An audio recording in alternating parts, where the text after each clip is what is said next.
Hello, and welcome everybody back to a wonderful day of streaming here at the Jank Drawer.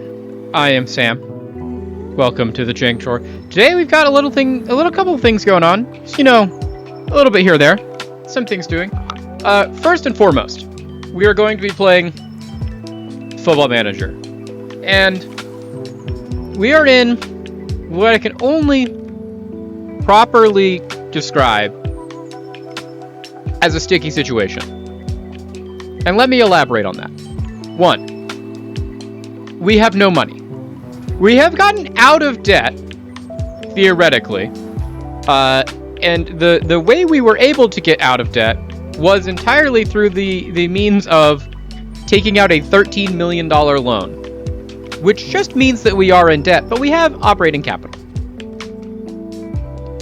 Second, we failed to get promoted from Serie B, and the goal for the club in general is just don't get relegated, which is a goal that I can get behind, but it doesn't solve a lot of our understanding and like fundamental issues here.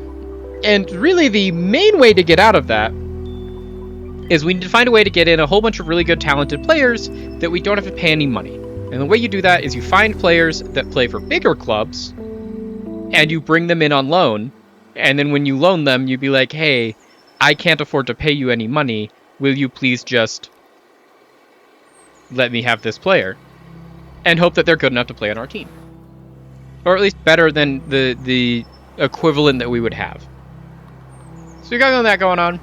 Second, we need to reduce our payroll even a little bit more if we could. Like, our payroll's not technically bad anymore. In that if we look at our finances, we are, for the first time this season, spending less than we are making, as of right now. Our wage budget is 4.8 million. We're spending 4.7. We have 127,000 for the year, 127,000 a year left that we could be spending. The things that are concerning is that we have essentially, if we order our basic salary by like how important to the team the player is versus how much money we are paying them, in order, our most expensive things are important player, which like they want to start every game, they want to play every game, and we have 6 of those, and we are paying those 6 players a combined $915,000 a year. Then, in order after that, it is breakthrough prospects, which are youngsters that we are paying that maybe get to play, but most likely don't. And that's almost $600,000 at $594. And then it's regular starters, which is 3 players. And those 3 players are getting paid $587,000. And so, like, finances are not great. We did make some big strides in that we sold, admittedly, one of our best players, one of our top goal scorers last season in Mohamed Malahi, but he was also a person that we were paying quite a bit of money and that didn't really have an interest in re-signing with us. We did also finally sell Ashraf El-Bouchatawi, which is a really good signing for us to get off of our books. He was the most paid player at our club. We were paying him like almost $400,000 a year, and he hasn't played for us for 2 years. Because he was also like the 7th best midfielder at our club. So we're like, even if we're playing 3 midfielders a week, we don't want to pay him that much money to be the guy that comes off the bench. We have other people we'd rather have coming off the bench. So we've got that going on. So it's a little bit of a problem there. And then later tonight, we're going to do our end of the week stress relief project, which is we're going to play just some Monster Hunter. It's something that we've started doing a couple of weeks ago as our first time, and I have genuinely been really, really enjoying it. As I say in the title, kid gloves are going to come off. Hello, Rat King. Things are going pretty well. We're just going to go a little bit of a talk through. I'm glad that you're ready for Monster Slaying later tonight. I am also ready for Monster Slaying later tonight. I have been thinking about it. Not as much as I've been thinking about Football Manager, but that's mainly just because I don't have any problems to solve in Monster Slaying. Monster Slaying, I just know what's going to happen, and it's going to be fun, and it's going to be us wandering around and slaying monsters. But the football, we have genuine fires we need to put out, and I spend genuine, literal time in my life trying to figure out how to put out those fires outside of stream, because I'm like, I want the narrative of this to work, but also, we keep getting absolutely blown out.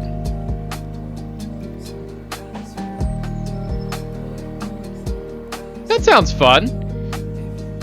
I mean, and we love having you around, but it is also very much of like, there's no we are still very much in the just I'm trying things out and figuring out what can work from Monster Hunter. It is much more of a process chill game in my way that I play it. I don't know that it is necessarily in the way that you play it, Rat King, but for me, it is very much a just like I have set myself what I think are usually manageable goals.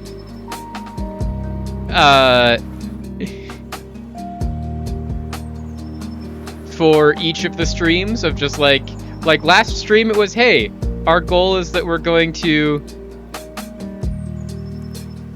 there you go, Brain Empty Comfort Game. That's what I like it for. It's also like a great way I've found for ending our weekend and like starting our weekend of streaming and ending our week is I play Monster Hunter very much as just like turn off a brain, kill things, set a manageable goal of like last week's manageable goal was I found the cool rapiers and I was like, I want to make these rapiers and I want to make my own armor set. And so we did those things.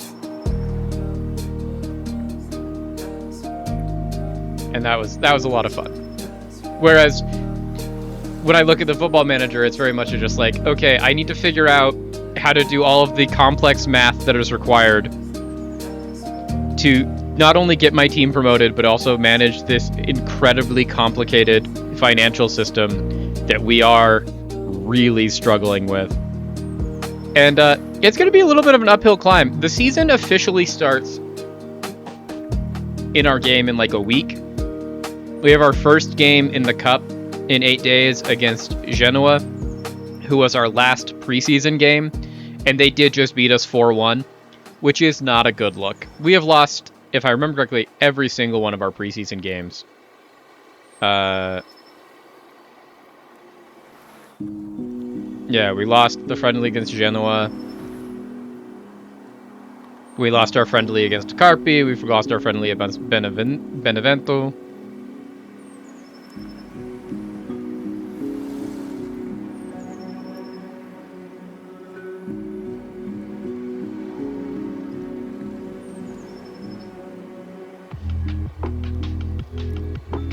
Sorry. I was trying to read your analogy Midnight Campaign, and it was immediately just a hilarious one. Building a bicycle, and then problem solving with the child you built it for face plants due to mechanical error is a great one. But yeah, no, it's a lot of fun. We're also finally like getting back into the swing of things as far as the footballing world is concerned. International breaks are over, leagues are coming to an end. Champions League has moved on to the, I want to say, semis? No, quarterfinals? Quarterfinals. We had our first legs of those this week. We talked a little bit about those on Tuesday, because when we were streaming on Tuesday, we knew that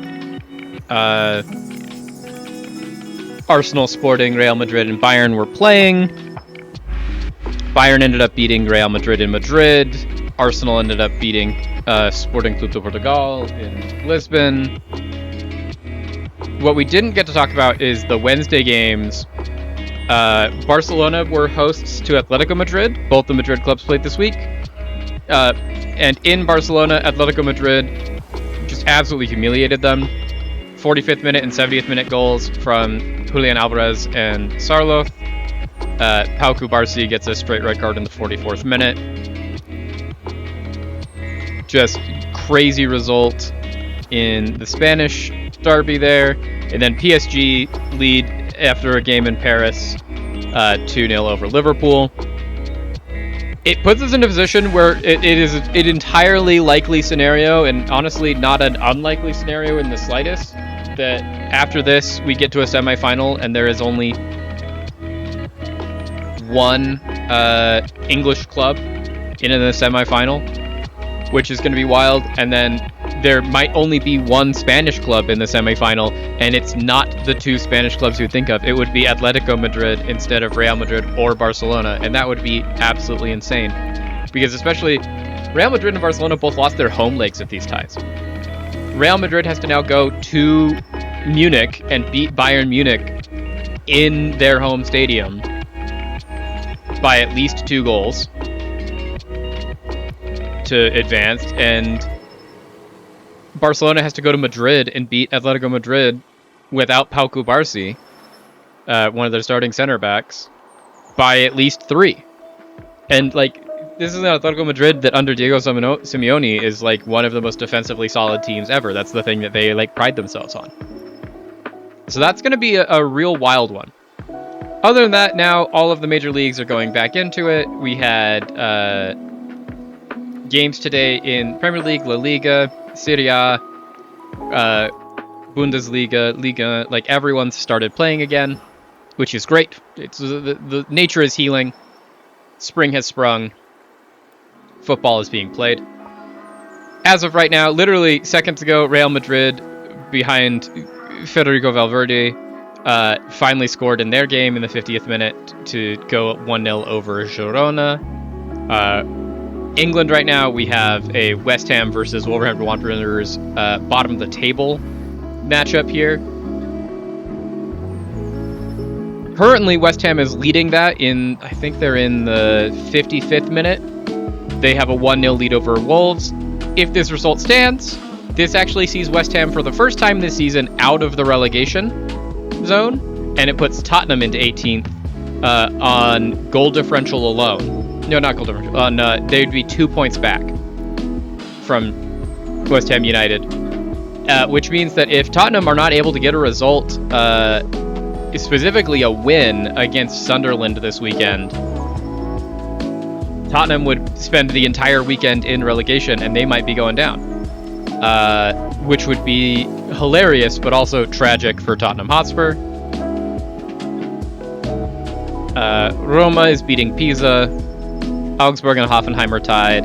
Paris FC beat Monaco. Marseille is beating Metz. So there's a lot of good things. Looking forward to the rest of the weekend.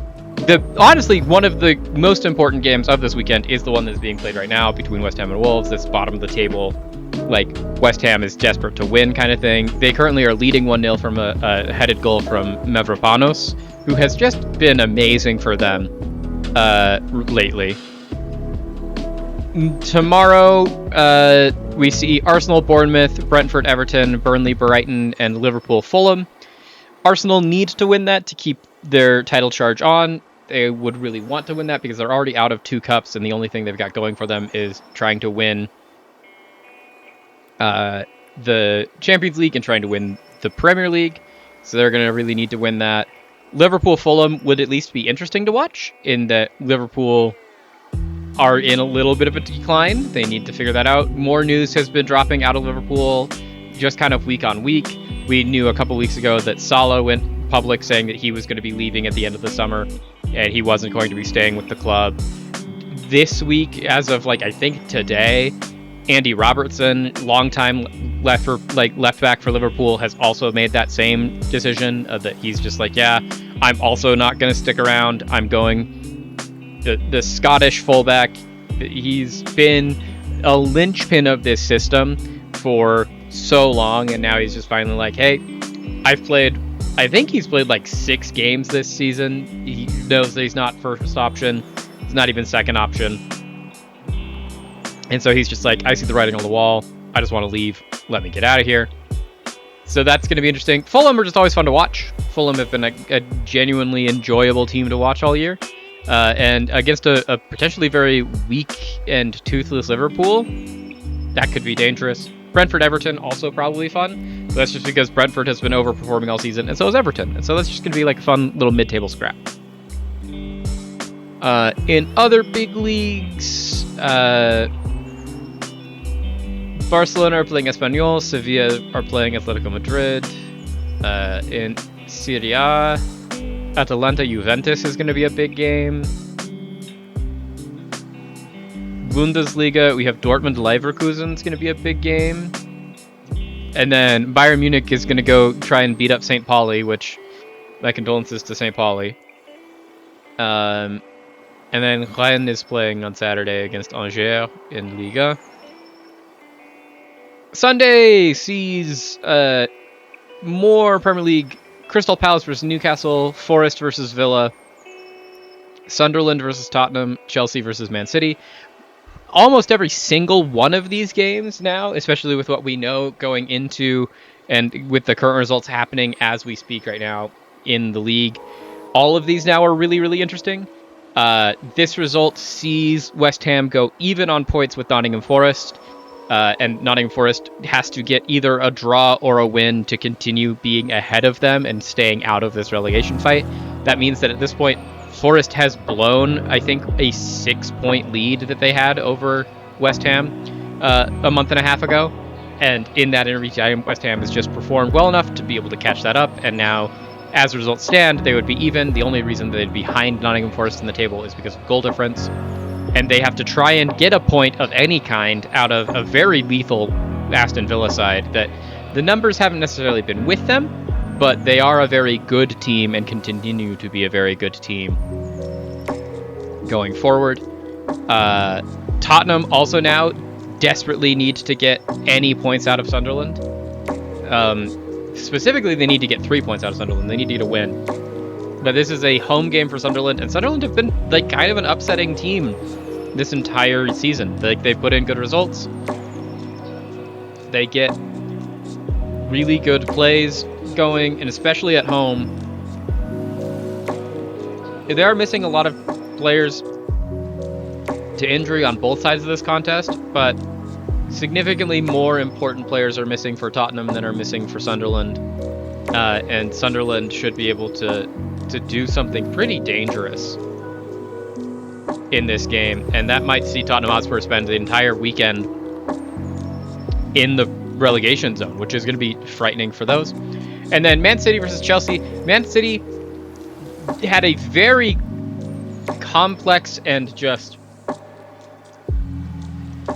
want to say, decimating performance versus Liverpool in the Cup last weekend, which was a really good pull for them to try and get them back onto like a winning ways. There's some contention within the City camp. They were on a pretty bad losing streak, getting knocked out of the Champions League, not performing as well in the league. They did win a trophy. They eliminated Arsenal and won a trophy at Wembley already, so they've got that going for them. They've now eliminated Liverpool from the FA Cup, so they're looking like they might win 2 trophies this season. But they are stumbling trying to catch league leaders Arsenal before the end of the season. There's also a whole bunch of concerns with all of the news that's been going around the league about players speaking up and being very vocal of like, hey, I'm not looking to stay at the end of the season, specifically around Liverpool with Salah and Robertson. There's a lot of contention right now between Pep Guardiola and particularly his midfield savant, Bernardo Silva, in that Bernardo Silva is also in a contract year.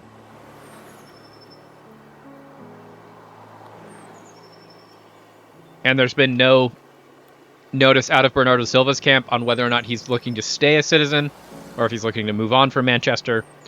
And that is something that makes Pep Guardiola a little... the direct thing from this article that I'm looking at right now is that he's grumpy about it. But it is a genuine concern of just like, hey, if they lose Bernardo Silva, that's now 3 seasons in a row where Pep Guardiola has lost like his very key central midfielder, his creative playmaker and all those things. Not to say that he doesn't have replacements for it, because Gianni Reinders is there, Ryan Cherki is there. Like, there's other people that come in and step into that role, but he went Ilkay Gundogan leaving into Kevin De Bruyne leaving, now into potentially Bernardo Silva leaving. And all 3 of those would be big losses for any team, and even a team the size and caliber of City. And not having a certainty on that is definitely going to be concerning. Chelsea similarly did not have great form in the league going into this. Manchester City, 2 draws and 3 wins in their last 5. Chelsea, 3 losses, a win and a draw in their last 5. Once again, not great for either of them. Significantly worse for Chelsea. This is a team that's barely clinging to the 6th spot in the league. And in the 6th spot, that is currently only Europa League football for them. And Champions League football is kind of the only goal that Chelsea is willing and able to explore. And so the fact that they are currently not in contention to getting a Champions League spot is bad for them. And their only way to guarantee that is that they need to win this I wish, but in fact, she is an entire neighborhood of South London, and is actually a gestalt of all of the consciousness of the people that live there. And I don't know that they're single. I almost certainly some of them are not. And I don't know, Midnight Campaign, if you can date a hive mind. I don't know. You can try. But to get into Champions League football, Chelsea needs to get a draw or a win against City this weekend, and for Liverpool to lose.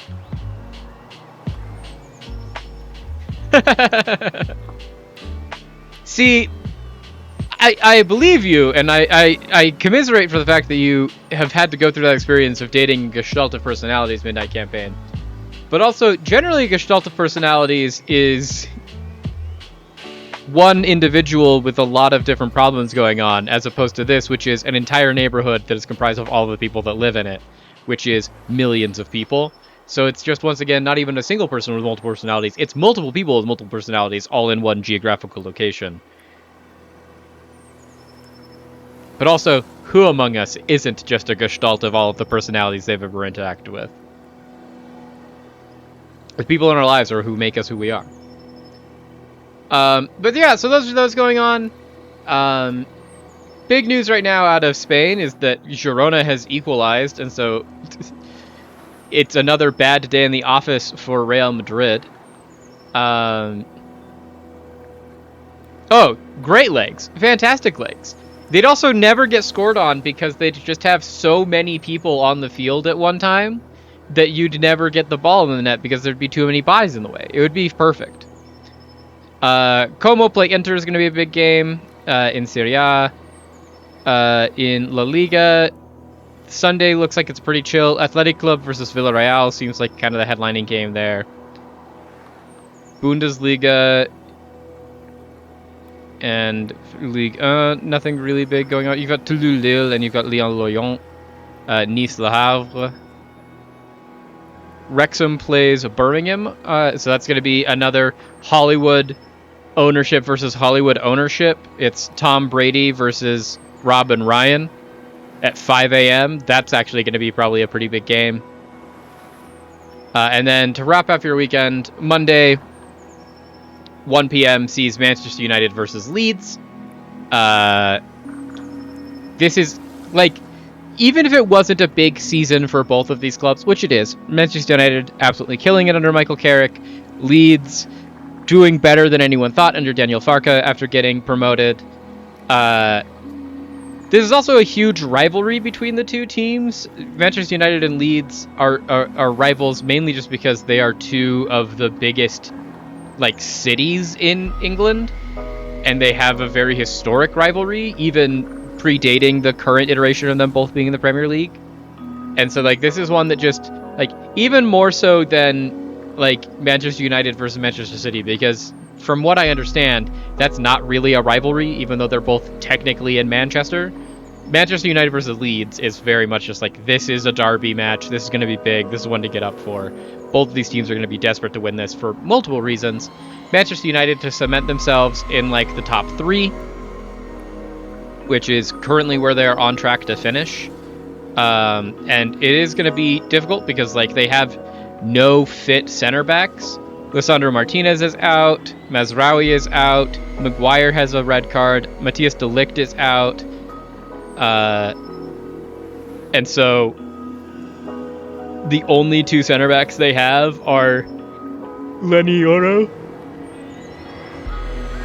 and 21-year-old Tyler Fredrickson, who's called up from the Manchester United U21s for this game. They also are going to be without Benjamin Šeško, who's just been a fantastic goal-scoring form for the club since he got here. Well, since the new year, honestly. And so he's going to have to sit this on the bench with some physical discomfort and is doubtful for the game on Monday. And so that's going to be an interesting match. It would see Manchester United cement themselves in third. They are under pressure from Aston Villa for that spot, and Villa have a pretty good but important game against Nottingham Forest that they should feel advantaged to win. to get there. Oh, West Ham has scored 2 goals since we've been talking. They're now beating Wolves 3-0. And then Leeds are trying to stay out of a relegation fight. They find themselves in 15th position right now. They are only, at this point, 1 point ahead of Nottingham Forest and West Ham United, and 3 points ahead of Tottenham. And they really desperately don't want to also get relegated. And so they need to get points out of the Mancunians on Monday. That's going to be kind of, I think, our game of the weekend. To try and figure that out. But yeah, no, West Ham are just absolutely demolishing Wolves now. They have Valentin Castellanos has scored 2 goals in the 66th and 60th minute in the last 2 minutes to get them up to 3-0. The only note that I have here on FootMob from the 68th minute goal in their commentary is goal Valentin Castellanos, 60th minute, it's 3, game over. Just, that's it, we're done, pack it up.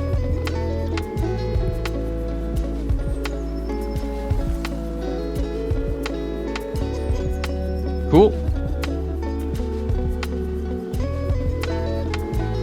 But yeah, no, that's I think that game done and dusted. West Ham, I think, are going to beat them. They're going to move, for the first time this season, out of relegation into 17th place. And honestly, I think they might spend the entire weekend there. I don't know that Tottenham under new manager, which that's the other big news. We haven't even talked about that. Tottenham fired Igor Tudor. He was there for some of the worst 5 games of soccer you've ever seen. Lost every single one of them. And then his dad died and he got fired. And honestly, horrific.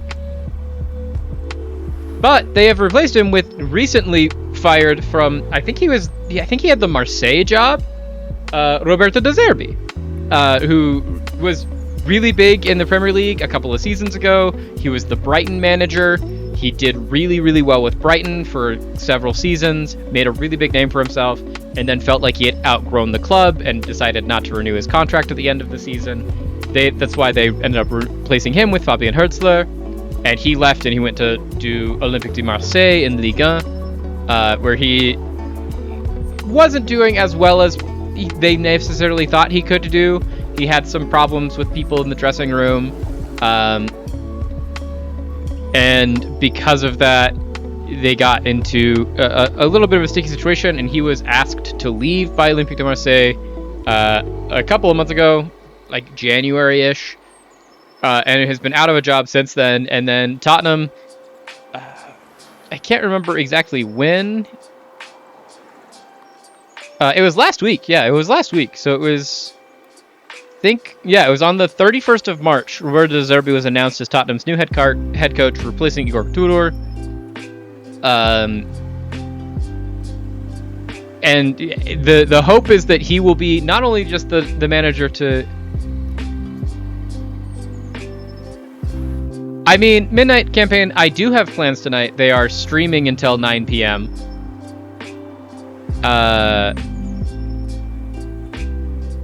And then going to bed.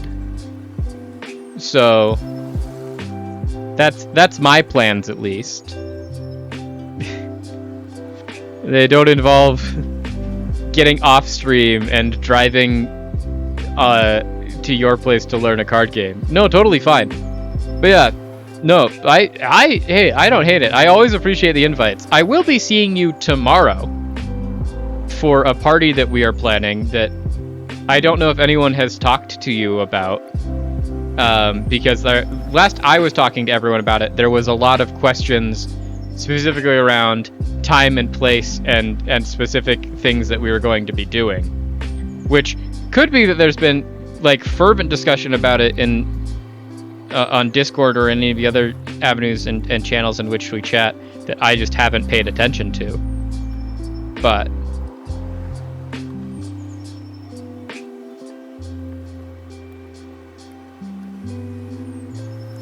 from my understanding, that is currently my plan as well. Midnight Campaign. But then I got a phone call yesterday saying that we might do something else that Naomi was excited about, and I have heard nothing about it other than that. But also, I am ready to do whatever. My plan is just that we're all getting together tomorrow to celebrate Brandon's birthday. That is the only thing that I am currently planning, and if that involves me running our Vecna game, it'll have us run our Vecna game. If it doesn't, also fine. As long as we're all having fun, I have no concerns, is what I will say. But yeah, details are loose. I would like to get those nailed down, but it does mean that I will definitely probably not be available tonight, because especially since I'm streaming for the next 7-ish hours. After that, I will not be in the state of mind or body, honestly, to also get out of here and down your way to learn a card game tonight. Especially since I wouldn't even get there until like almost 10. And at that point, it's like I want to be in bed with the lights off. Not asleep, but like starting to wind down so I could hopefully be asleep by midnight. I still got to continue shifting my wake up schedule back so that I can be waking up at 6 a.m. next week. So that I can go to work on time. But yeah, that's where we're at. Cool.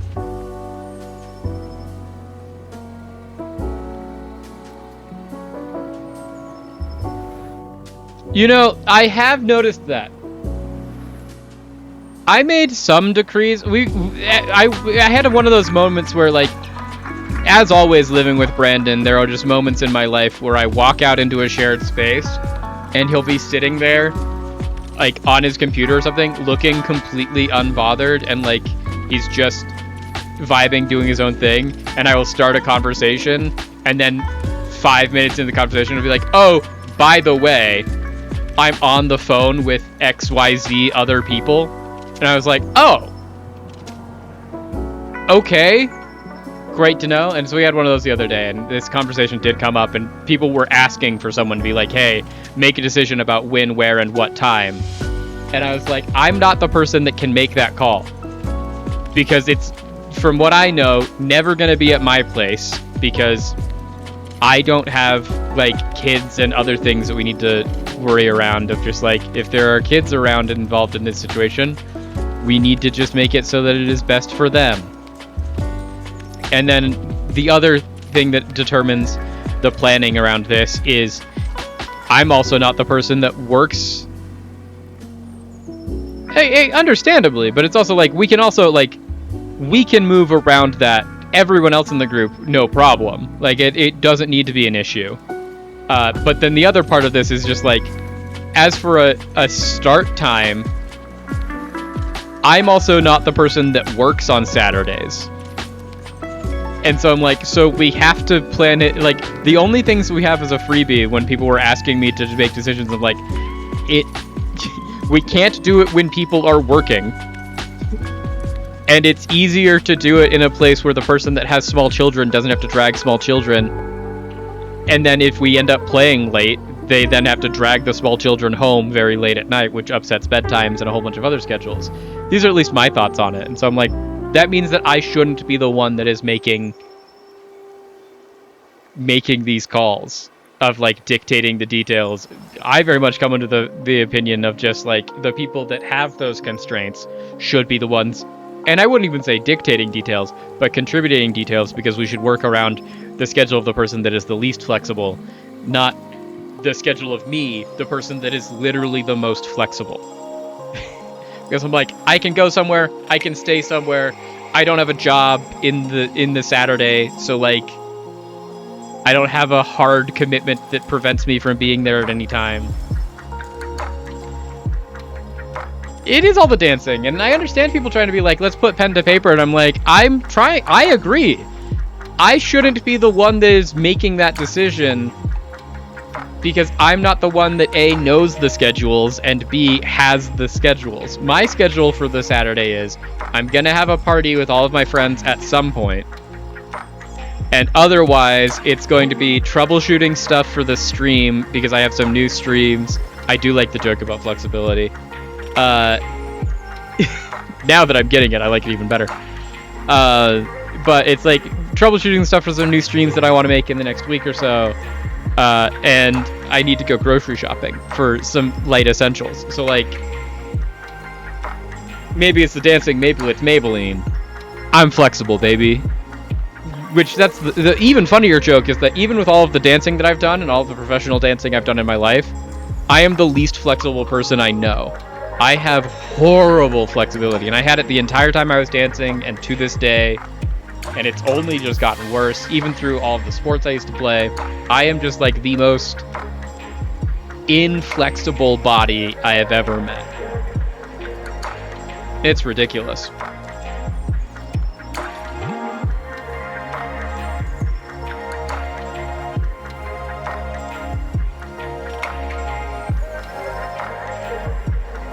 Okay, but before it gets too much later, let's start actually playing the game. So we're going to get some stuff done.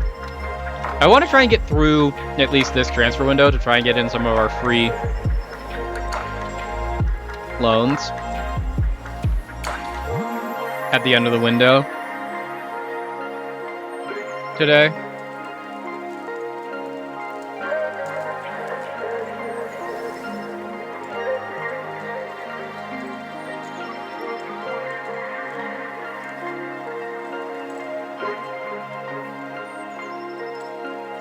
Okay, this crazy good striker,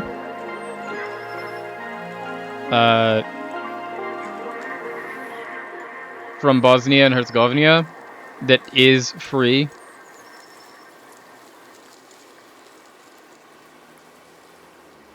No, see, the thing is I wish that was in the game. That would be a crazy narrative. No, that's just real life. So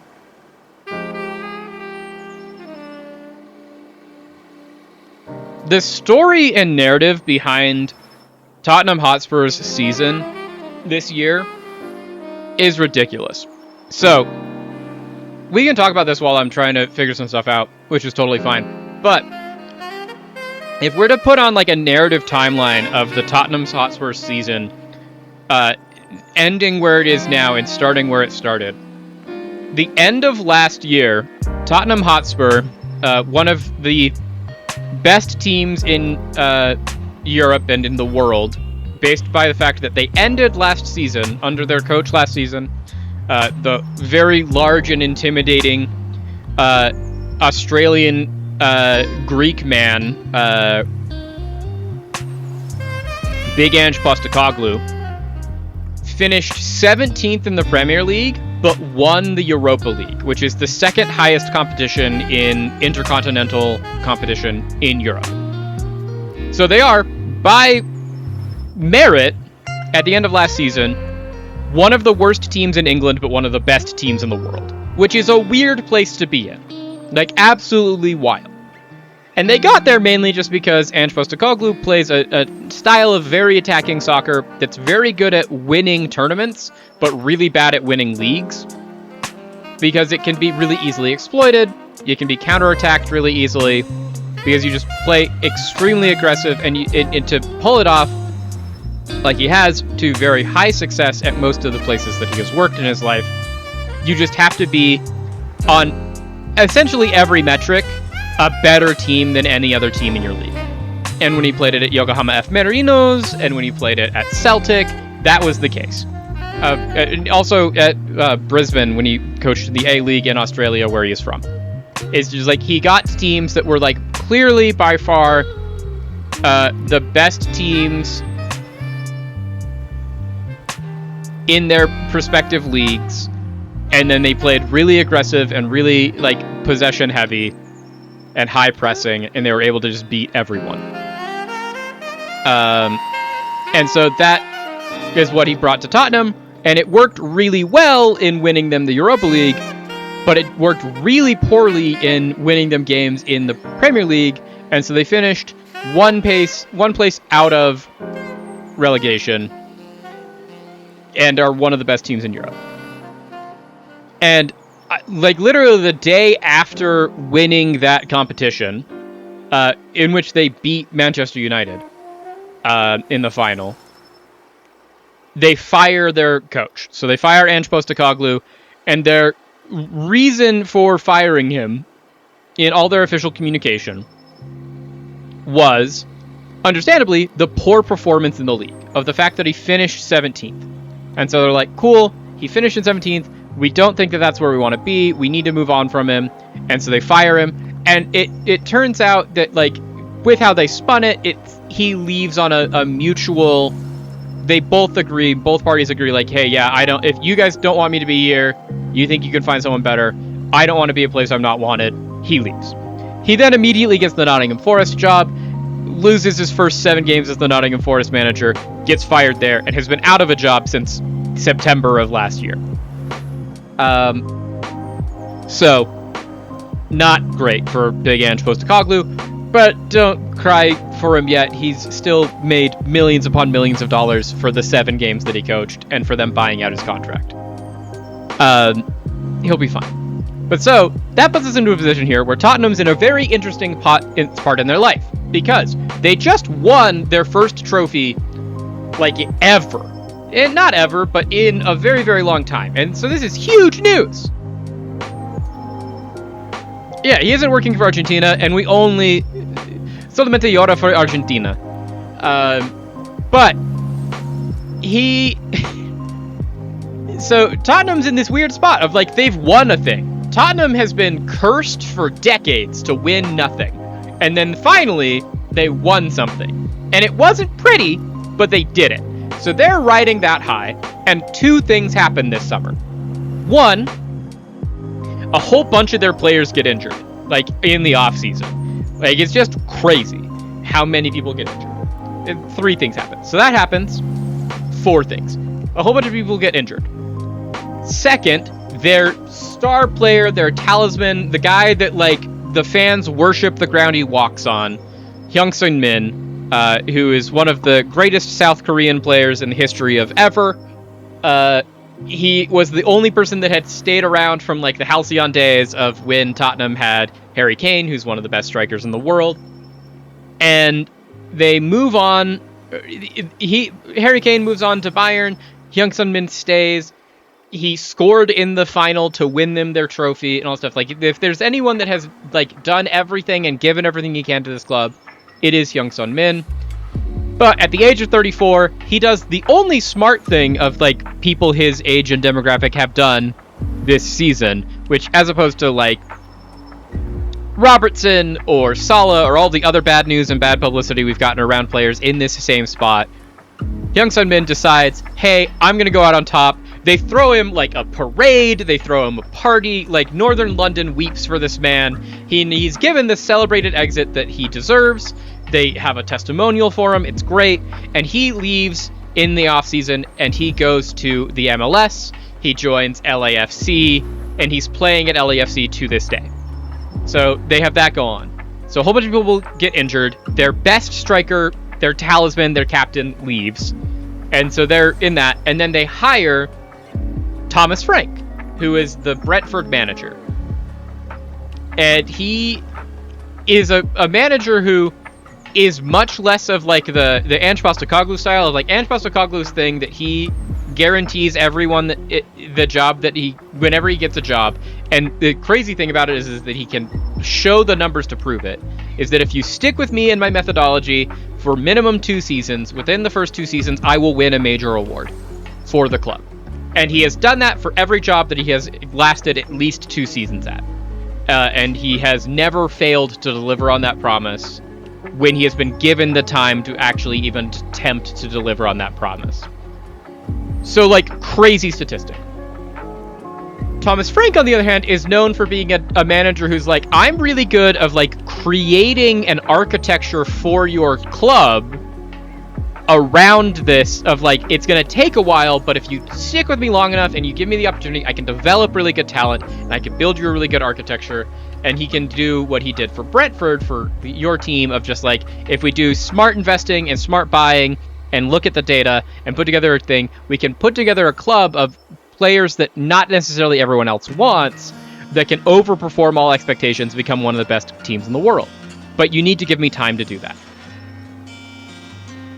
And then the last thing they did is that for a very, very long time, the managing director of Tottenham Hotspur has been a man by the name of Dan Levy. What Dan Levy is famous for is being one of the most hated people in sports.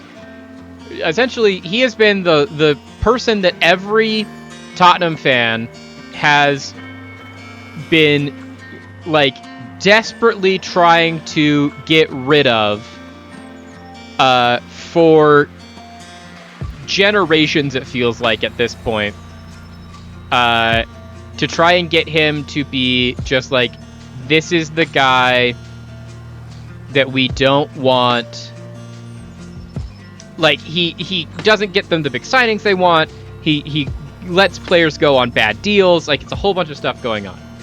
And he finally leaves. And they're like, finally, we've got rid of the guy that's making it so that we have to be bad. We're going to only have the guy that we want to have, and everything's looking up. We got our new coach. He's going to lead us to glory. He's like one of the best coaches. We need to have 15 people minimum. Okay.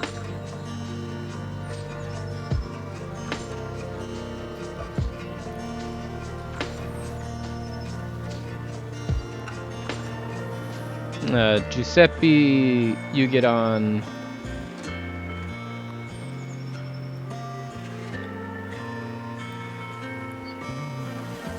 Kosir.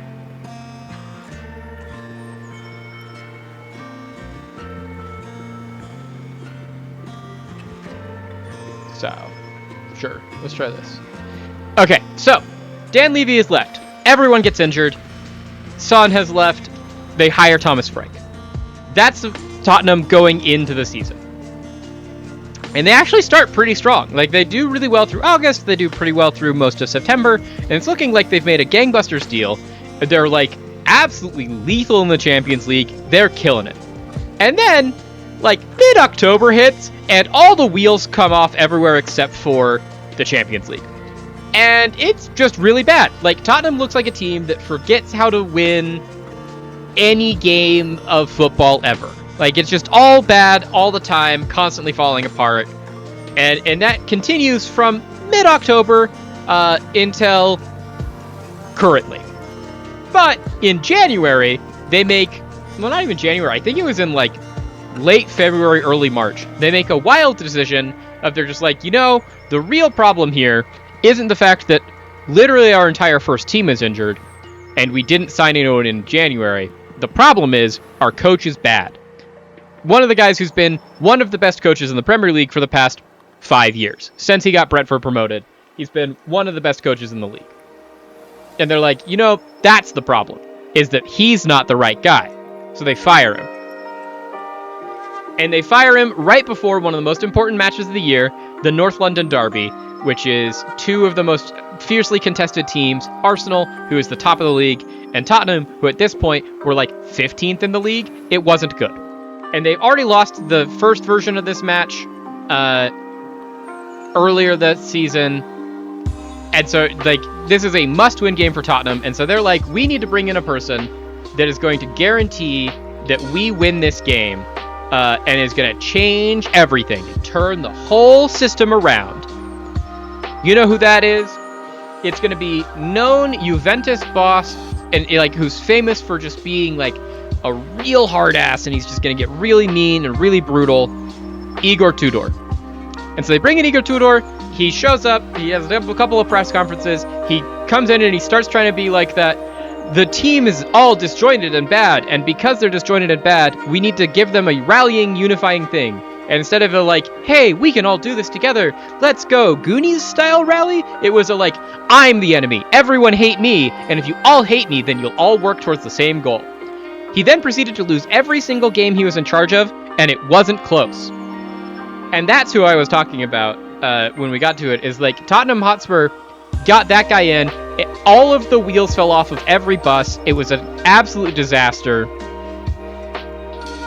As they get to the point where literally everything is falling apart, what ends up happening is there's like riots in the street level calls for this guy to get fired from just like all of the Tottenham fans, from even the neutrals. I remember at this point in time, I listened to several different football podcasts a week, and in every single one of them, even these people that were true neutrals, and even some of them who were like actively people who rooted for clubs where like their biggest rival is Tottenham, were all saying like, it's not an if, it's a when is this guy gonna get fired, and why haven't you fired him already, was just the conversation around the world. And right when it hit like the peak of that, when they had gotten eliminated from the Champions League, when everything looked at its absolute worst, Igor Tudor's father passes away. Very sad, very deeply.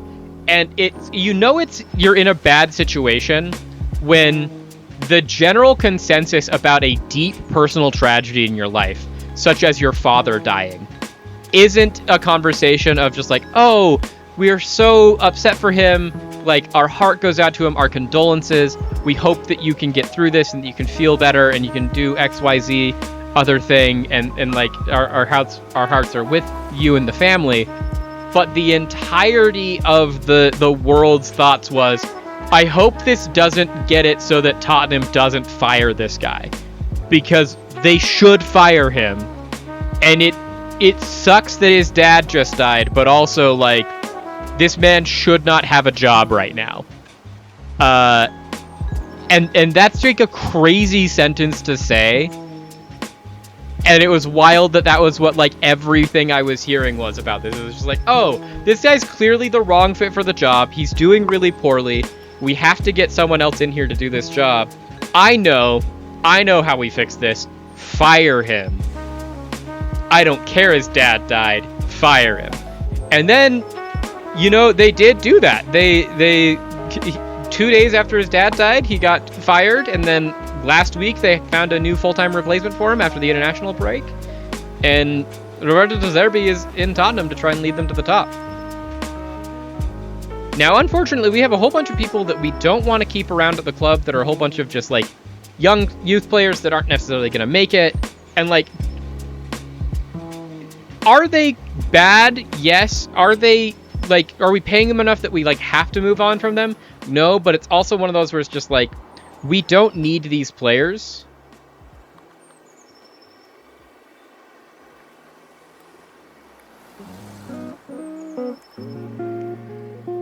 And none of them want to leave.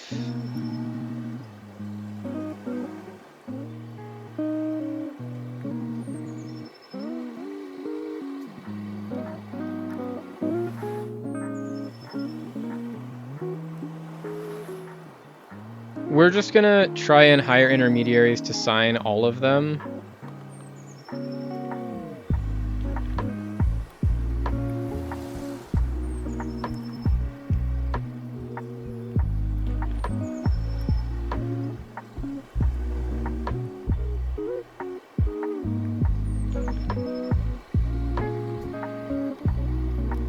They all want to stay here, but like, truly the thing is, like, we just need to clear up cap space, and none of these players look like they are going to be good enough to be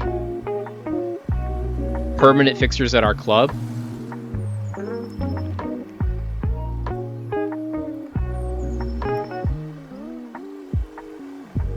Because, like, the other big thing is, like, we have some cap space right now, but the main thing that we actually want to spend our current cap space on is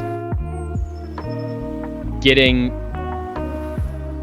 more money to Giuseppe Coppola, because like he wants a new contract and we actually want to sign him for a new contract, but the last time he tried to negotiate a contract, he honestly doesn't have like unreasonable demands. We just had so much negative money that we could not pay him at all.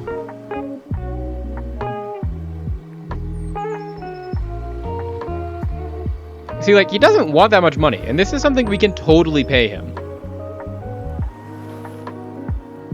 But when he last tried to negotiate this, we could only pay him like $70,000 a year.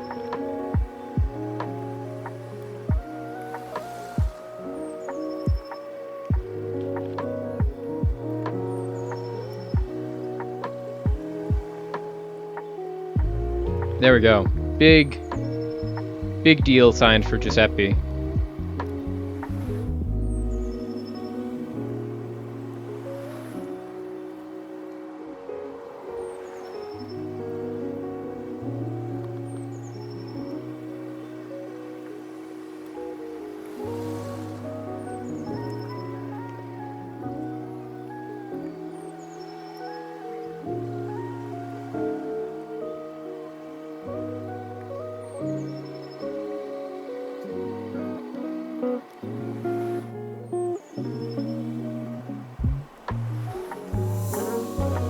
And then like the youngsters that we do want to keep, we keep getting offers for. And it's like, I don't want to sell you, but Mancino we can get rid of. We don't want Mancino.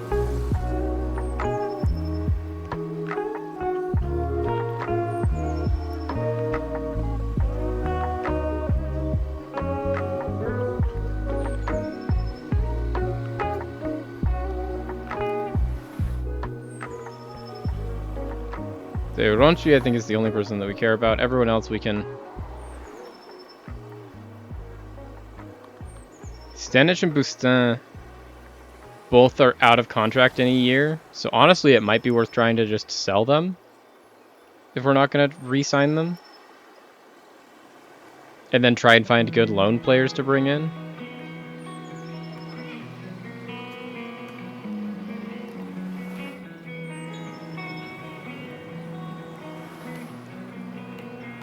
It's like Jordan Bustin, he's out of contract at the end of the year.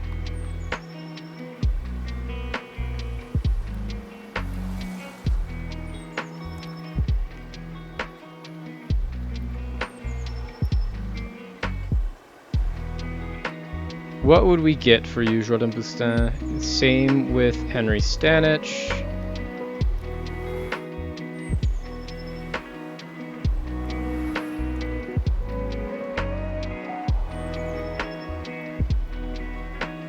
Once again, we're not transfer listing them since we don't really want to sell on them, but like if we can sell them, great. Tahoe we want to keep. Pinot we'd also want to keep. We don't pay them any money.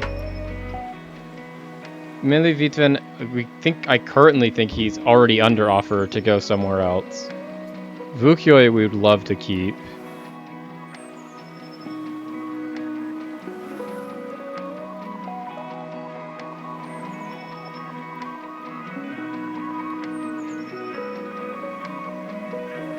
Like, none of the rest of these are people that we actually care about keeping, though.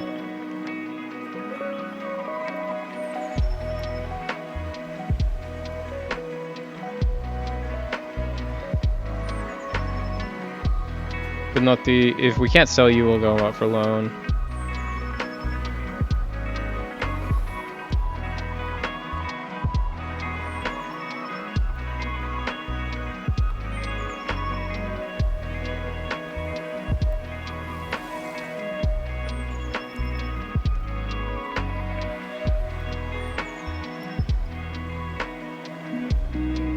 "24-year-old forward Filippo Di Stefano from Palermo."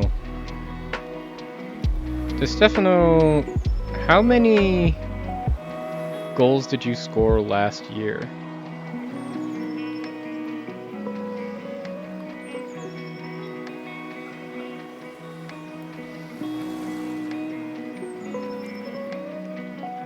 He scored 1 goal in 16 games last year. Which is not great.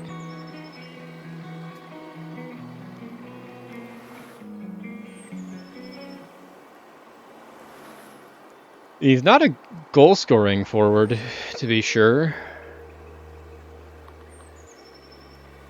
He definitely can't jump. He's 5'7".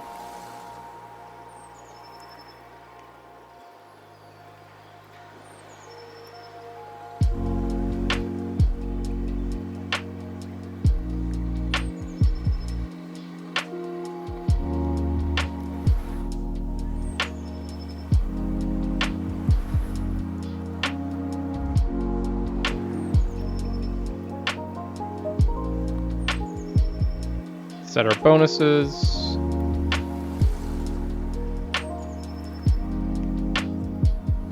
Suarez has moved to Catanzaro.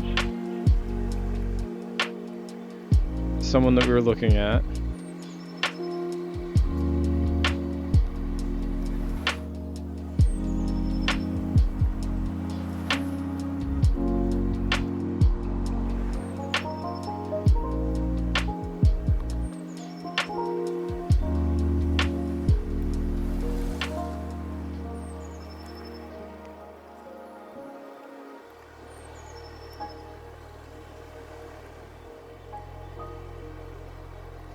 They want me to play... Oh, Rosito. Oh, Rosito's the 19-year-old that I signed. From Bologna, yeah. We got him in on a free. He's a pretty good winger.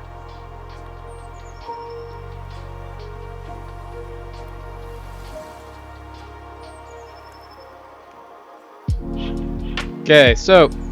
We're playing our cup game tomorrow.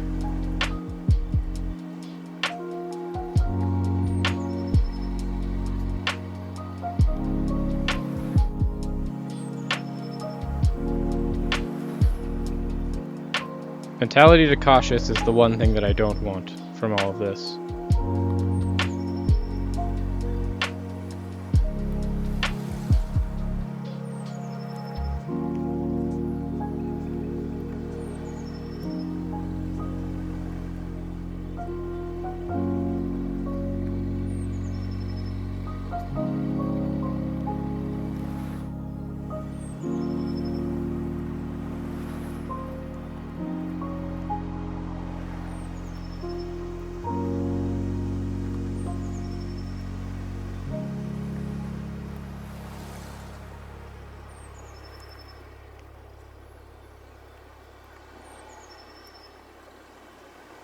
Jeez, AC Milan, where did you get the money to make a $21.5 million offer for Joe Gomez? Okay, part of me refuses to believe that AC Milan has that kind of money. Because, like, the Italian game doesn't actually have a lot of money. We are going to pick our best 11.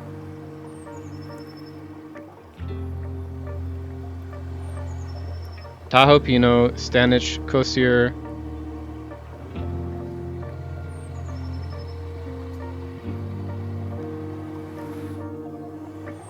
Kosir's main problem is his work rate, which is a -4.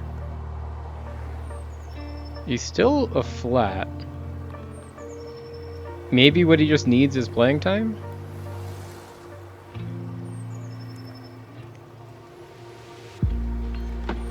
Netten. Why is Matthias Rasmussen not?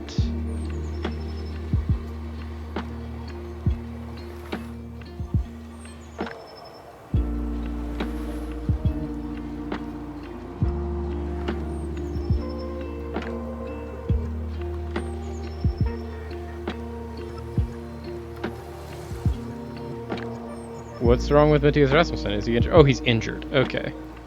Because I'm like, why can't I play Matthias Rasmussen? Why is he not showing up? It's because he's injured. Perfect. Okay. Okay. There. Matthias Rasmussen for Millie Vitven.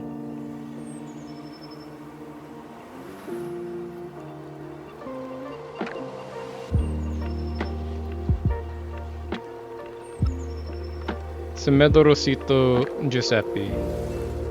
Honestly, Nicolo Rosito, 3.5 stars? We know stars lie. Stars are not actually accurate recommendations of how good our players are.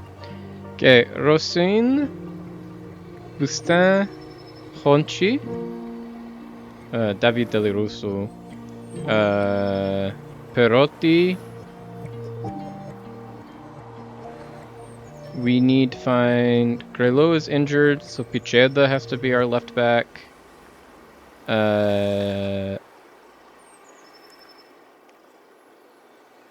Brano.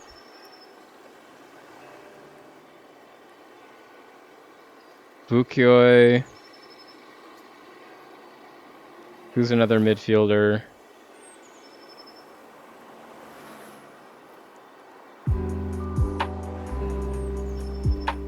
Honestly, it's gonna have to be Del Russo, Ronchi.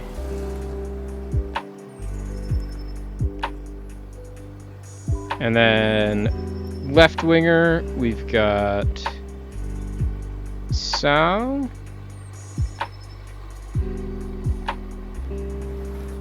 Perotti is our right back. Oh, Verardo, there we go. I knew there was a better option. There's Verardo.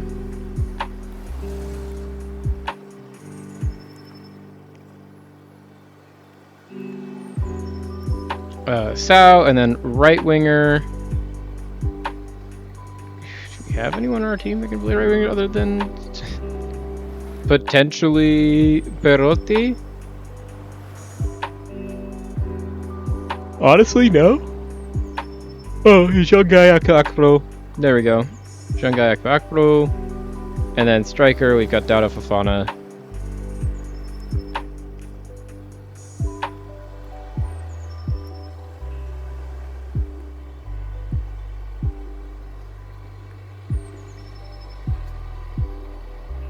Theo Roshin.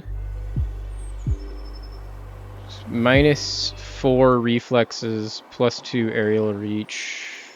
It's a -4. So yeah. Lourdes Bruno at a -1 is our next best. Next best. Goalkeeper. Okay, this is our current starting 11. Oh, Brendy Malage has been loaned out. Oh, Brendy Malage, get out of here.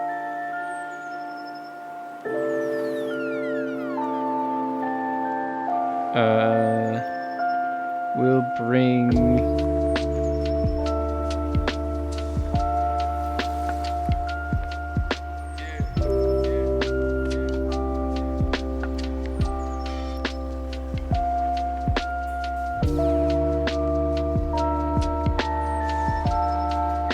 Here's our new first 11. Currently, it's not great. The worst part about it is that we don't have a second 11 at all. In that, like, we don't actually want to play like any of these subs.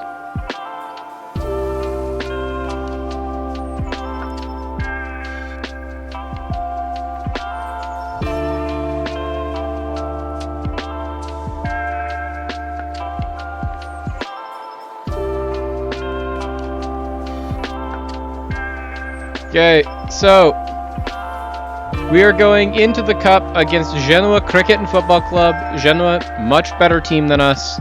They are in Serie A. We are not expected to win this, chat. In fact, we are expected to lose this pretty badly. We just played them in preseason in a friendly that we lost 4-1 at home.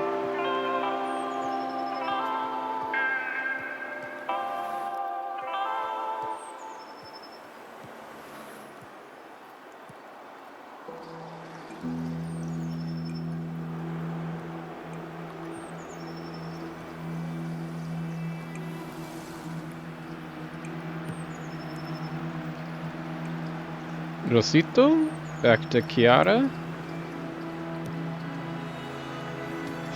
I like the ball into Vitven. Just not quite able to execute. This is also our first look of a game with the new skin, and honestly, I don't hate it. I think it looks pretty good.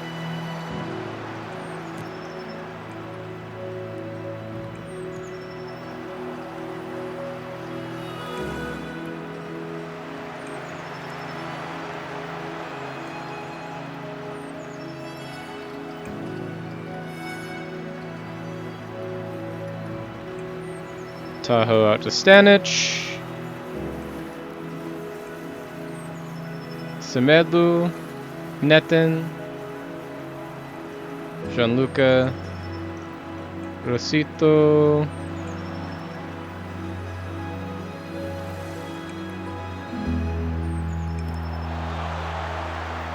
The youngster wasn't able to hold on to it, but we are applying way more pressure than I thought we would in, the first 2 minutes of this game. Oh, Meli Vitven, great turn, horrible touch.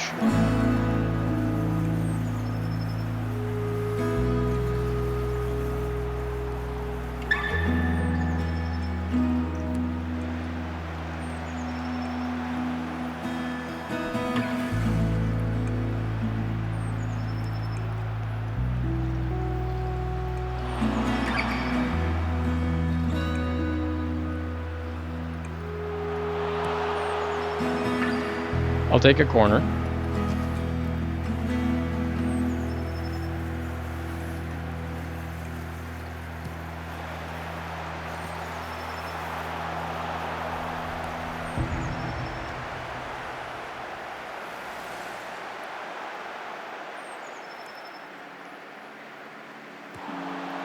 Nice, Vitven.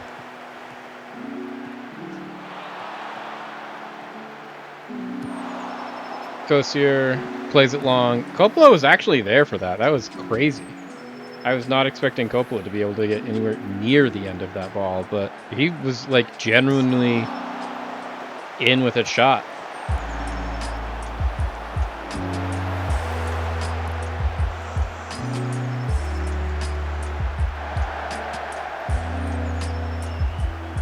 Okay, Giuseppe is coming off of his record-breaking 10-goal season.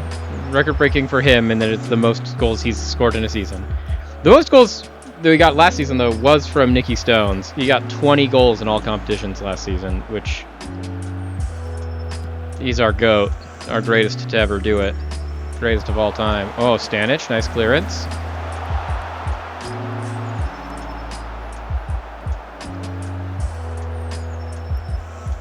Nice overlap, Pino.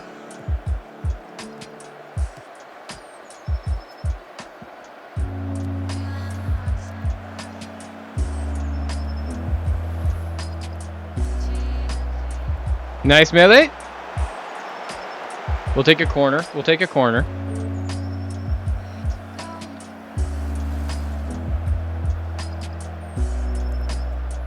Nicky Stones plays it into Pino. Nicky Stones, top of the box.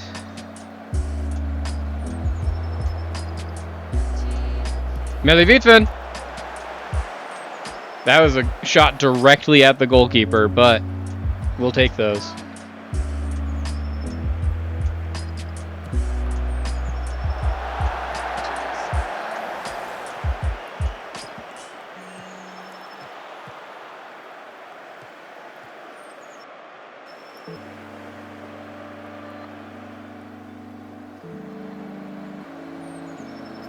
I like that this center like image of the game that they added in, where we can see what's happening even in the highlight, like out of the highlight. I like that position for it way better. It's also bigger, so you can actually see it. Okay, Cuenca on the right hand side here is dangerous. Ooh, I like the idea there, Tahoe. I like that we got the clearance from that no matter what.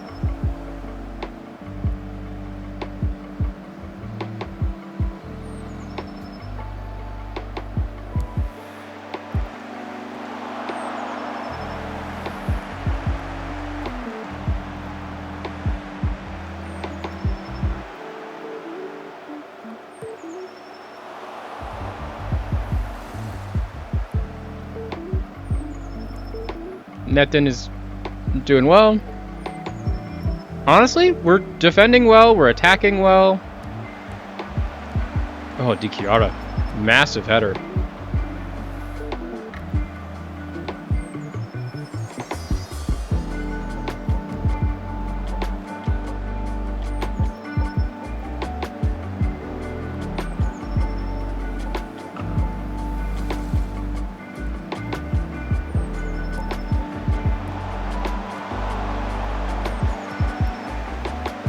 Aaron in the center holding midfield position is intimidating. As I speak of him, there he goes.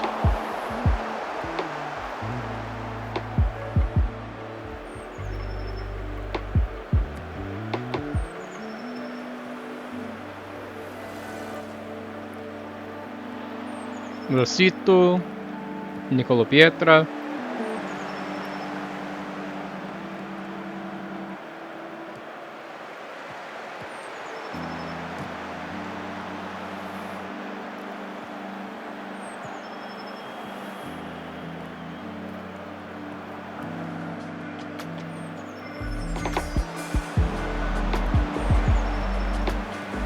I like the idea there. I don't like the execution on the idea, but nice vertical ball into our striker. immediately read by the defense, which is why it didn't work, but Leo Østigard here just had to take one step in.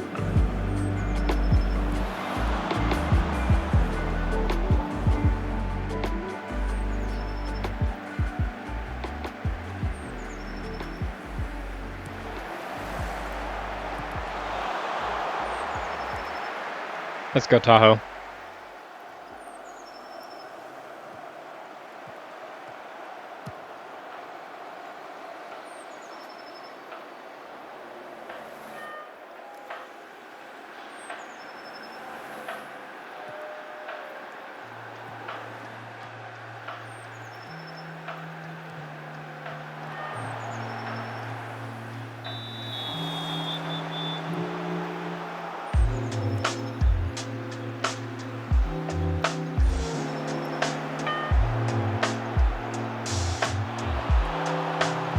There we go. Big save from Tahoe.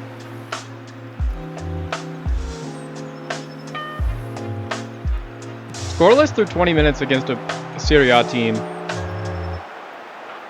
is a great place to be.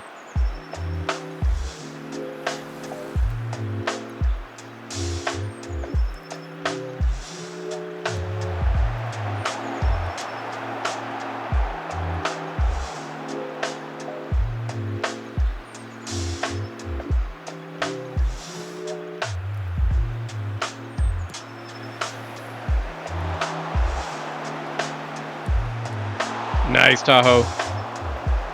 Even with all the deflections, he got in front of it, pushed it out.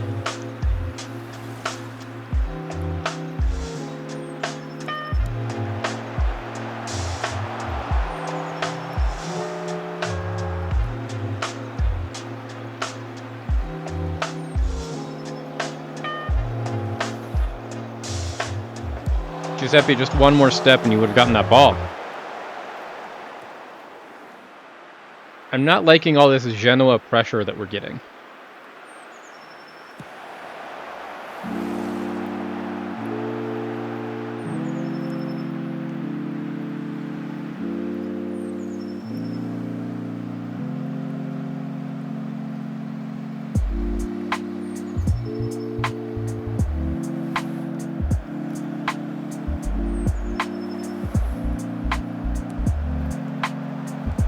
There we go, Chiara. Oh, Coppola's in behind. Giuseppe? Giuseppe? Giuseppe? Please be on sides, Giuseppe. This is how we want to start a season. Yes! Let's go, Giuseppe.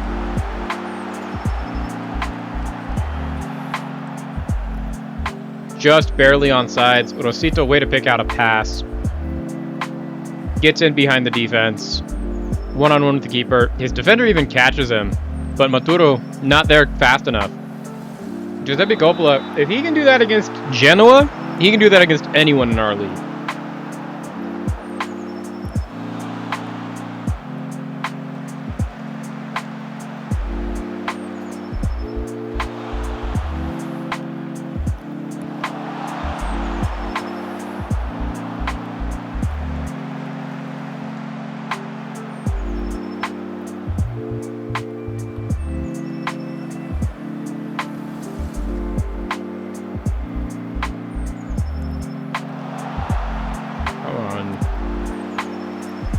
Luke Netton can find a better pass than that.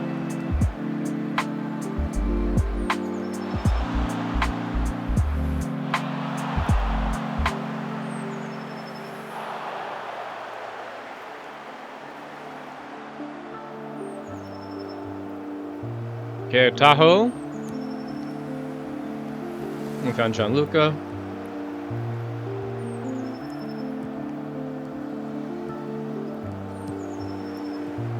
Nice, Coppola.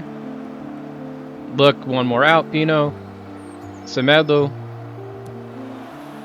Ooh, Semedo almost scored that.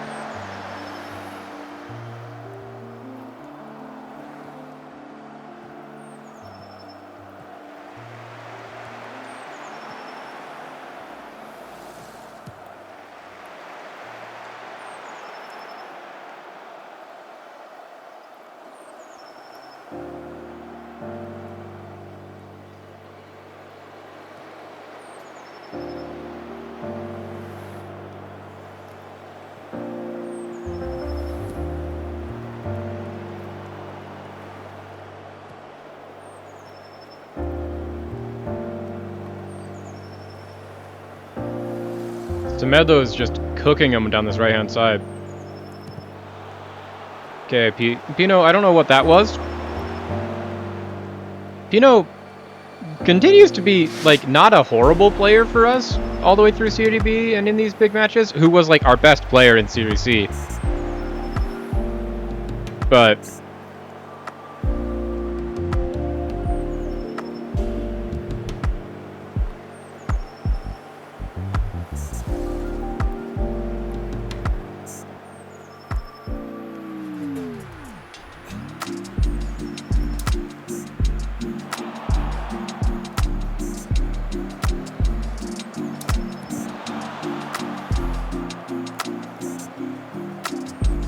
Gianluca finds Coppola, Mele Vitven.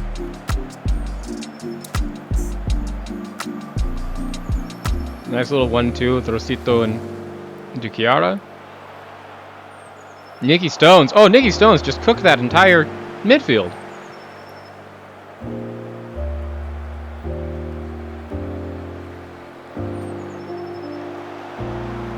I like the idea there, Rosito.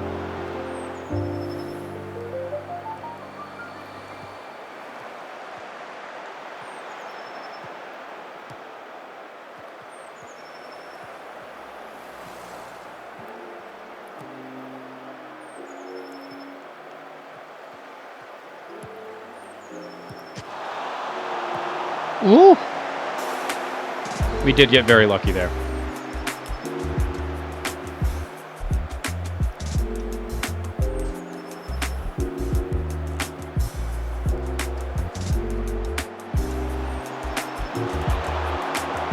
Pino, once again, a liability in the header.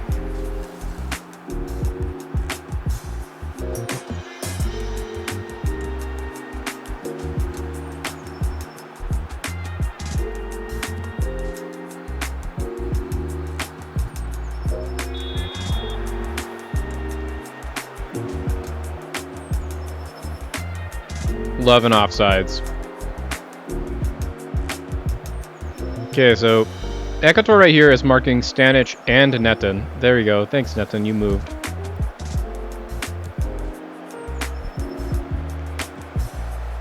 Mele Vitven in behind.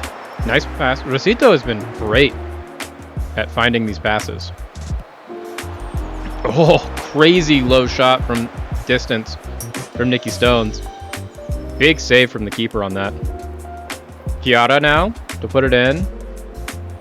Aiming for Nicky Stones.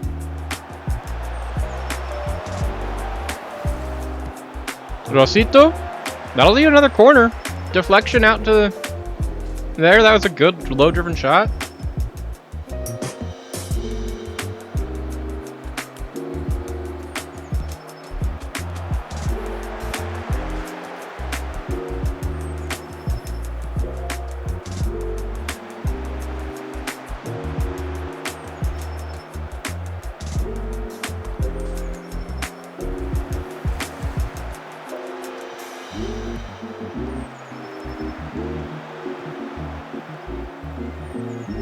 Nice Pino.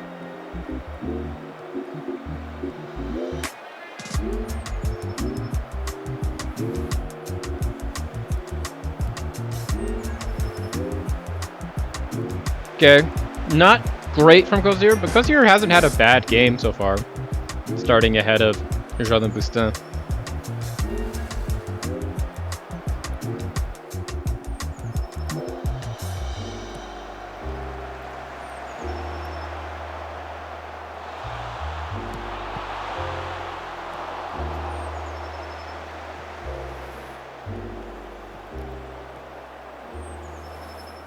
Nice Rosito, huge press.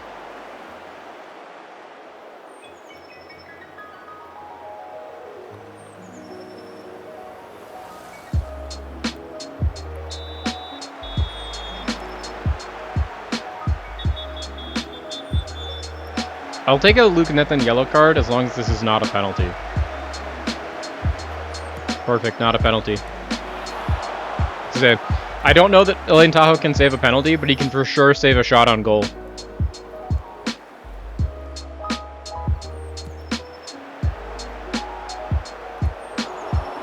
Way to go, Giuseppe. I was not expecting him to win that header.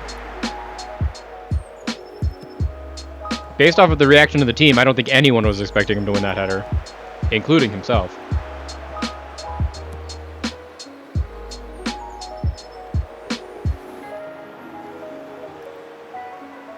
We're going to be able to bring this lead into halftime, and that's going to be huge.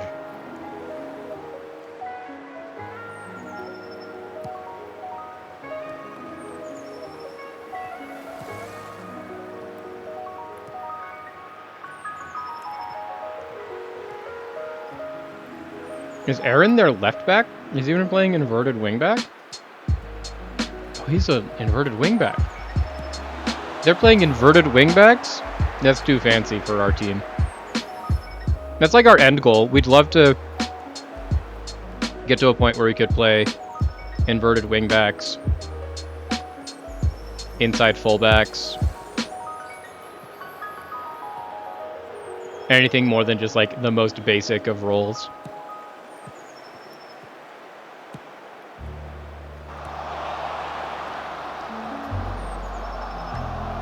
"30 seconds left, and we get to take this lead into halftime."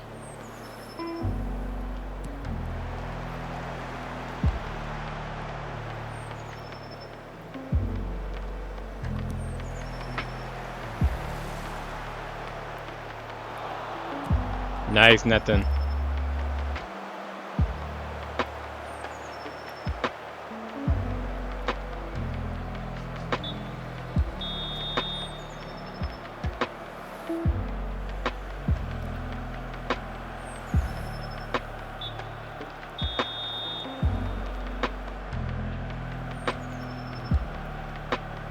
Okay, so we have scored the only goal. We are controlling the ball really well. They have twice as many shots on goal as us. Well, shots in total than us.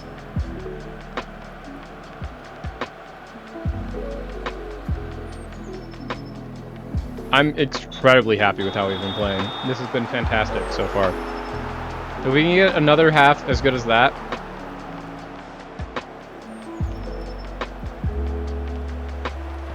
Oh, nice Nicky Stones. Nice Semedo.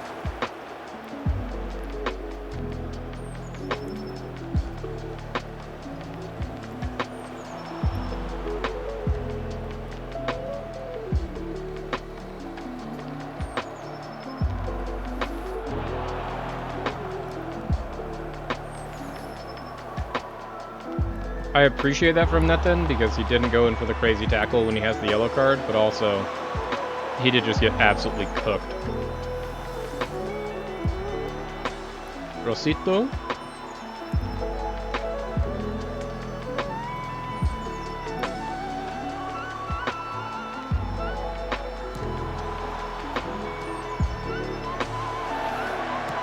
Pino! Not a great shot.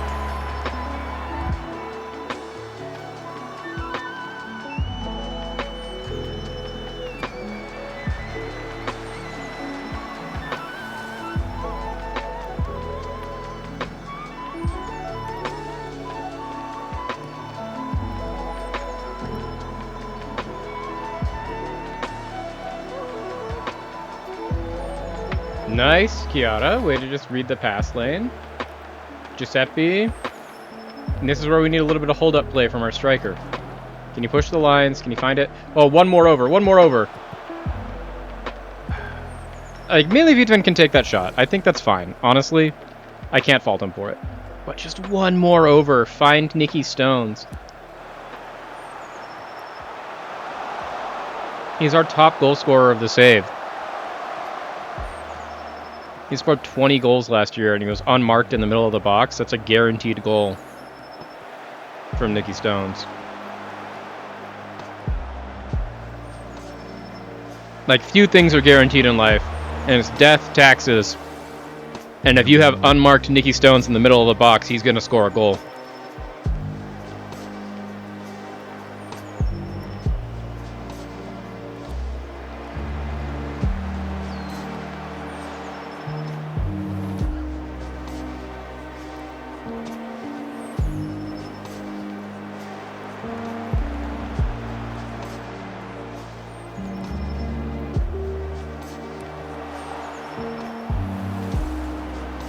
Way to get there, Pino. Way to get there.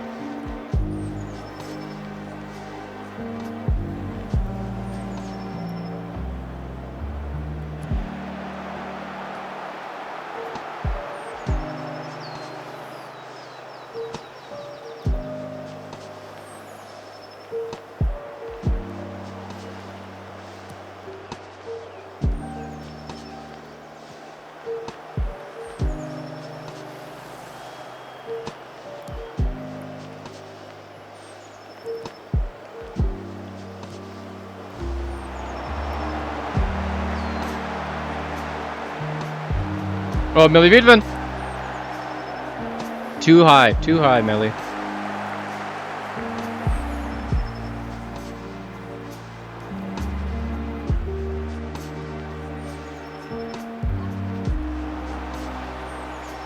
Way to go, Nikki Stones. Don't like they turned it immediately back over, but he did win possession.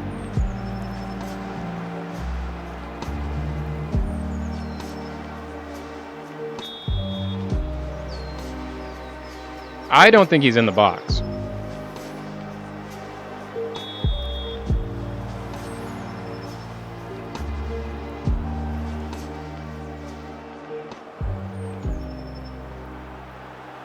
Glad that the referee agrees. No penalty. He was outside of the box.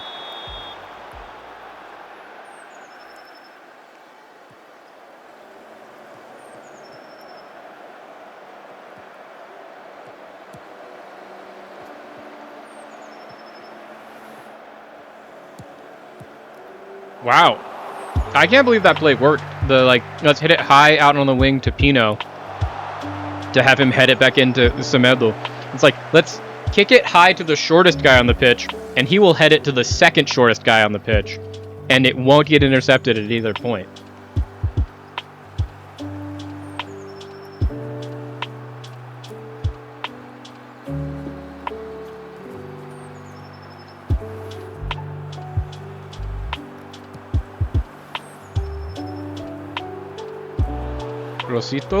Rosito? For his first game, the youngster has been everywhere, and he's been playing really well.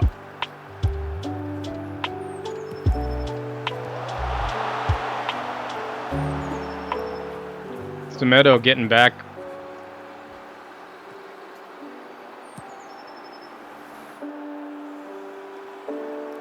That's my captain, baby. Nikki Stones.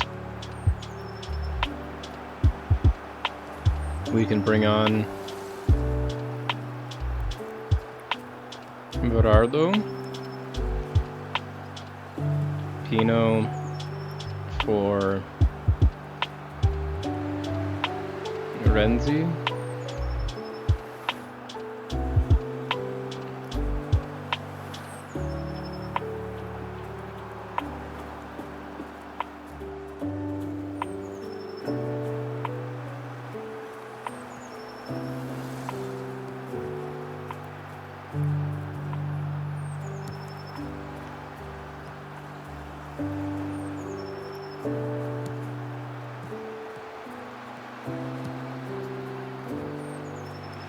I like the idea, Giuseppe. I hate the execution. But that was the right... Get it with the back to goal. Put it out to your outlet on the wing.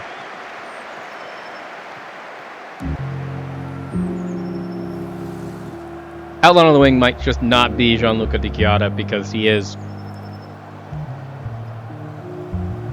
34 and doesn't necessarily have the quick step he used to.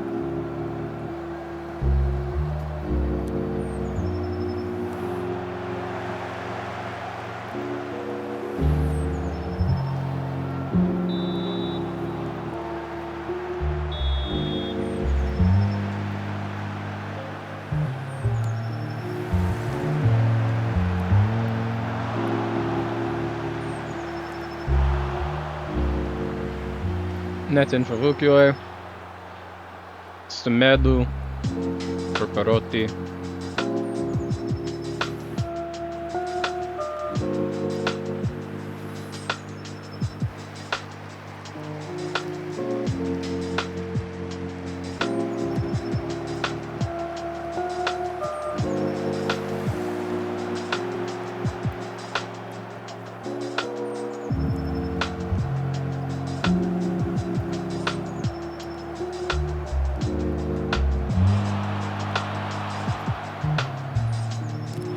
5 more minutes, and then we start trying to kill off this game, increase our time wasting, lower our intensity, lower our directness.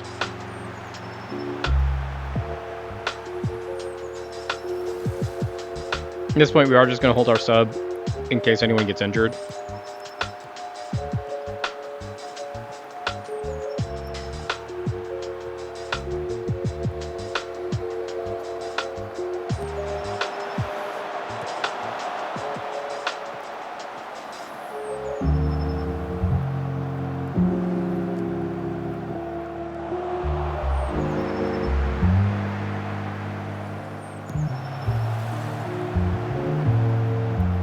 Another corner is fine for us.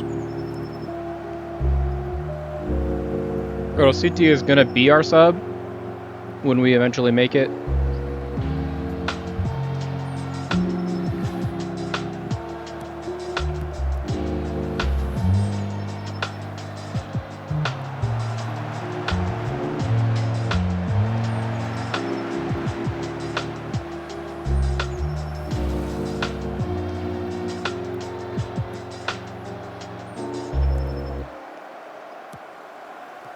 Gerardo.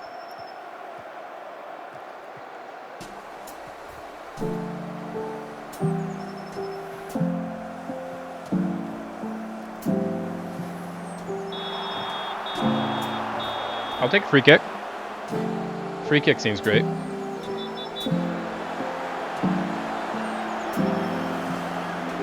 This is a great auspicious moment for starting this season.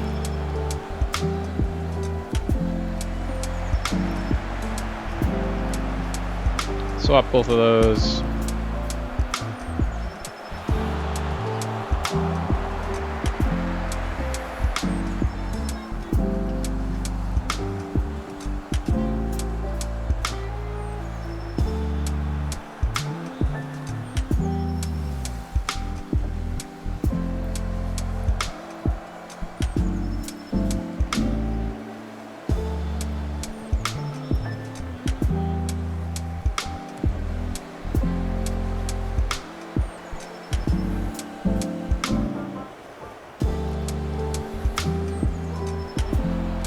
Perotti? That was beautiful by Clemente Perotti. He honestly should have scored there, or at least gotten us a goal in some way, shape, or form.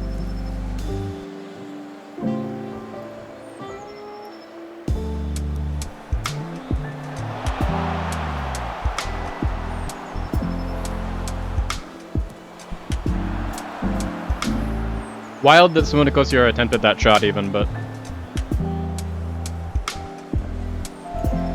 you just gotta hold out for maybe 10 more minutes. And then we've gone to Genoa and eliminated Genoa from the Coppa Italia.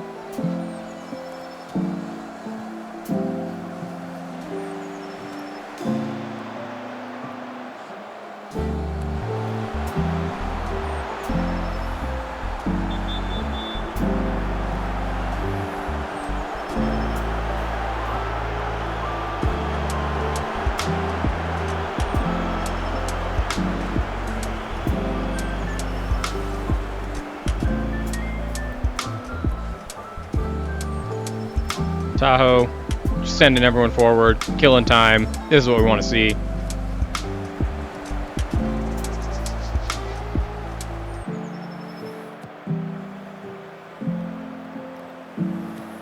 Ekatoro was offsides. That's another at least minute. I'll take 30 seconds. There we go. 5 minutes left. Let's go, boys. I'll shout and encourage. Oh, he might even milk this for the full minute.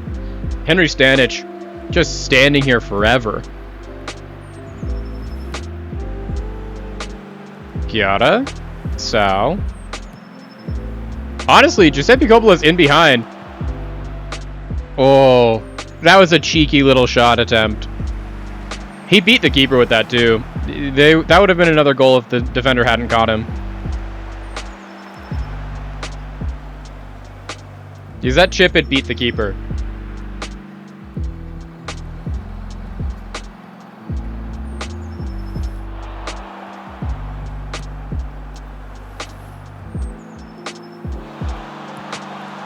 Nice, Tahoe. Way to read that deflection. Because Standish was, just trying to help, but he also then almost completely undid that.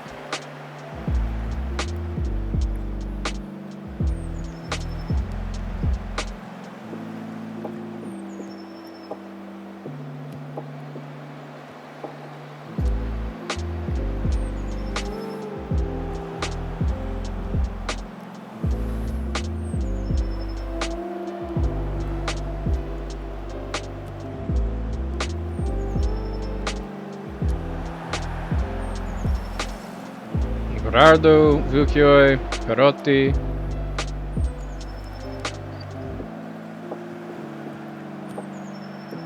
Sal's wide open on the left, puts it in. That was bad placement on the cross. There was no one anywhere near that other than the goalkeeper, so...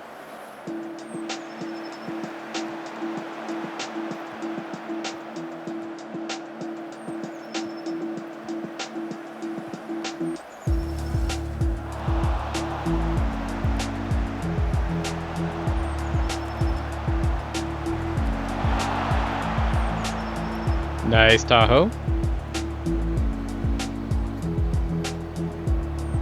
Okay, we just got 90 more seconds.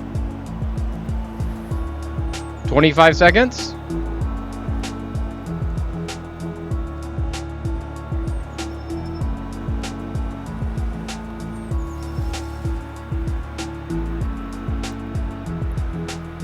Five, 4, 3, 2, 1.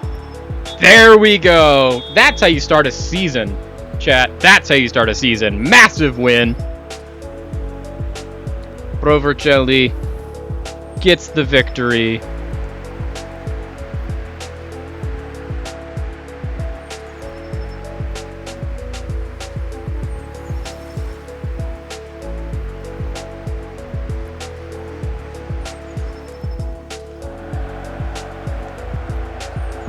Ooh, it got even worse. West Ham ended up winning 4-0. Mavropanos got another goal in the 83rd minute. Real Madrid was only able to tie with Girona. Augsburg drew with Hoffenheim. Marseille beat Metz. And Pro Vercelli beat Genoa.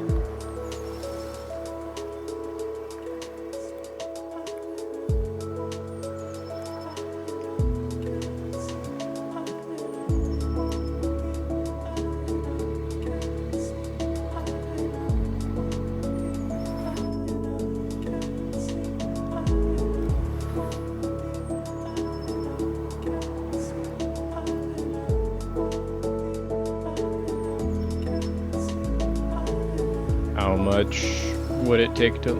Oh, he's already accepted it, so he can't. New 4-year deal for Giuseppe.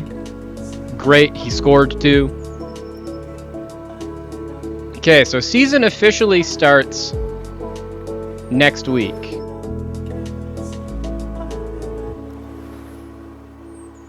Against the Inter Milan U23s.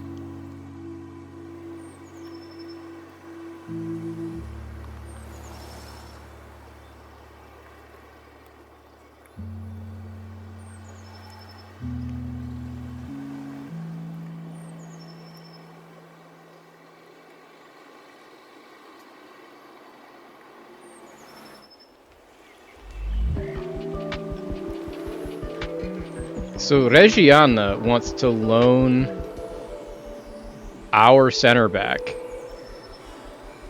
Why did we accept that? I want to play my center back. I signed him for that reason, so that he would play. And Reggiana, who are... Oh, Regina, not Reggiana. Regina, okay. That makes sense. I'm like, I would rather... Okay, see, this is a reading the team explains the team moment, Sam.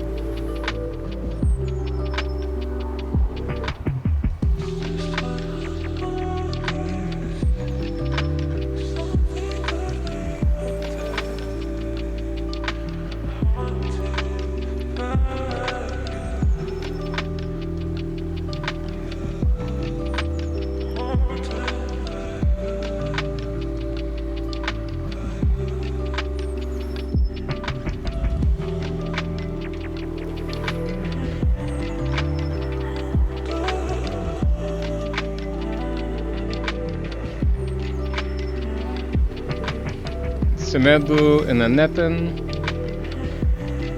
Confirm those. Those are my captains. Connor Shaughnessy, 32-year-old Irish defender.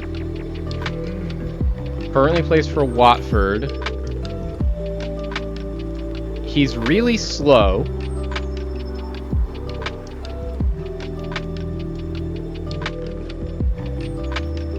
He has good work rate and anticipation though. Those are +2, +3. He's a -2 center back, and he's old. He likes big matches and he's good in the air though.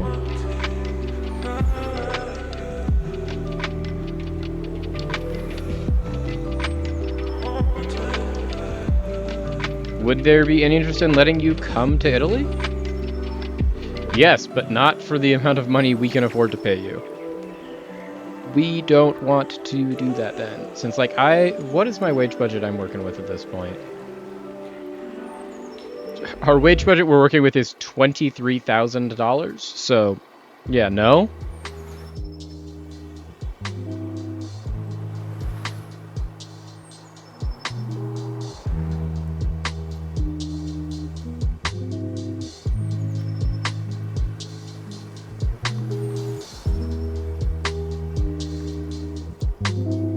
Bjorn Hedlof at Inter Milan, center back.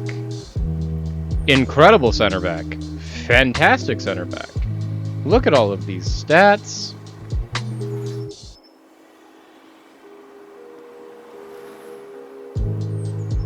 This would be a +3, +6, +7, +6.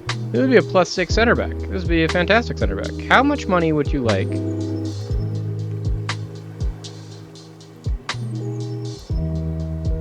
They'd like a lot of money. Like, truly an insane amount of money.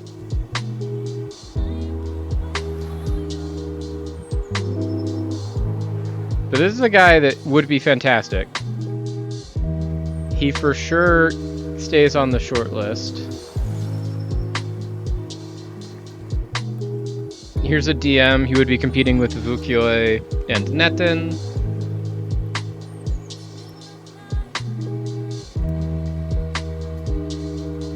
+1, +2, -1, +3,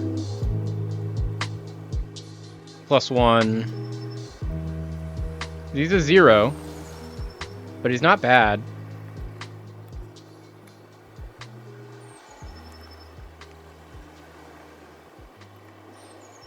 Oh, he's so cheap. He's so cheap.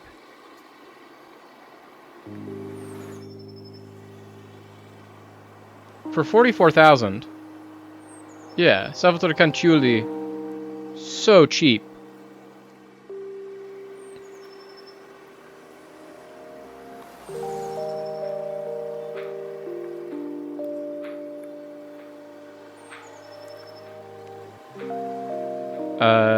This is a right back.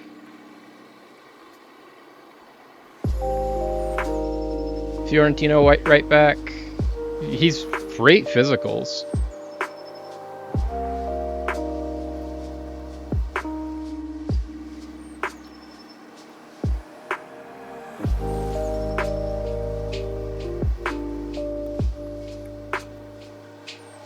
Center mid.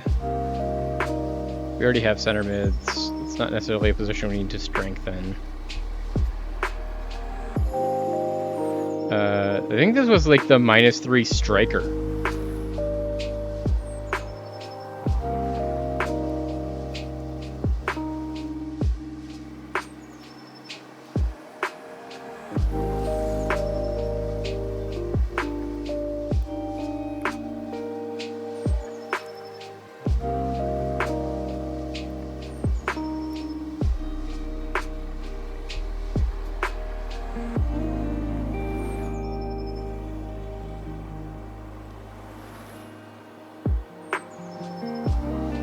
Joao da Silva at Como.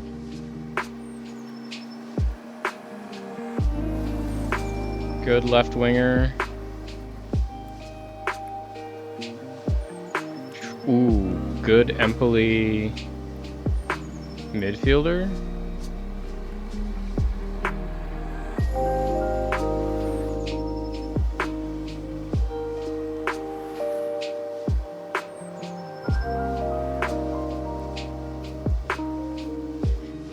I don't like that the idea of that is like, if we don't get relegated, we have to pay 4.3 million for him. Of like, he's great, but I don't have 4.3 million dollars. It's Roma winger. +3, +4, -1, +1, +2. -2?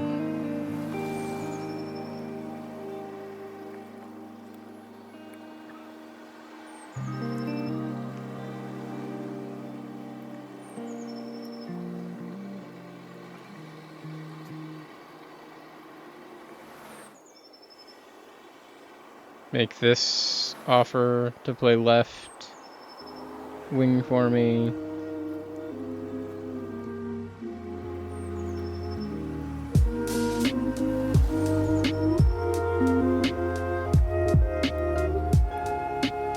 How good of a wing back are you?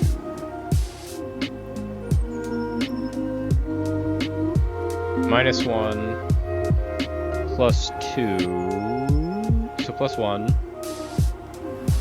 +3, 0, -1.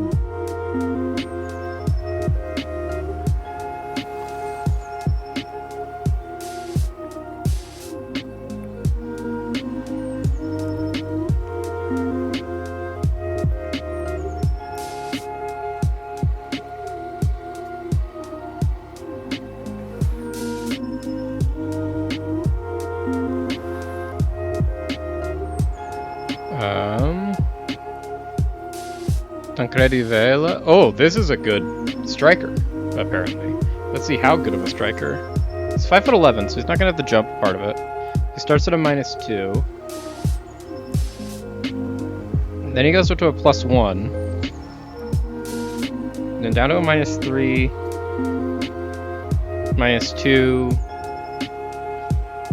-6.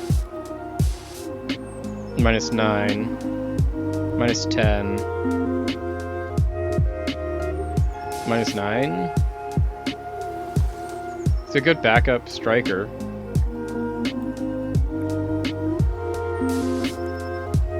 What would they want for him? More than we can offer.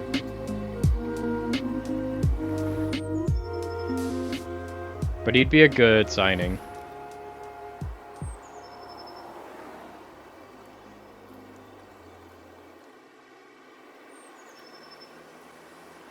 -5, -2, 0, -9, -7,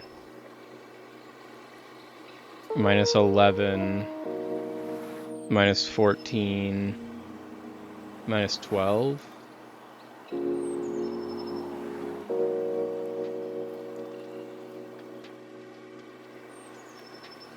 Cagliari, striker, 5'6" with 0 jumping reach.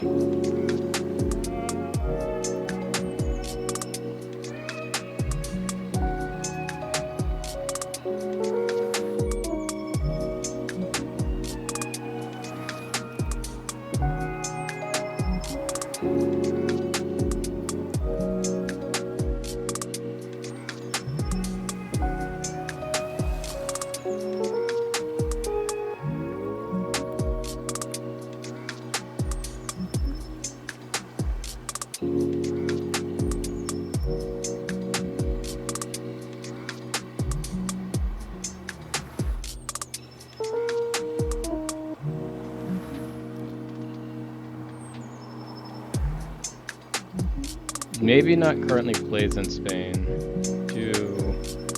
nationality Spanish. There we go. That gives us more players.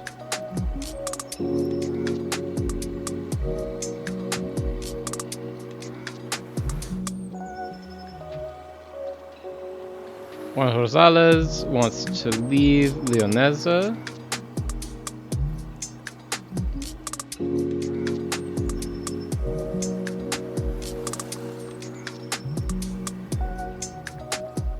Manuel Jimenez wants to leave his.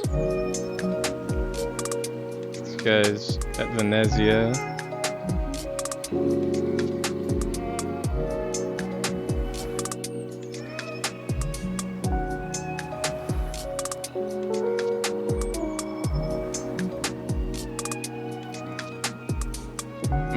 -2, -1, 0, +2, +2, 0.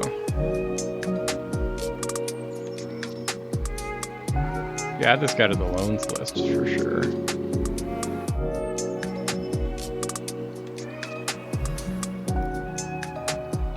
Maybe, probably.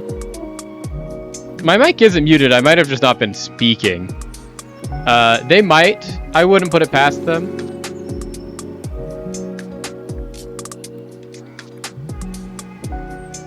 Scout this guy just because he's in there. Yeah, I might have just been talking, which, you know, isn't the greatest thing to be doing as a guy who's literally supposed to just be sitting here talking the entire time. So, you know, that's on me.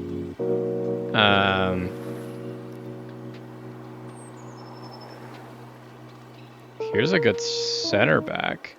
What do we want here? +2, +5, +7, +5, +7 center back.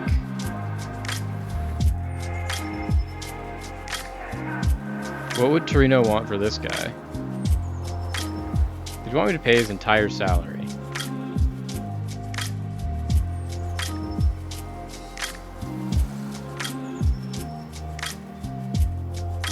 This is a huge pickup, though, if we could get him. He for sure goes there.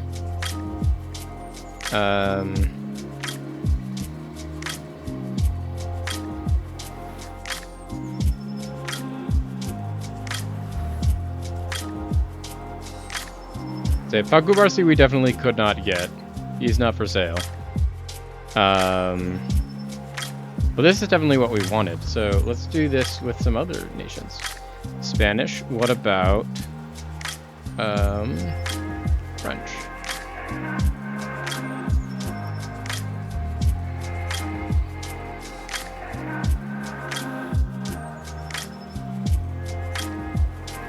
Okay.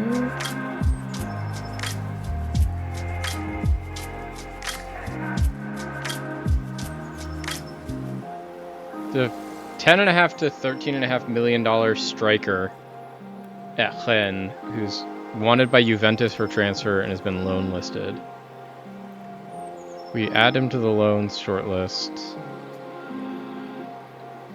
What would they take to bring him in? More than we can offer, but good to keep an eye on.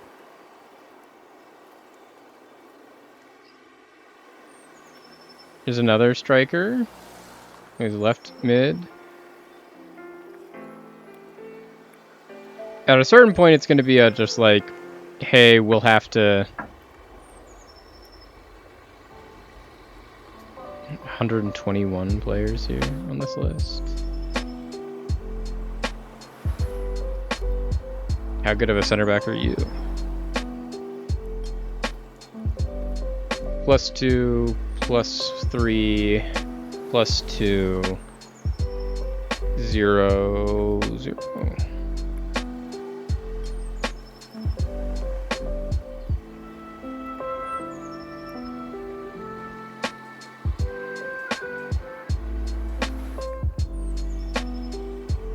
I mean, if we can sell our starting center backs to loan in this guy, he'd be not that much worse than someone like Jordan Bustin, and he would be considerably cheaper.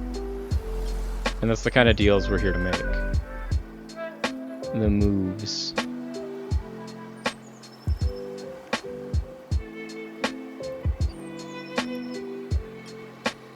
What a creature this man is.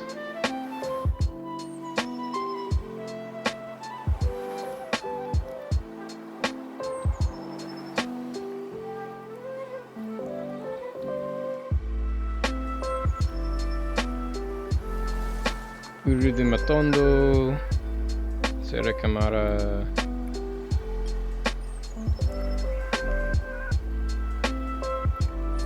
Wants to leave. Wanted by 1 billion clubs. I mean, Cousin is listed for loan as a 17-year-old striker worth $38 million. At that point, he just has to go on the list. But also, like, what would it look like? Ah, Saint-Etienne are like, nah, man, we're good. You don't get this guy. He's too good for you. Which, you know, fair. Ethan Mbappe, Mbappe's younger brother, has been listed for loan. I need a right mid.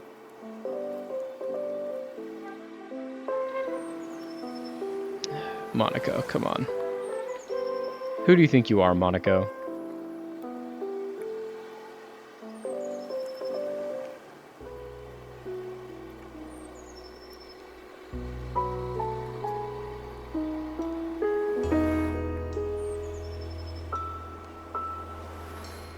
Olympique de Lyon. This guy looks like he's probably fast. Olympique de Lyon. No. So most of the French Ligue 1 is just like, nah, we don't want anyone to go to your team. But this guy at Olympique de Marseille, would they even consider? Hey, they'll let me loan this guy. And they let me loan him for really cheap. Who else is interested? Oh, the team that's really bad in France. So that might be just because he's not good.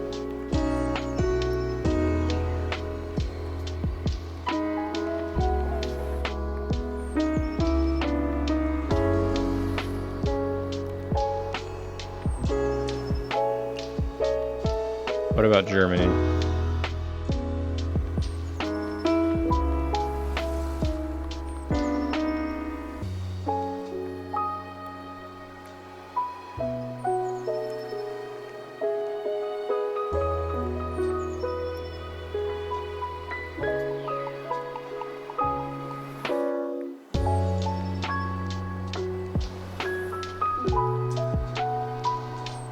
I don't know about him either.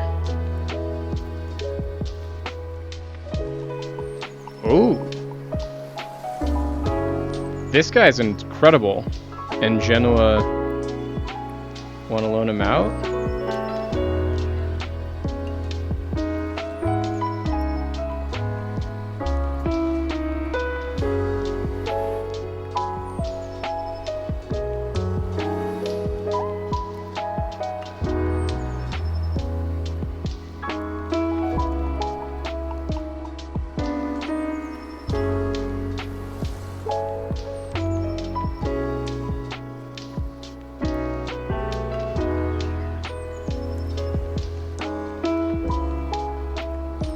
I cannot afford to buy this man, no matter how much you want me to.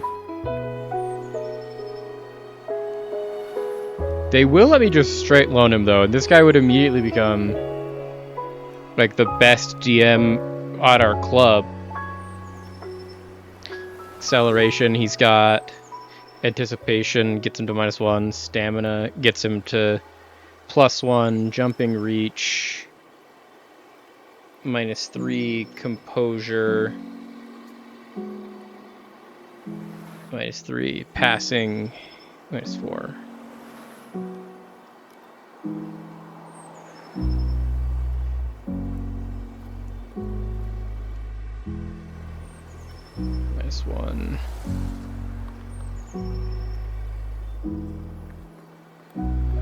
+1.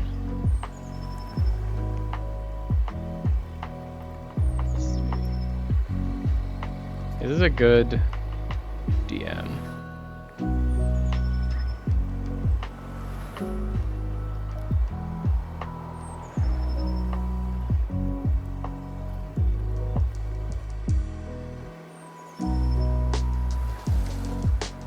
I don't know what...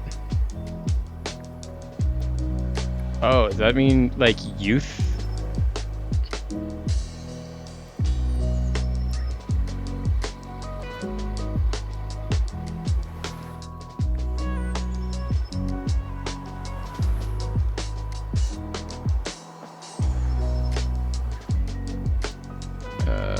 What about...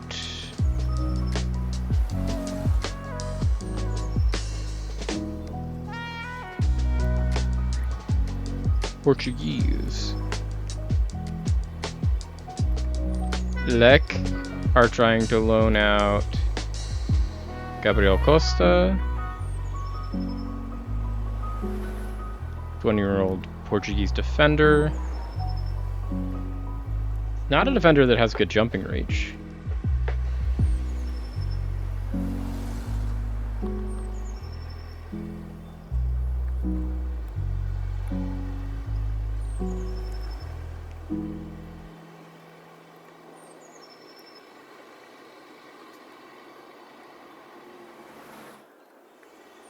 Mikola Masushenko from Passos de Ferreira? Why do we have full scouting on this random striker from Passos? Is it because Passos is like in our... one of the other clubs that is owned by our ownership group? He's 5'3", so his jumping reach is going to be horrible. Yep, -9. -8. -7. -11. -13. -11. -12. -10. He'd be a good backup.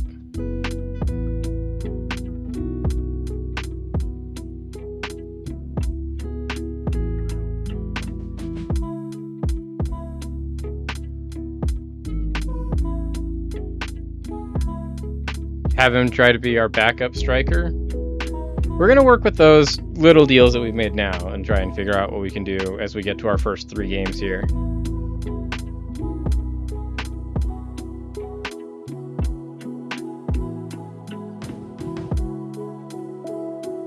Anthony Robinson went to Paris Saint-Germain and then now is getting loaned back to Villa? Crazy.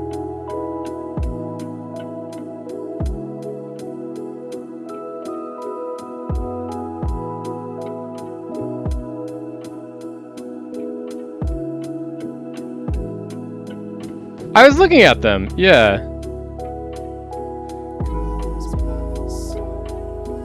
No, I saw your posts on them of the new rummy cards and like your new frames and stuff like that. I think they look really nice. I figured you would get the hot bib whenever you had time. I'm not the one pushing you on that, but the new designs on that do look really good. Sushenko, they're willing to let me bring in.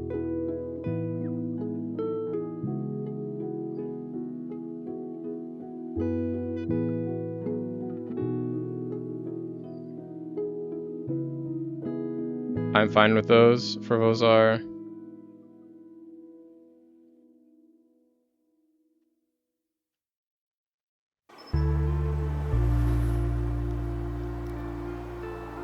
Productivity's a rough one. I mean, like, I 100% get that. Maurizio Vitti is injured.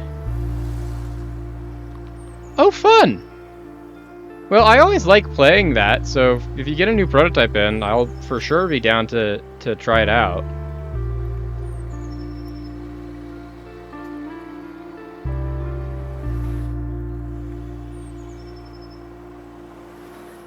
$20 flair attacking midfielder is just like an absolute genius on the ball, but he can't dribble at all. Because Flair is just like, how good are you at like doing tricks?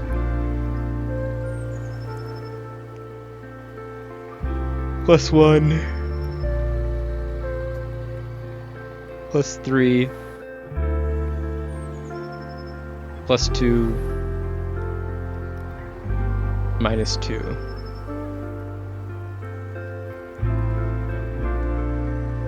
Ooh, fun!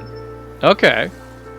I mean, that is a very important step to take, for sure.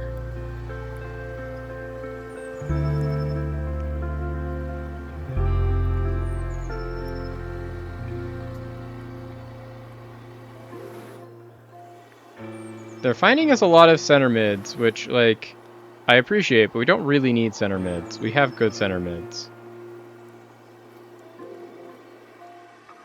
Here's a center back. There we go.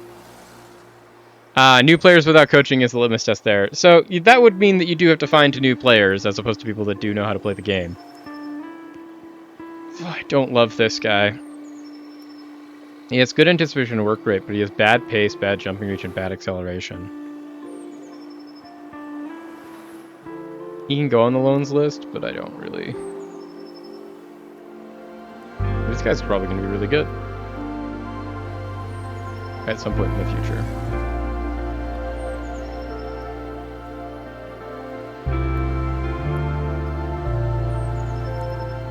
This guy also looks bad. Here's the center back. There we go. Not super hard, but still, you have to find people that want to play the game and don't know how to play the game and are new to the game, which is, you know, seeing as like the literal third time I ever met you, you invited me to play this game.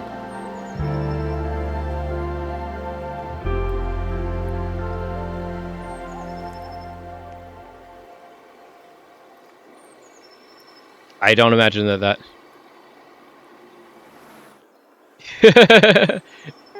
honestly, it might work. It also could be one of those things of like, you and I have talked of like, what are the merits of, especially when you were like, hey, I want to start going to this like board game night up at a local bar kind of thing, and how do I get people to do stuff and try stuff like that. Like, honestly, being like, hey, I am a local card designer, I want to try and do a demo day for my design thing, and doing that in that situation isn't a bad move.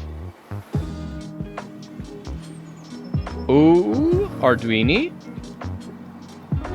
I like the 3.5 stars. Let's see if you actually live up to it. +1, flat, +2, +3, +2, -2.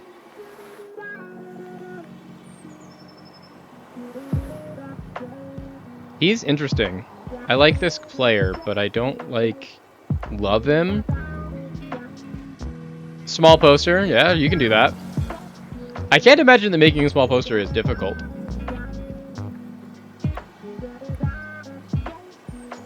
Okay. Arduini, we want to alert onto a 19-year-old Australian striker that plays in Italy. Yeah, that would be nice. That's a good data point to collect as well. Ooh, Antonio Arena, target forward, 6'2", Australian. First striker we've looked at in Italy that actually can jump. He's also not slow, so that's a +1. 0. -4. -3. -1. Honestly, this guy is cracked. Antonio Arena. I don't even think you get on a loans. You get on a yes. What would a loan look like for this guy? No money. They want literally nothing. Will they charge me more if I play him not as that, but instead...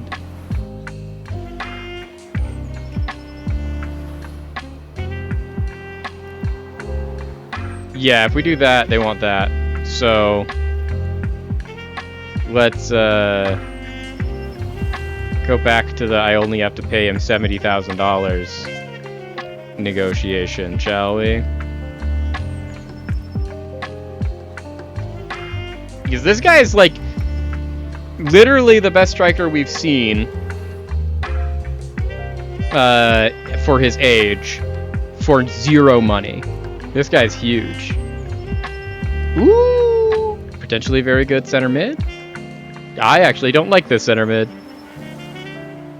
So the whole thing that is most important, it's not even publicity, it's game time. So the most important thing in development of young players is how much time do the players get to play. And so for teams like Roma, or that guy we just loaned, I think we also just loaned him from Roma. But for a team like Roma, they have a whole bunch of youth teams because essentially they are competing with really only Lazio, which is the other team that is in literal Rome, for every child in Rome that wants to become a professional soccer player. Which means they get a whole bunch of young kids that are really good at soccer that want to be the next Andrea Pirlo or insert Italian soccer legend here. And so when you get someone like that, the best way to get them to their highest level of development ability is you need to give them game time in highest level competition games that you can get them. And that is what loaning players out for next to nothing comes to. It's very much just like, for big teams like your Premier League teams or your upper end Bundesliga or your Real Madrids and your stuff like that, they're more than happy to let a whole bunch of youth players go out on loan for no money because the amount of money it costs them to keep them on payroll is like a fraction of a percent. Yeah, AFK XP farming. It's a fraction of a percent of their total payroll to keep that person on payroll.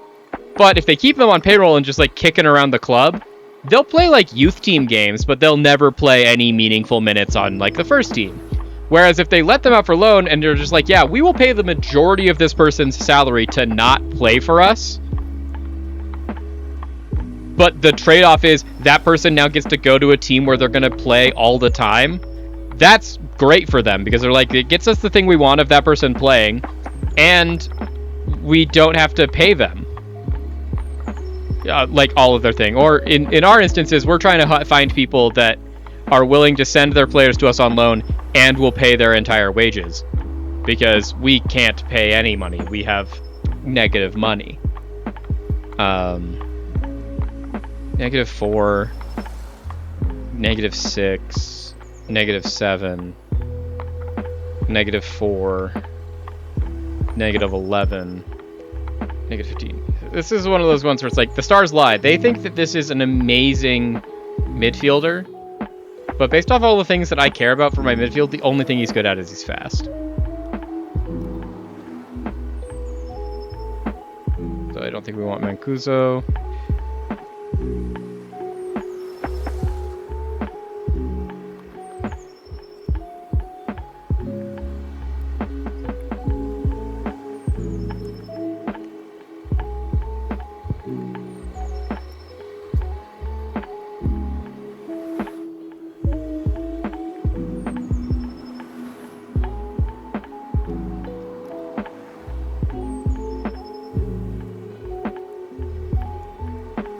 He's loaned and transfer listed. This left winger, we do need a left winger. He's consistent.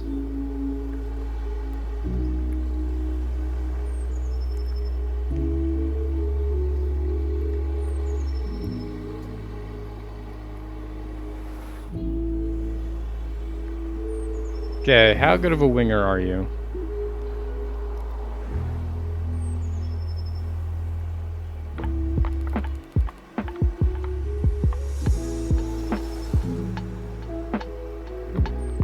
-0, -0, -3, -1, -2, -5. Honestly, probably not worth it.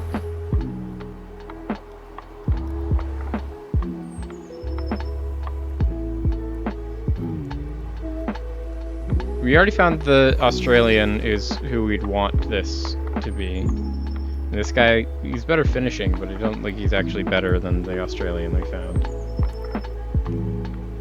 This guy might be, though. No, I'm not thinking that he is. His thing that he's good at is he's got weirdly good mentals.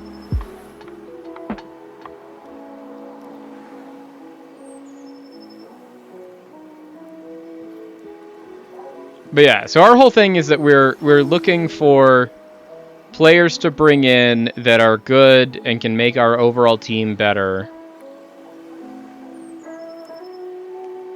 And that we don't have to pay their full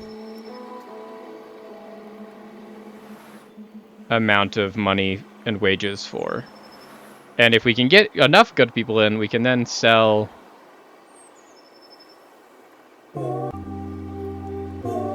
How good of a goalkeeper are you? Because if you're a good enough goalkeeper, I'll take you. Especially if you're willing to be like a backup. The thing is, like, you would want real money, and I can't give you real money. Agility. We really, all he is a +1 goalkeeper, which is, I'd be willing to give you a deal to be my backup goalkeeper for, like, no money. Udinese in Serie A wants this guy? Why?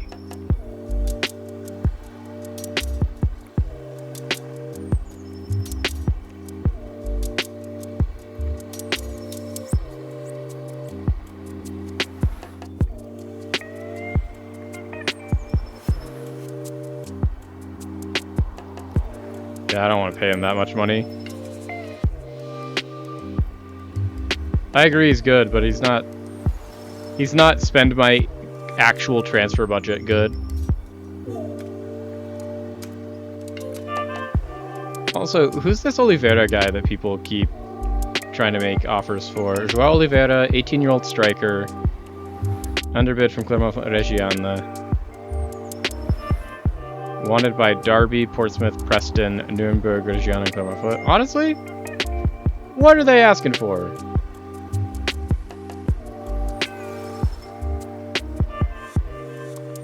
I'll throw my hat in this ring. I don't expect us to win it, but like, sure, why not? If enough teams that are like that good, including the team that eliminated us from playoffs last year, or the guys that want to get this guy, then like, yeah, I'll throw my hat in that ring. Why not?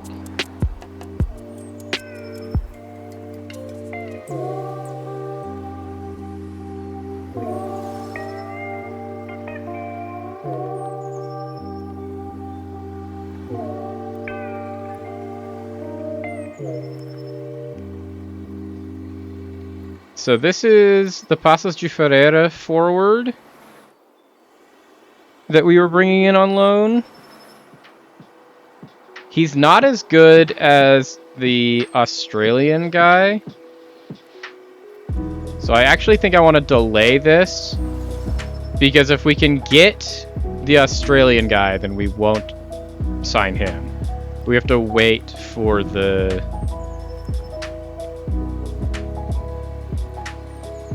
Move him from the short list, he's going somewhere else.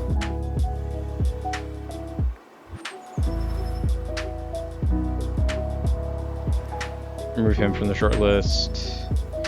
Ooh, training's getting good. People are training well. Nicola Rosito is doing great. We love to see it.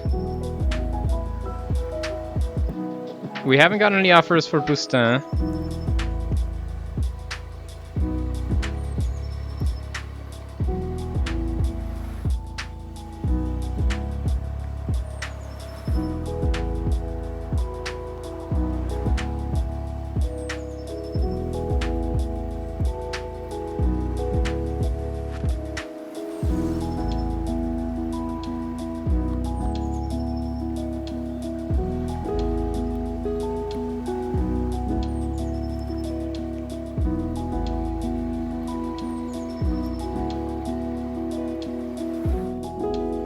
Diorio is just not a center back. He needs to be trained as something other than a center back.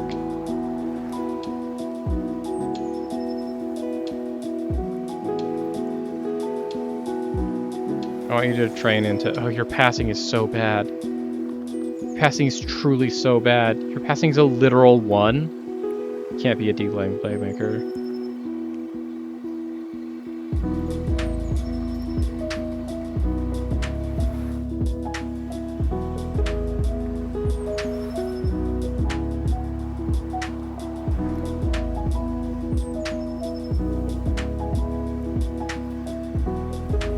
He's got great physicals. He's just so bad at everything other than tackling.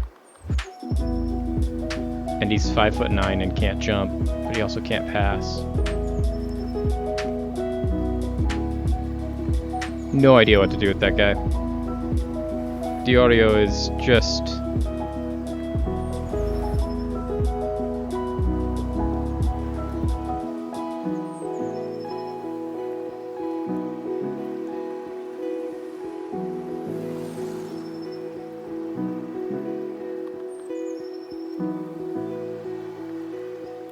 Rasmussen? Train just a little bit more. He is just coming back from his injury. Jungai Akro, I don't want you around here. Please just get off of my team. Johar Samedo, you're my captain. Train better.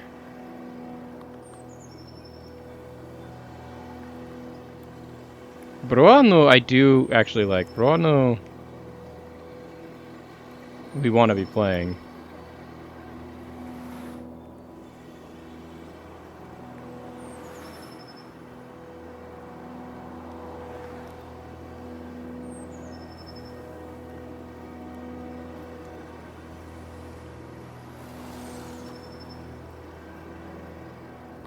Rasmussen starting.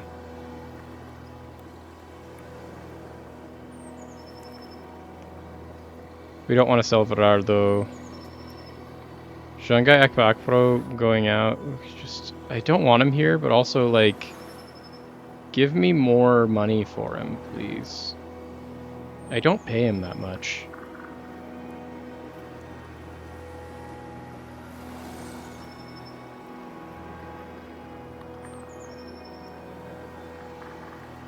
Nicky Stones has now adapted his game to arrive late. We love that.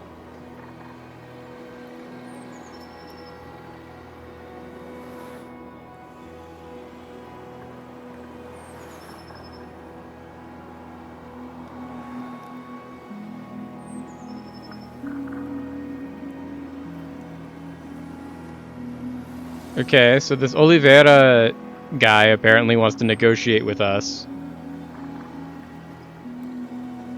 Oh, we got the incredible Australian striker.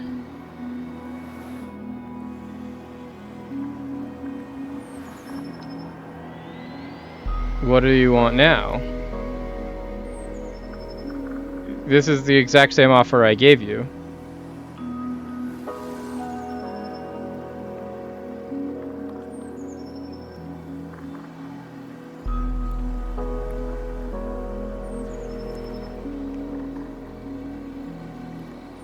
Antonio Arena is our guy that we want to bring in, and now that we've got this Oliveira guy potentially coming in, that's our second guy we'd want to bring in. So either way, I don't think that we want to do.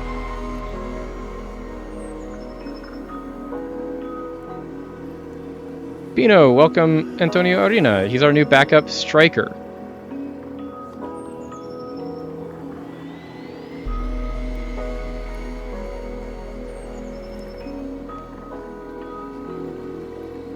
David Del Russo is getting better. He's not getting better at the things we want. His pace is going up. He's not getting better at necessarily the things we want him to be getting better at. Namely, we need him to get so much faster. They've made us a free...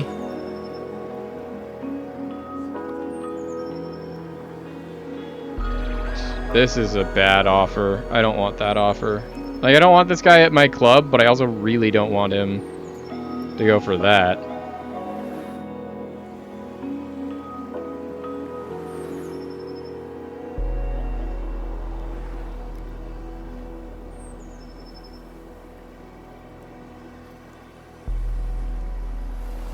Okay, so we've got Rasmussen. He's only cleared for...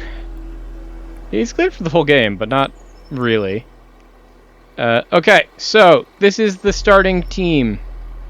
We've got Bruno as our backup. We've got Bustin, and we've got... Where is he? We gotta find him. De La Russo, there we go. So there's our two center backs.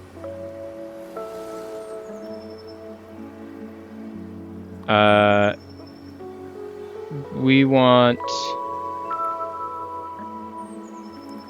Grelot. And we want... honestly, Renzi is our right back. Then it's Vitven.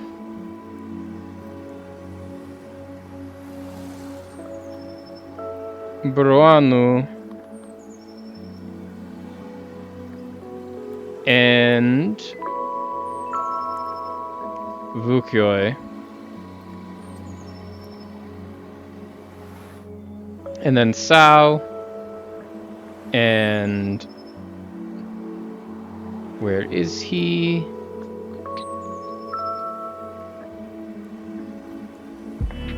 Perotti?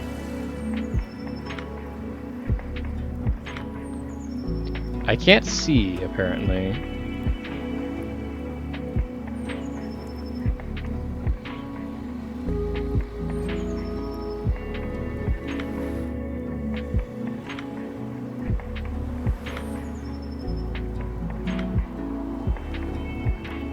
He's not out here. He's not on any of these positions.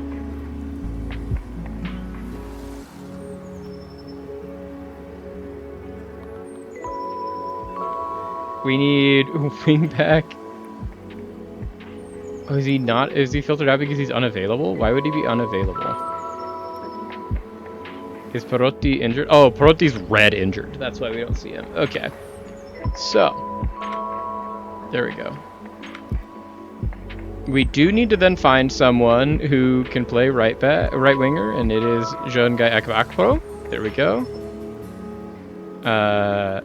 That gets to our striker, which is our new backup striker, Arena.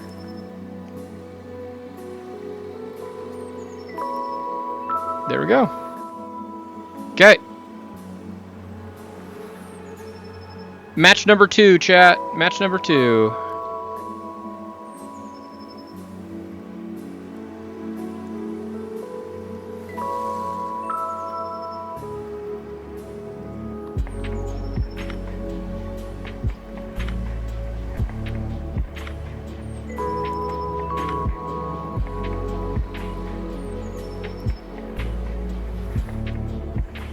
Bjorn Hedloff? Oh, yeah, I was going to say, we never want to press him. He's the insanely good center back that we would love to bring in on loan from Inter Milan. And I was like, why is that guy on here? And it's entirely because we're playing Inter Milan C23. So it's just the team he plays for.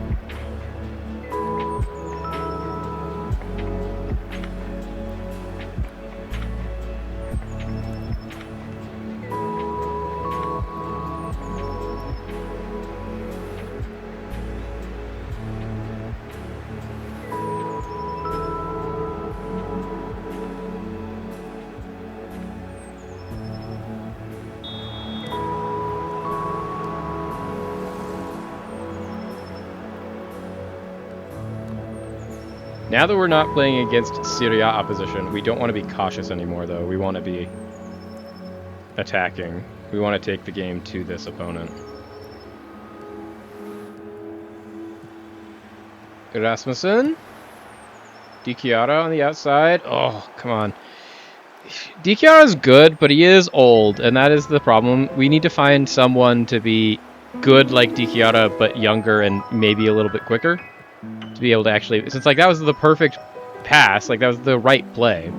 We're just trying to pass it to a guy that's 34 and doesn't necessarily have the legs to get there at the end of it before it goes out anymore. Nice, Giuseppe. Good press.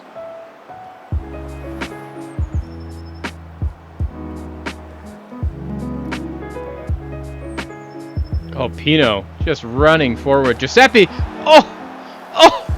Oh! Oh, an insane shot there! What was that, Giuseppe Coppola? Short to Pino, back into Nicky Stones. Rasmussen was back post there. This is a little bright, so it's hard to see the names, I will say. There's the insane Swedish center back that we'd love to sign.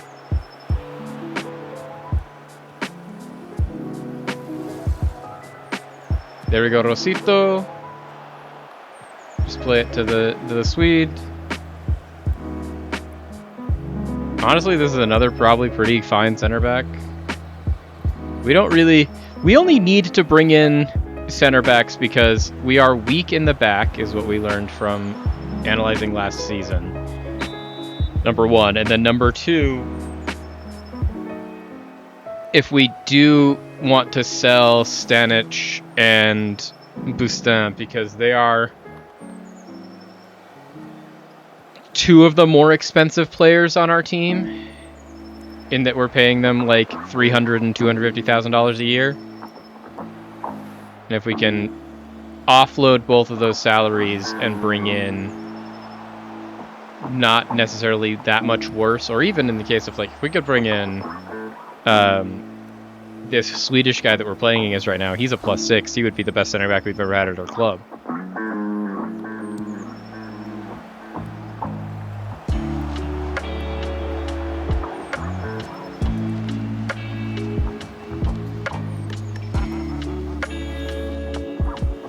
Yeah, Hedluf.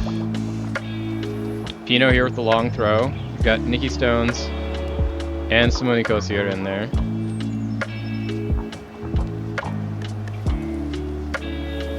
Nice Pino. That should never have been a corner in the history of the world, based off of how that went. That was going out no matter what, and then the goalkeeper was just like, you know what, let me just push that out for you. Which, you know, love the solidarity.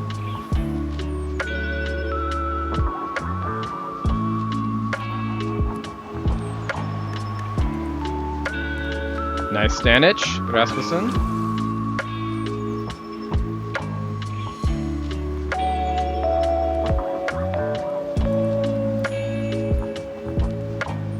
That was lucky. Oh, Semedo. Pino, top of the box. Come on, strikers. Someone put a foot on that. Rosito was offside, it's okay.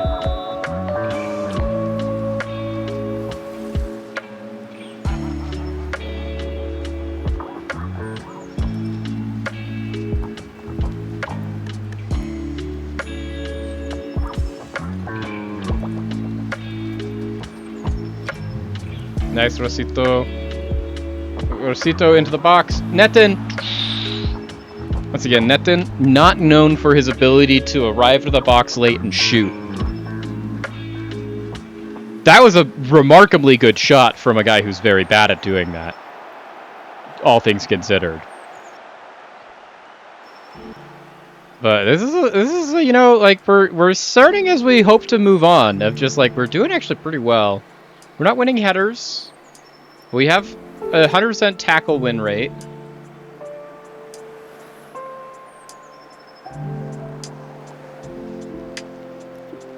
And all of the pressure.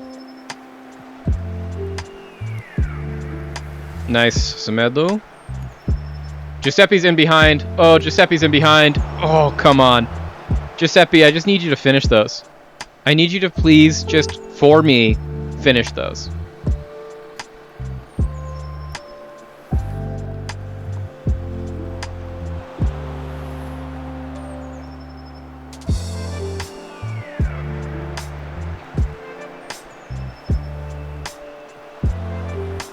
Pino?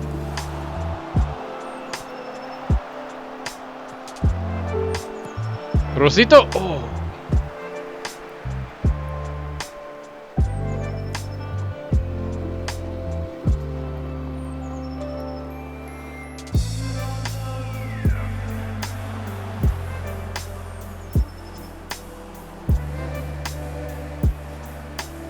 Okay, we're still maintaining pretty good offensive pressure.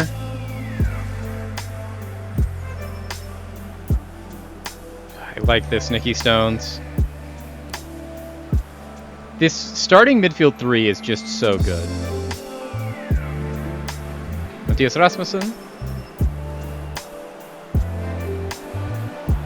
Pino. Ooh. You know, I'll take it.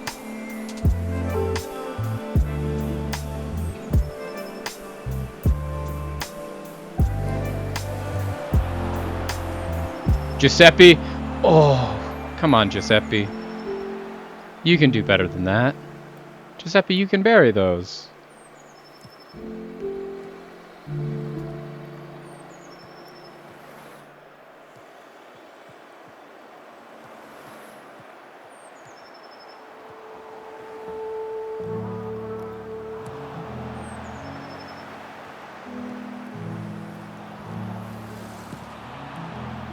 I'll take a corner. It's their first corner. That's the first attacking move we've seen out of the Inter Milan U23s.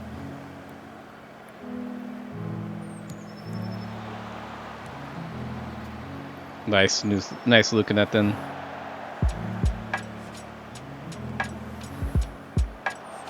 Rosito, way to win back possession.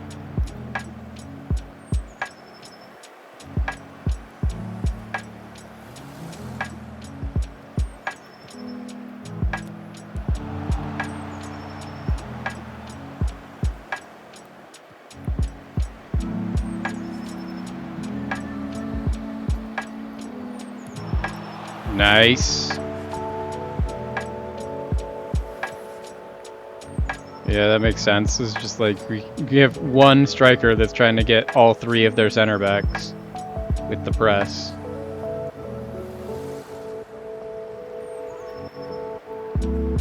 Gianluca.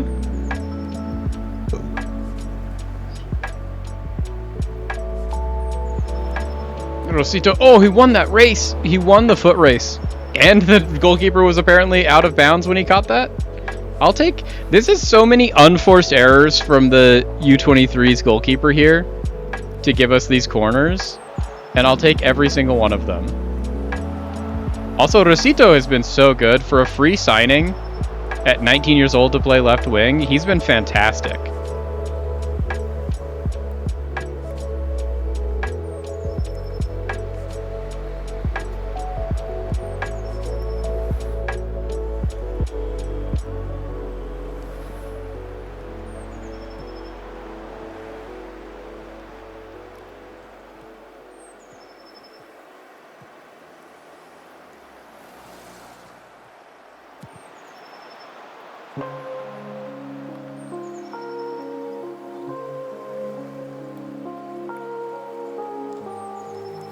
Okay, just don't concede from this corner. There we go, Tahoe.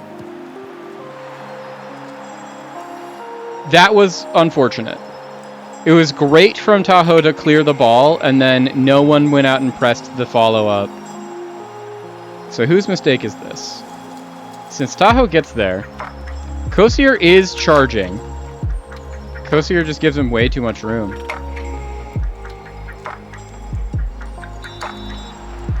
Okay, so we need to do a little bit better than that. Come on, Provercelli.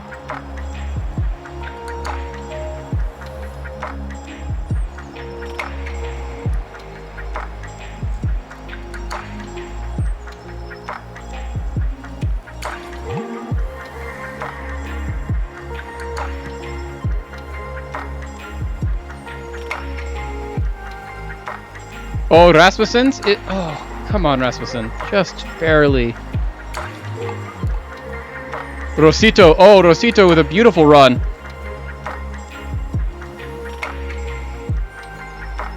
Rosito's still there. Kiara Rasmussen. So close. Mathias Rasmussen mere inches away from an equalizer there.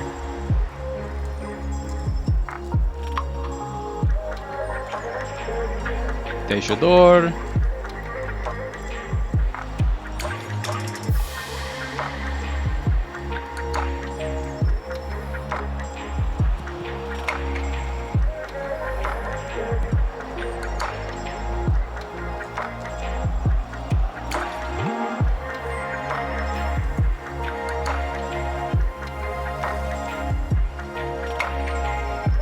There we go, Kiara. Nikki Stones. Come on. Nikki Stones, you're better than this. Pino. He tried to find Giuseppe, but there was just too many bodies in the way.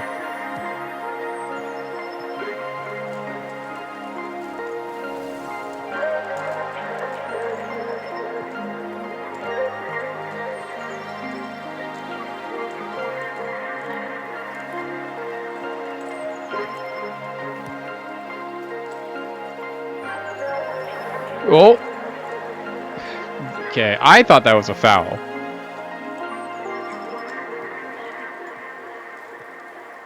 So, we have 100% been the better team here.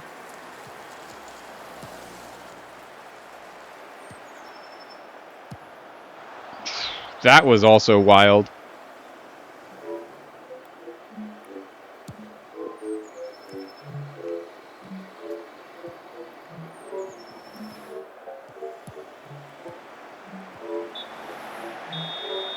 Okay, so we need to see something different in the second half here. Rasmussen has not had a great game.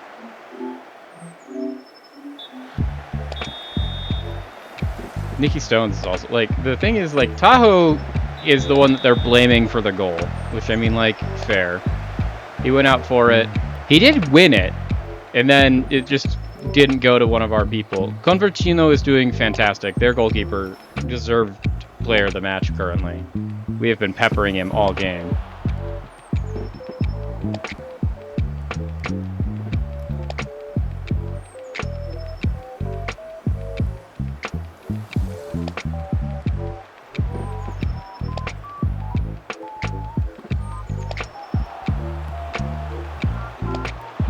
Nice, Tahoe. There we go. No problem there.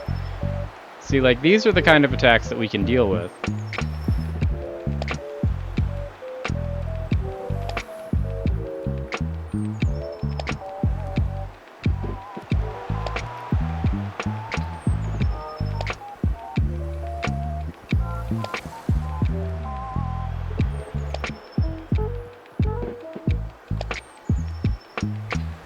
Nice, Kosier.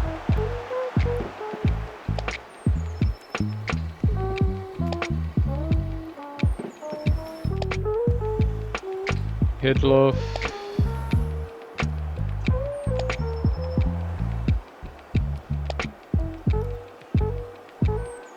They're just making Giuseppe run in circles. Pirola.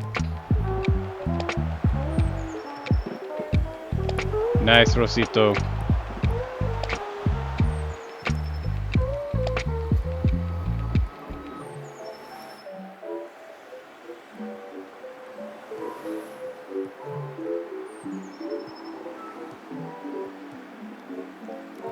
Stanic. Semedo's in behind. Pino. Nikki Stones. Di Chiara. Come on. We gotta find better shots than that. There has to be. That was, I agree, a lovely move, but like there has to be a better shot at the end of it than that. Rasmussen is not having a good first game back in the side, coming back from his injury. Rosito, there we go. Rosito keeps beating his man. Oh, he held onto it for too long.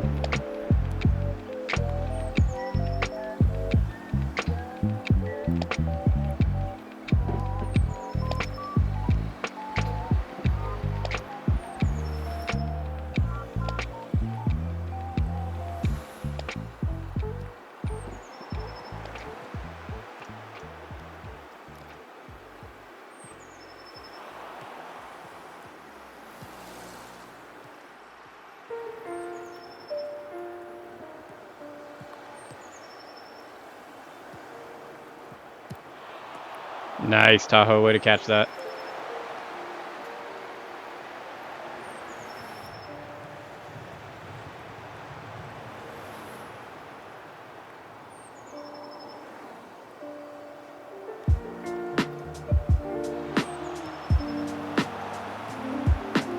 Giuseppe? He was offsides, but...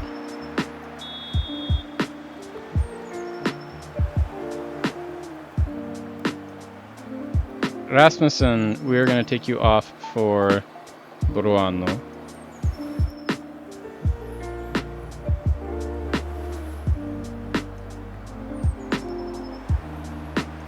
Rosito can come off for Sal.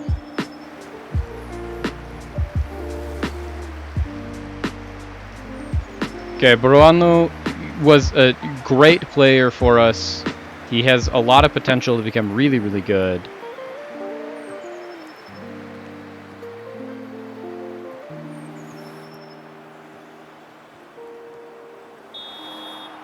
Okay, I'll take that. Nicky Stones puts this back post. Luke Netton! Luke Netton! There we go. Please be on sides, Luke Netton. Please. I need you to be on sides. Like, I desperately, desperately need you to be on sides. Come on, come on, come on. Yes! There we go. Nicky Stones. Luke Netton is here. Back post. He's so on sides. Like, he isn't even remotely close to offsides. And then just massive header from the tall Dutch center DM. Absolutely fantastic. Gets us back into this.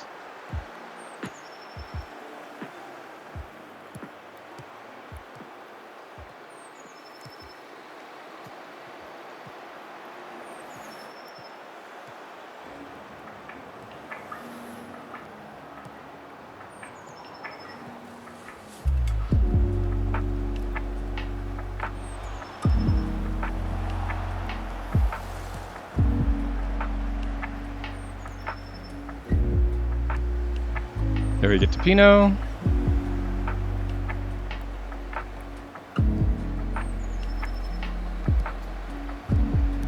Bruano. Oh, nice pass to Semedo.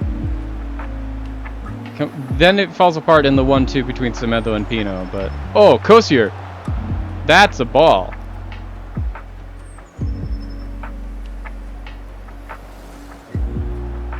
Okay, the last time they gave us one of these, we scored, so...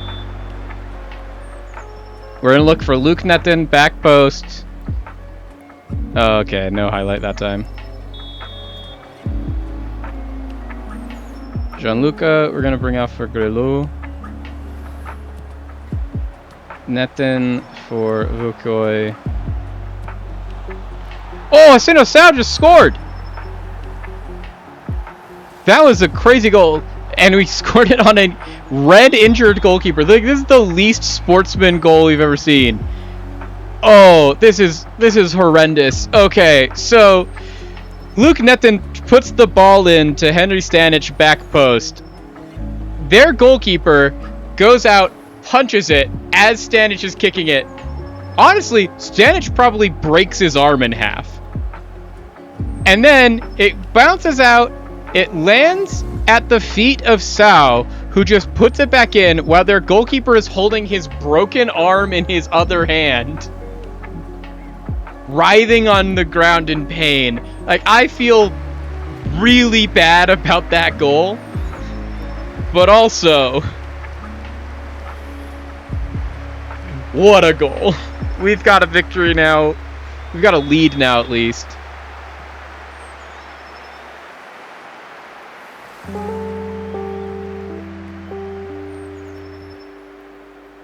I want to put Arena on for one last sub.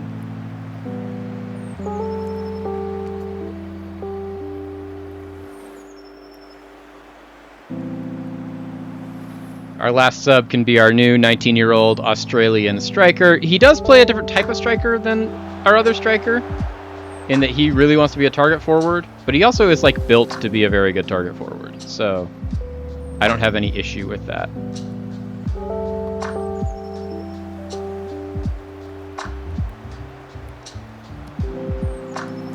Sal tries to put it back in. We'll take a corner. We just put on our target forward. We've never been better positioned for a corner. Except for that our target forward is the guy that they're passing it short to. Why was Jose Grillo the target? Why was not Arena the target?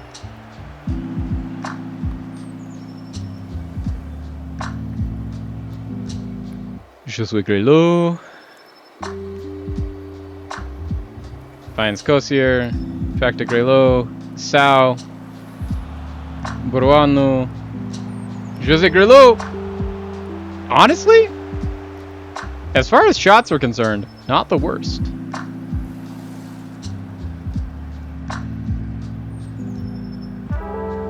Let's just try and kill off this game. Win it.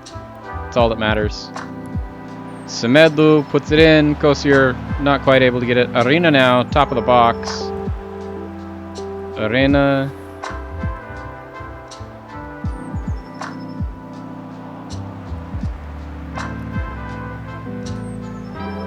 Nice, Grillo.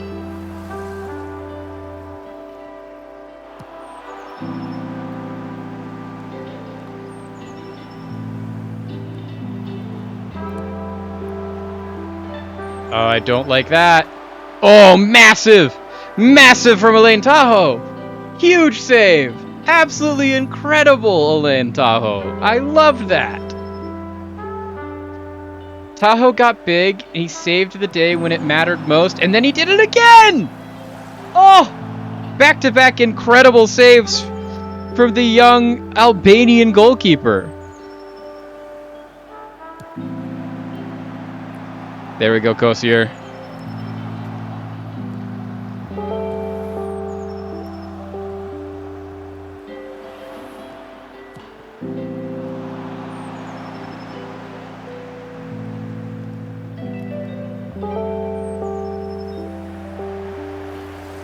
We'll take a throw-in. Throw-in is a way for us to kill time. We're already 20 seconds deep. 30.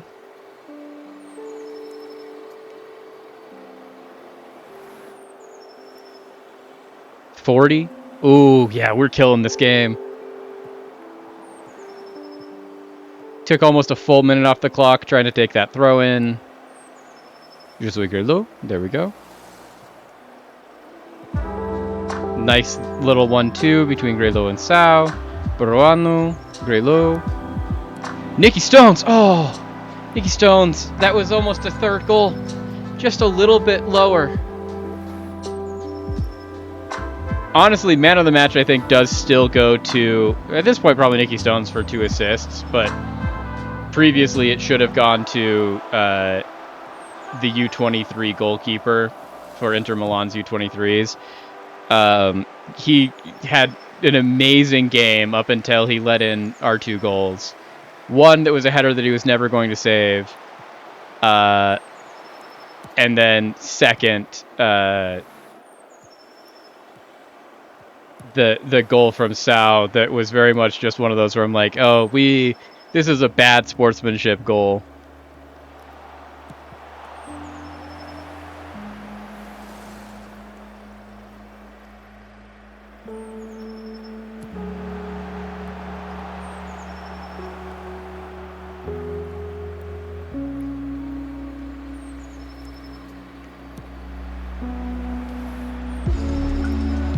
Okay, Tahoe, sit on this one. Just hold it.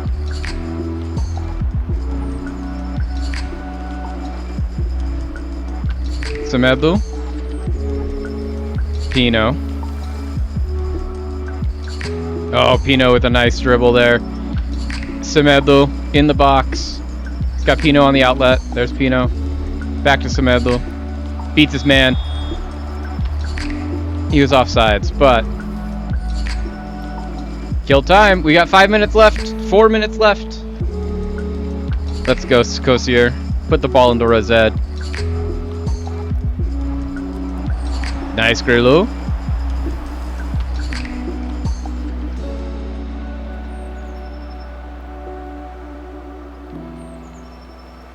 Okay.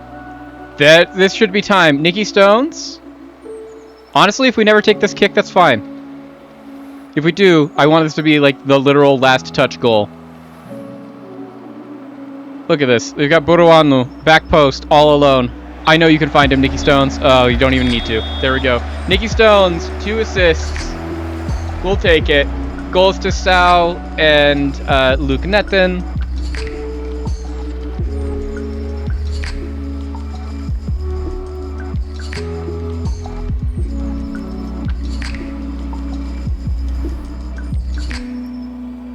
Honestly, fantastic. Arena makes his debut. Sal played really well as we got a goal off of him. I will say Sal's goal was a little bit of a BM. And by a little bit, I mean like incredibly.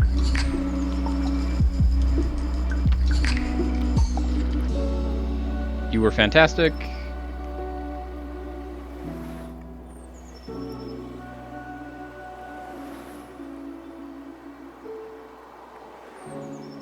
Jengai Ekvak Pro.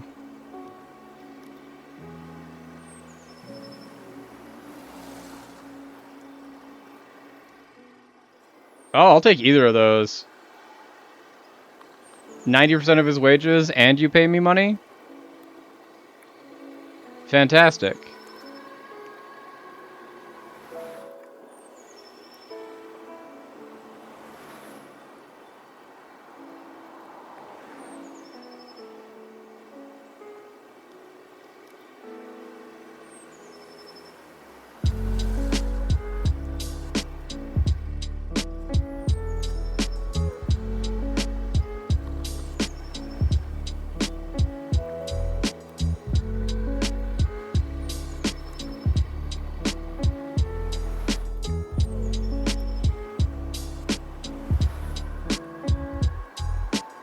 Yay.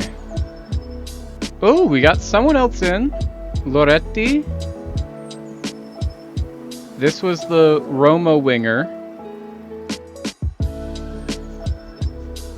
that we brought in, that we think is really good. He's very fast.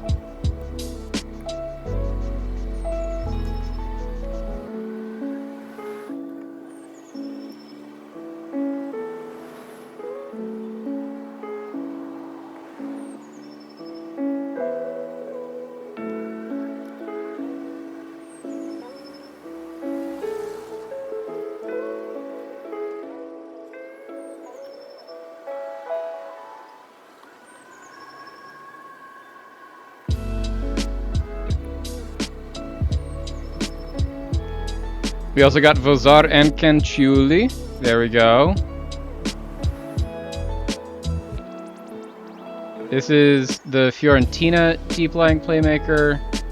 Honestly, is he better than Vozar? Because we're only probably going to take one of them. Vozar is really, really good at kind of everything. Kenchuli...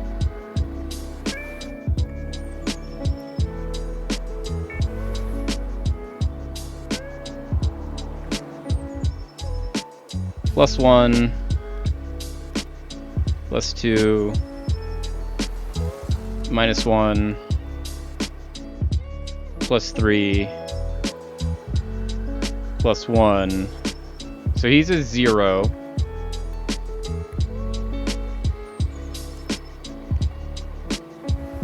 And Vozar is a... not what I wanted to hit. Vozar...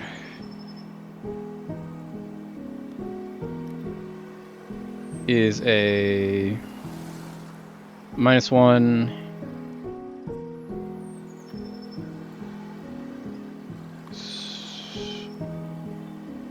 -1, -5,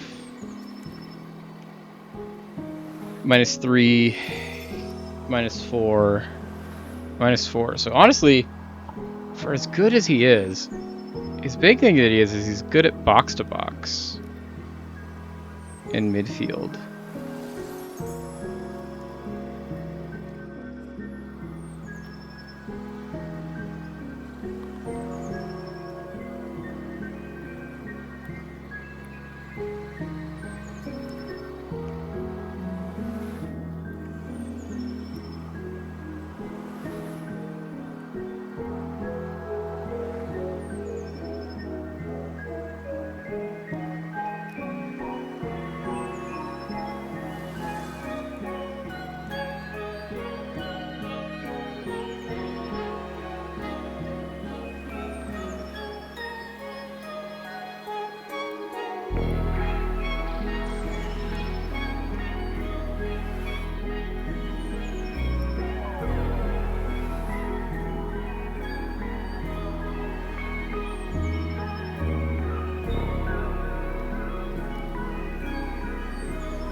Candalucci. So as good as Vozar looks, and as good as Vozar probably actually is, I don't think that we can actually take the Vozar loan.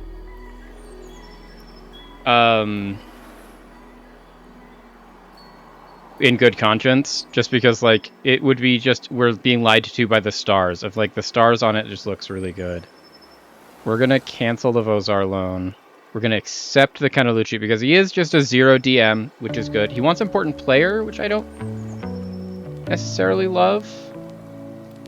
To the point that, actually, I think we're just gonna cancel this one too. Since we have, like, the thing is that that's for our position that we have 2 of our best players, which is Vukioi, who's a -0 and 18, and Luke Netton, who is a -1 and 22, and just, like, actually really good.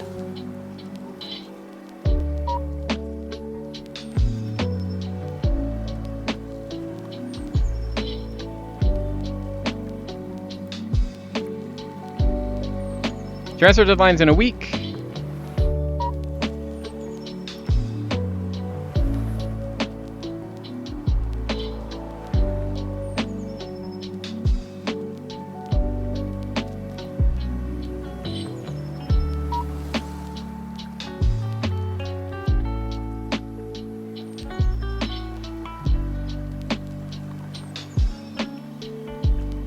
A midfielder? How good of a midfielder?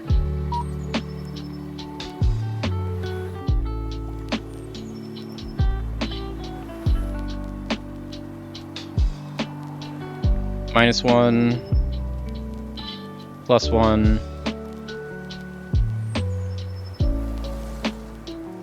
+2 midfielder, free agent.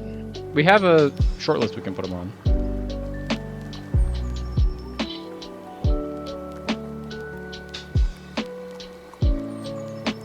"26-year-old center back." We know apparently a lot about this guy. We can't afford him, and I doubt that they'd let him come here on loan, but, like, would they? +1.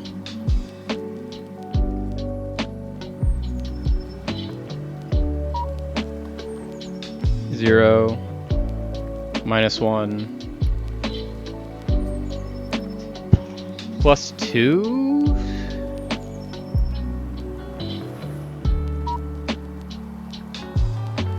Yeah, like, there's no way. Like, why are you showing me this Wout Koemans guy? I mean, Bielefeld, trying to get rid of this attacking midfielder. We don't play attacking midfielders. Stuttgart, center back. U23s. He's a -2. How cheap would he be?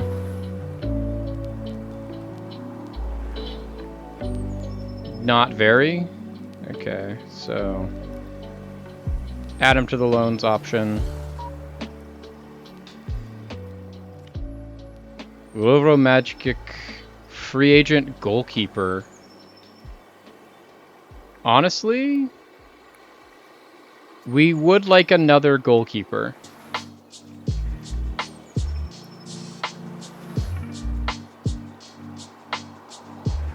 Lecce has a Romanian striker target forward.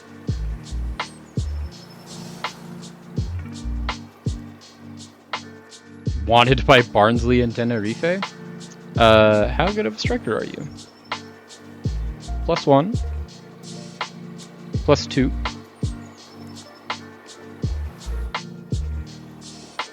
-1. -2. -1. -2. So he's a -2 striker, but he's not a bad striker.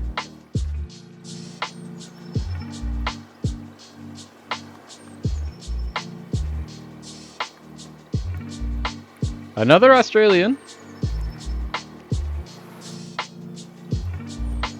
Free agent center back.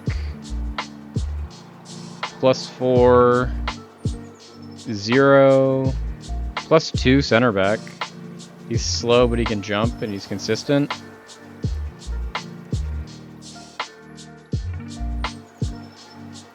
He's out of a contract, so he'd be free.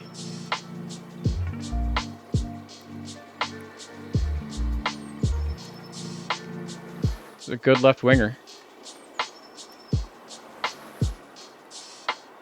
1, 2, -2, 0, +1, +5, +3, +1. He's a +1 left winger.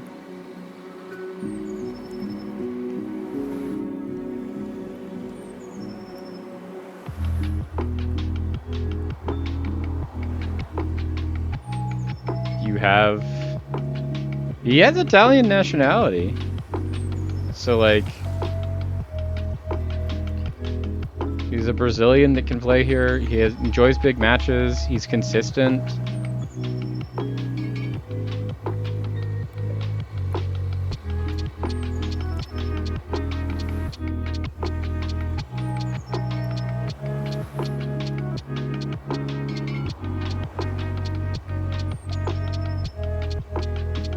Regular starter I'm fine with. He wants no money.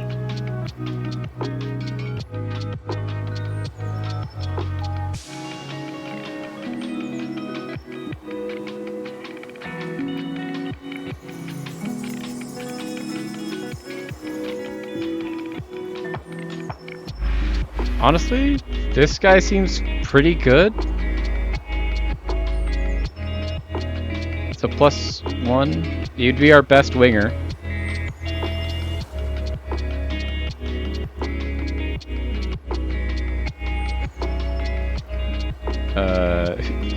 We're gonna go to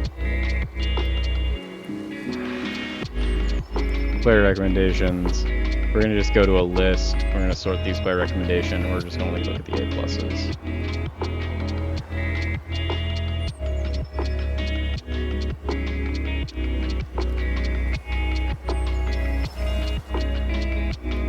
Just actually only look at our loans. So this guy, he can play on the right, which is good. We don't really have depth on the right. Depth on the right's important for us right now. As far as wingers are concerned, +1, -3, -2, -3, -6,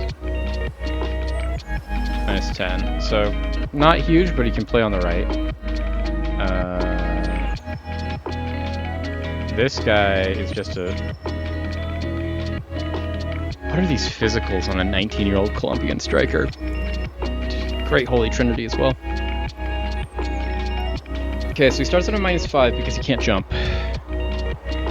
Balance is also going to be better, so he's on a -8. Pace, -5, -3,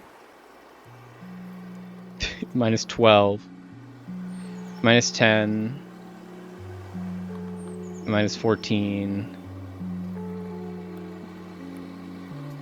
-12. Like, honestly, he's a really interesting player.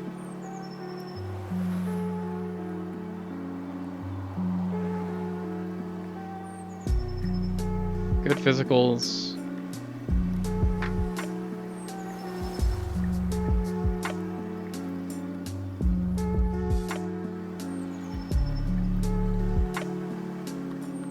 Okay.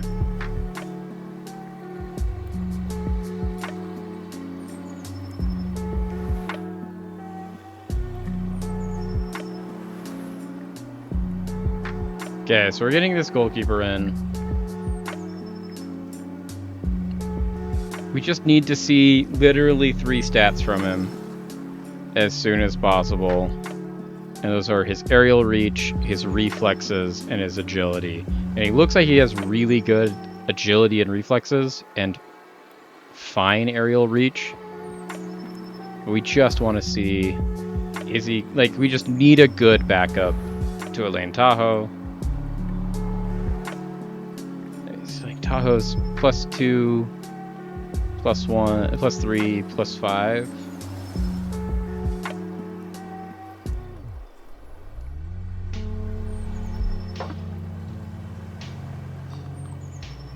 Okay, this will be our last game for Football Manager today stream. And then we'll swap over to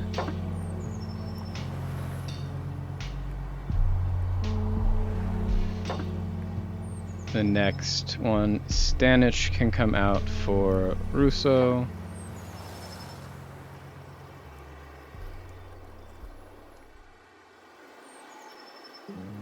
Gianluca for Grillo.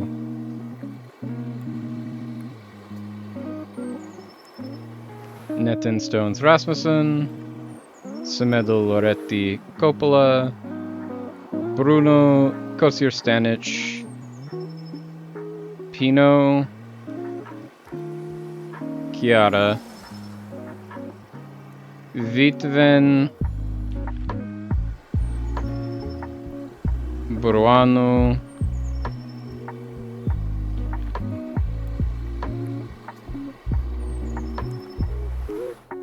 And then Vukyoy, there he is. So Perotti's almost back. We'll bring him just in case. He's back in 4 days. He passed his fitness test, which is why I'm like, he can come on. You need to be Arena. And Rosito. Rosito also can play. Oh, I didn't know Rosito can also play right. That's also massive. Rosito can also play right winger. Huge. Honestly, massive. Because then we'll have him instead of Perotti. Perotti can be our emergency backup.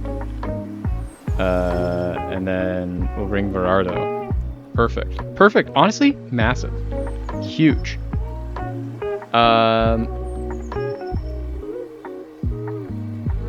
Let's go. It's Reggiana. They're kind of our arch nemesis at this point.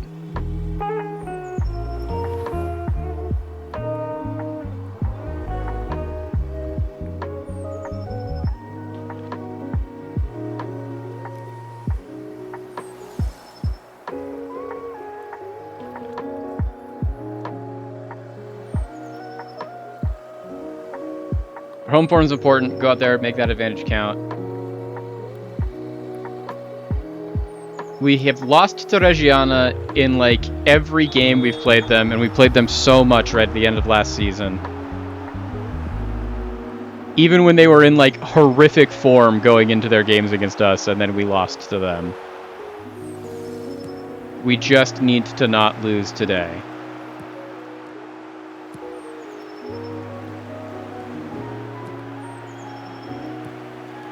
Nice, Renzi.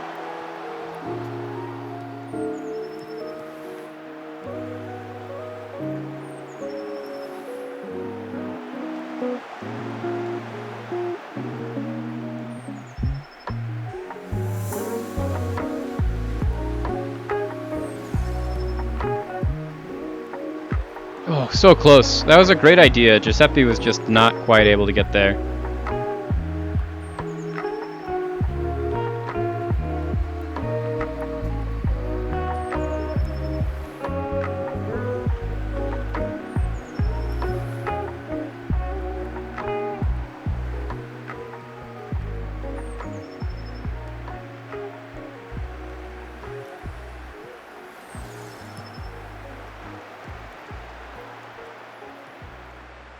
Semedo doing really good there, trying to press as our winger. We love that.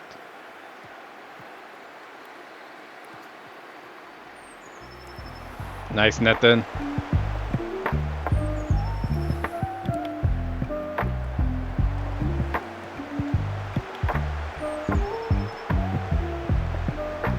Great back and forth from Semedo and Coppola.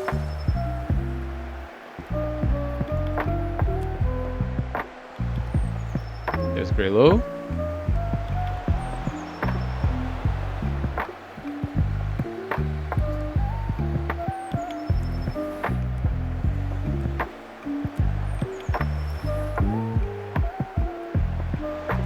I actually think I want to try something. So we know that they already know how to play against this. But we have the ability to do something now that we have Renzi on our team that we couldn't do previously. And so I actually think I want to drop you to just... You can be an inside fullback. And I want you to invert. Since now, if we look at it, in possession,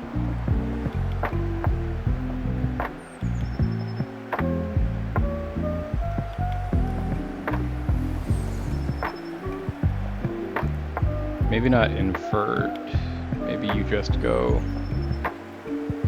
fullback.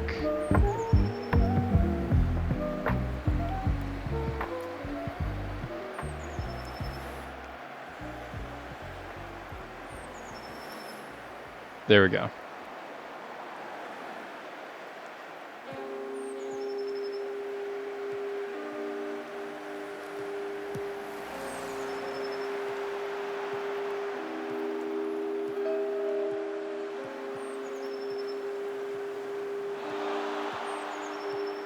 Because Renzi is playing right back, but he's actually a midfielder.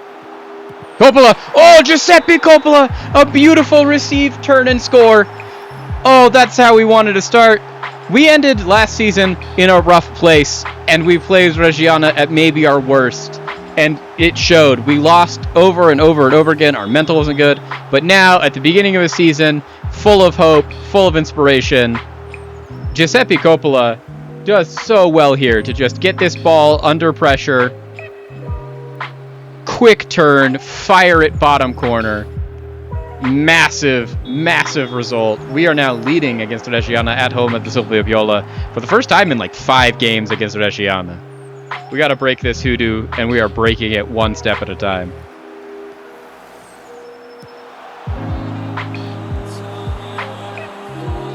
Gondo still playing for them. He had a gangbuster season last season, Cedric Gondo. They also still have Germa. Nathan Germa scored, I think, 23 goals for them last season from attacking midfielder.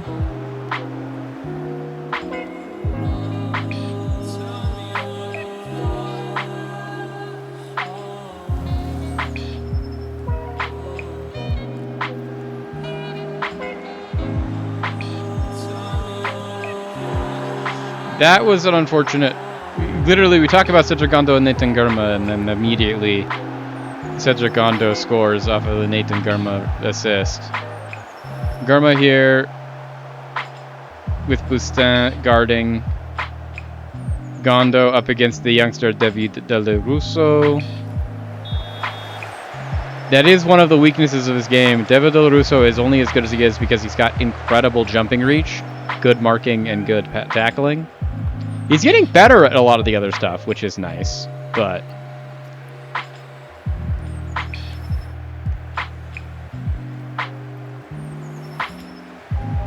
Loretti, Rasmussen. Loretti. Here on his debut, by the way, just arrived like 3 days ago from Roma for the season. There's Netin, Semedo, low-driven shot. Couldn't get it past Mota. To be fair, that looked like it was going to go out of bounds either way.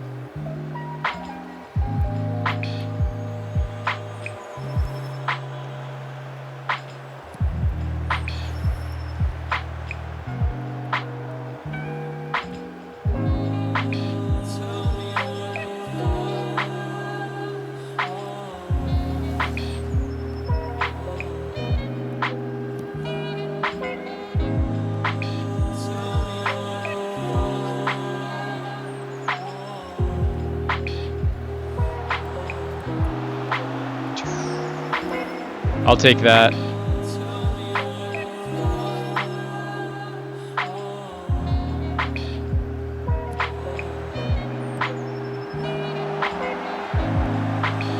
The one thing that this particular lineup has going for it is that we are supposed to be incredibly good in the air.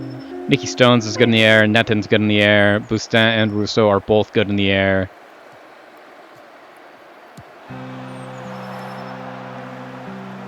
Giuseppe's fine in the air. We have a better striker if we want to be good in the air, but Arena's on our bench.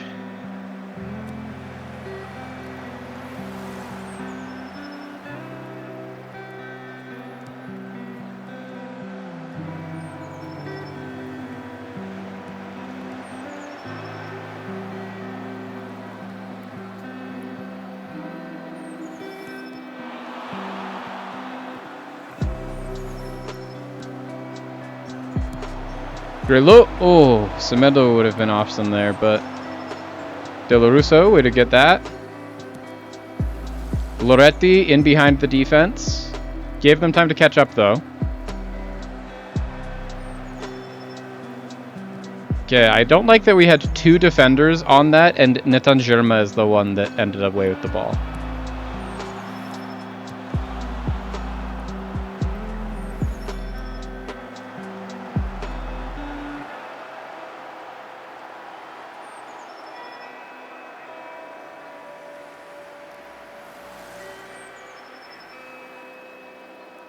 Don't be apprehensive.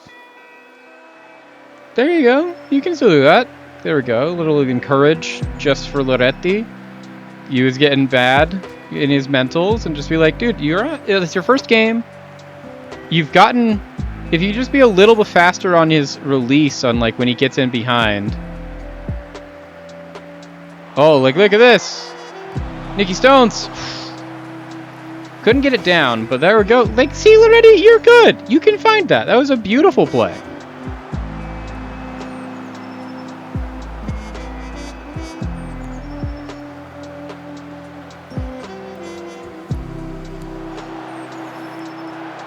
Nice Renzi. Renzi might also not be bad in the air.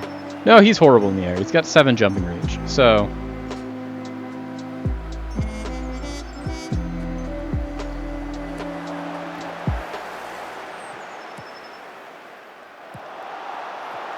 Nice Giuseppe.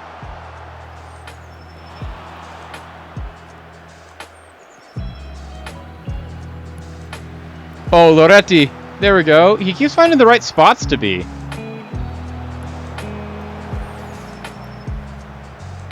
Okay, Bustin, you need to do something good here.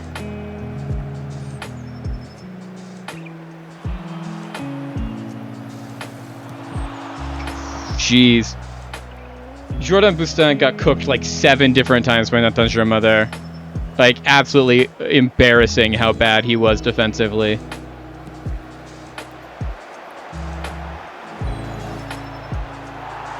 Want to go positive. Attacking, ideally, but like at least positive. Catanzaro is running away with it against Frosinone.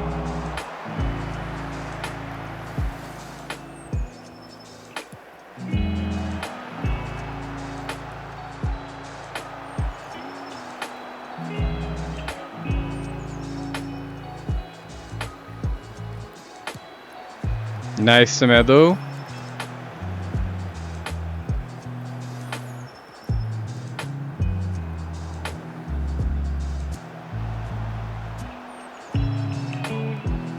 Nice header, De La Russo.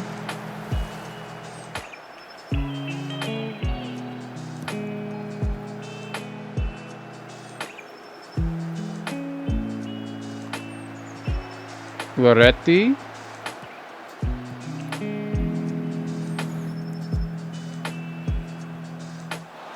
Nice Grillo. Loretti. Nicky Stones. Couldn't get past Motta, but that was a good work there. Like, we did great stuff down that left-hand side. They're kind of given to us all day, every day. Renzi, I would have loved a better control of that than just like head it back into the midfield and hope we get it. Oh, Nicky Stones leading the breakaway.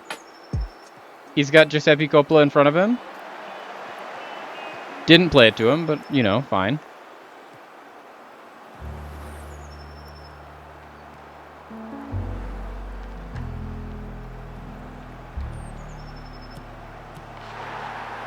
Gondo has to have been offsides that time, right? That's the second time we've conceded that exact goal. Watch this again, watch this again. It's the exact same as the first goal that they scored. Germa is here, just leaving Matthias Rasmussen in the dust. Jordan Bustin is closing in. And then De La Russo is just nowhere near Gondo.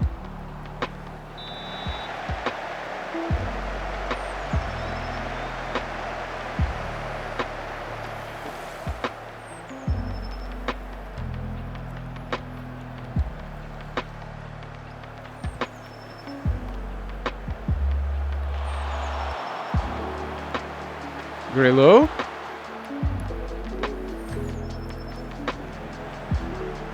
I think that that was a penalty, but okay.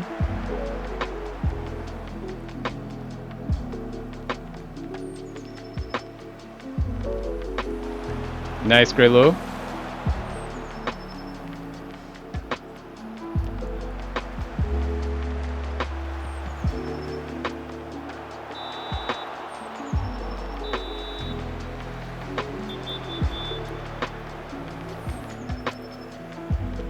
I'll take this. It's going to be a good free kick. Giuseppe, oh! That was an insane strike from our striker there.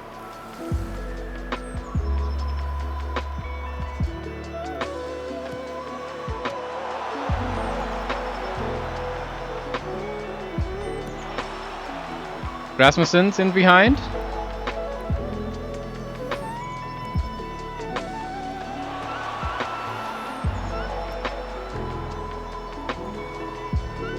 Nice, Grelu. Loretti. Netten. Grelu.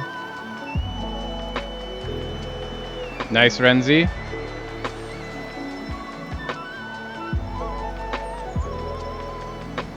Nicky Stones out on the right.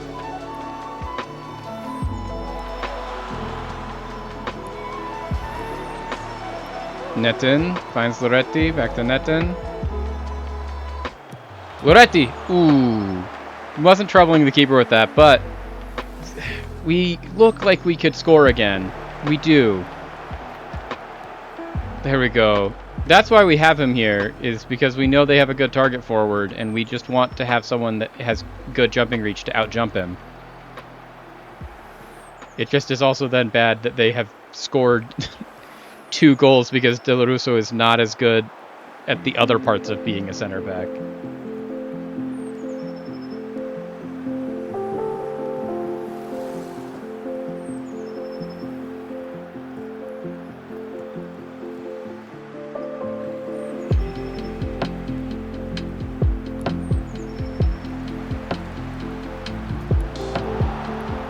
Semedo! Oh! Crazy saves from this goalkeeper. Like, absolutely insane. That was a sure goal from Semedo once that landed at him. Nice, Netten.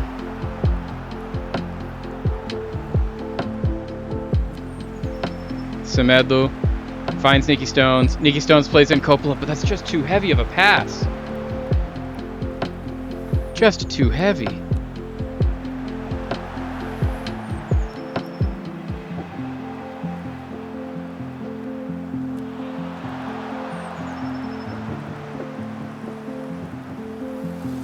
Okay, goal kick here. Chance to do something.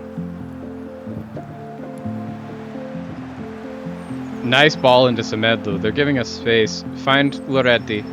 Loretti. Loretti, you had so many other options that weren't kick it into literally the only center back in front of you.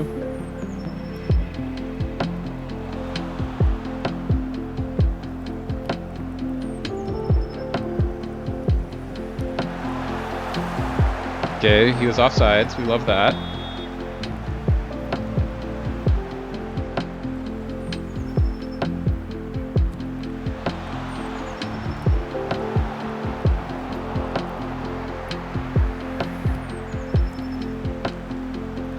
There's Semedo. Nice Tahoe.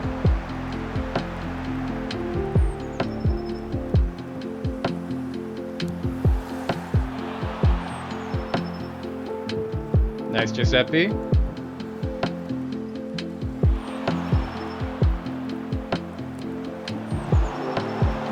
Okay, we have... The thing is, like, we are losing this, but we have had all of the control and all of the pressure. They have hit us twice on the counter in a very bad way.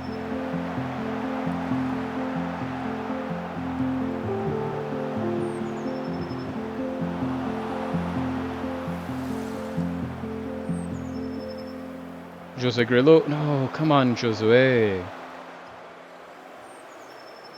Also, David, why are we doing that? Like, you had that ball 7 different times and you're like, nah, I'll let it go out for a throw-in. Why?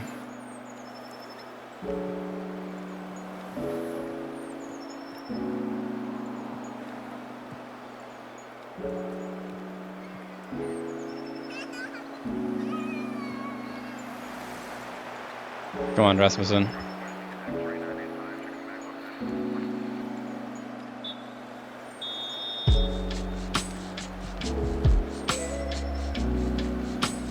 Okay, so not creative enough, not positive enough. I agree.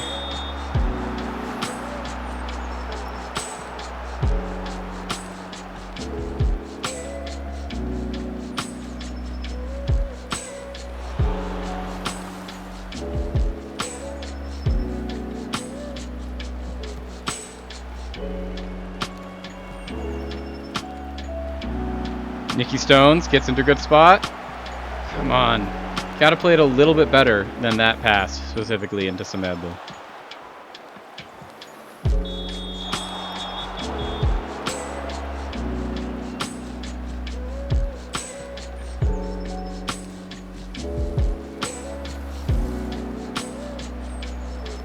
Yeah, just mark him tightly. He's already got a brace. We don't need him to score any more goals. Loretti here, breaking on the counter, flying down the left wing. He's got Giuseppe, and he's got Nikki Stones in the middle. Goes to Semedo on the far side, who gets the header and puts it on goal. Goalkeeper has to get down to put it out. We'll take a corner. We're starting as we ended. Very positive, very attacking. Oh, De La Russo wins that header, but just skies it.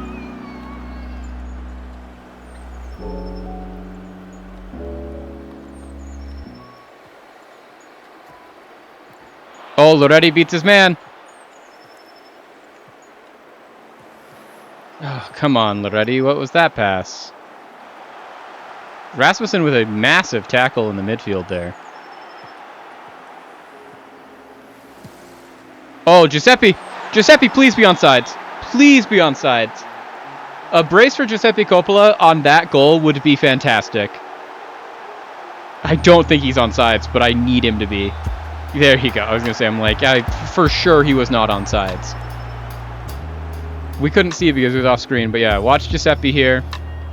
He goes a little early. Oh, it was close. It was way closer than I thought it would be. Just a single step. Like, offsides by his nose.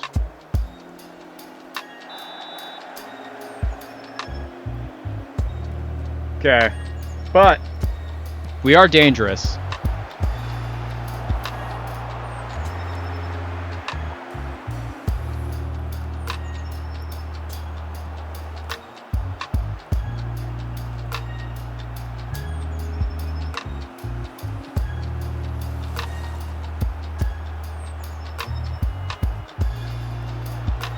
Don't love that, Renzi.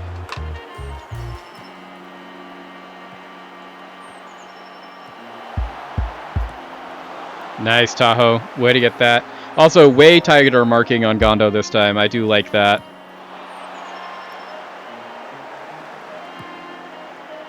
Nice, Grelu. Way to keep the attack alive.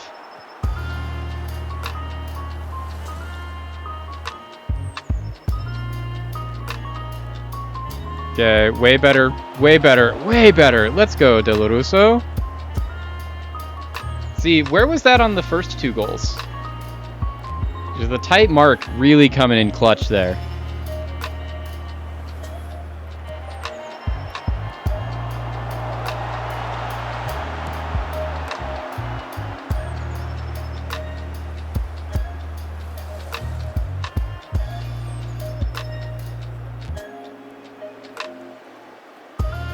Okay, De La Russo. Finds Semedo.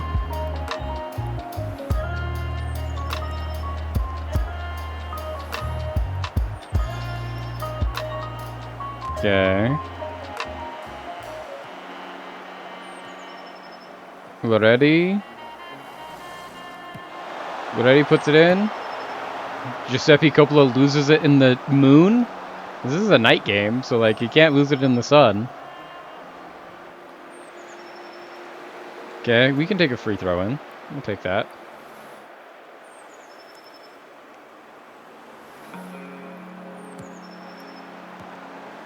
Nice net then. Way to pick that up.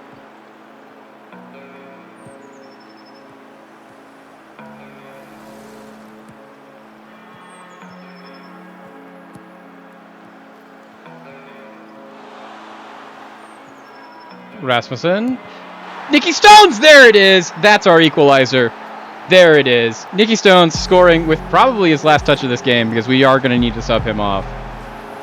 But Matthias Rasmussen finally puts it into Nikki Stones, who's arriving into the box late.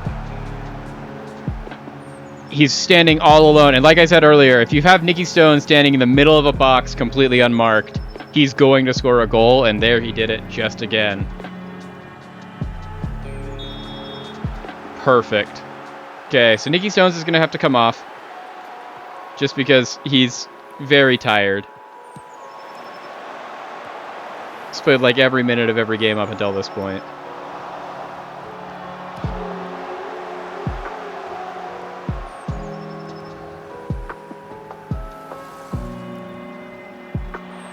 Nice, Bustin. Way to step into that pass.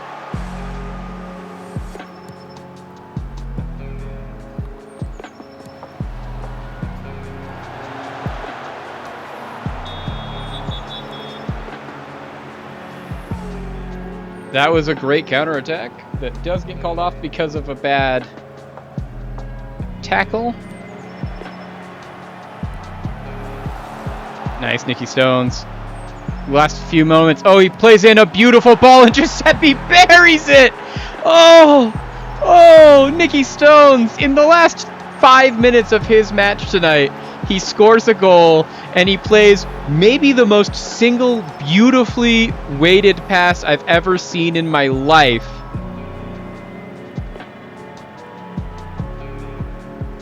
And then Giuseppe Coppola, first times that beats his man, beats the goalkeeper.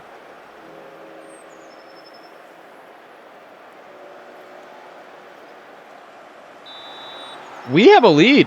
We have come back. Now, that being said, Nikki Stones does need to come off. But we still have Mili Veithven here. So Veithven can come on, play that position. And then Netten for Vukioi I also don't hate right now. Netten's been great. Vukioi isn't that much of a downgrade specifically at DM.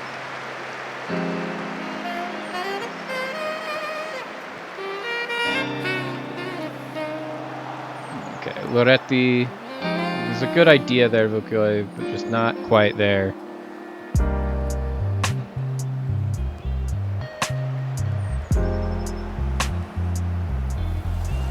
Nice, Del Russo.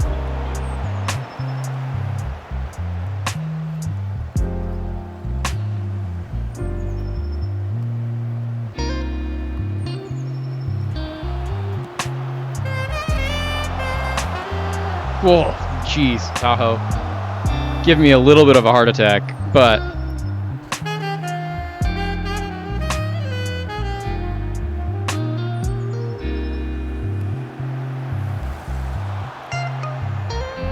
lost the header, but it was never going to be going in. This is a real good back and forth. Like, this is just a beautifully played game between the two of us. Okay, Johar Semedo. Our next sub, Rosito.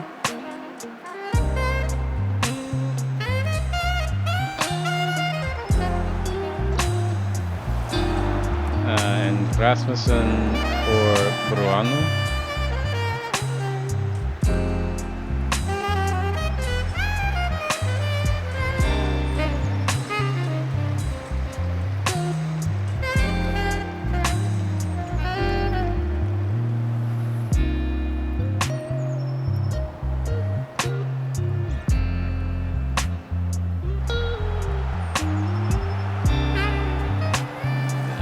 Josue Grelot for Gianluca Di Chiara is our last sub, I think.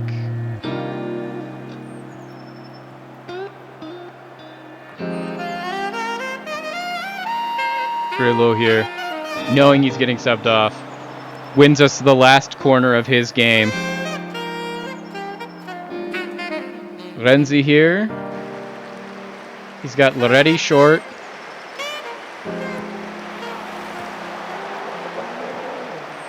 Okay, now we have to just not get beat on this counter. Loretti, huge. Honestly, he's played a full game. He's just barely hit halfway on his exhaustion bar. Bruano, there we go. Giuseppe, Meli, Gianluca, Loretti. Loretti, Gianluca. Ukioi finds Renzi. Mele. Oh, crazy deflected shot for that corner.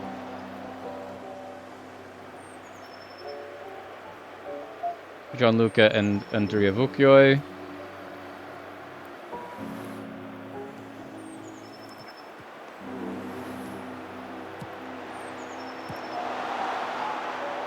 Okay, we need someone to take on Nathan Germa and actually win that. Jordan Bustin is just backing off. Honestly, Angelo Baruano coming back, love that. Huge for Tahoe. And now, we just sit on this. We time waste, we lower the tempo, we lower the everything. We just drop it. Because we got the lead here, and we just need to win. We don't care if we only win by 1.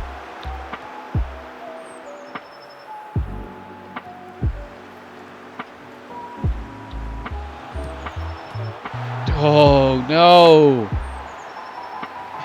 Now we can't do that. What was this?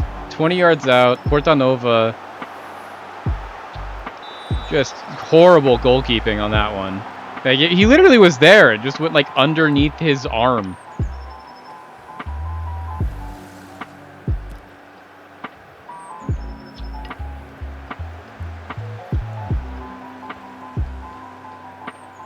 Just not a focused one. That was a bad shout.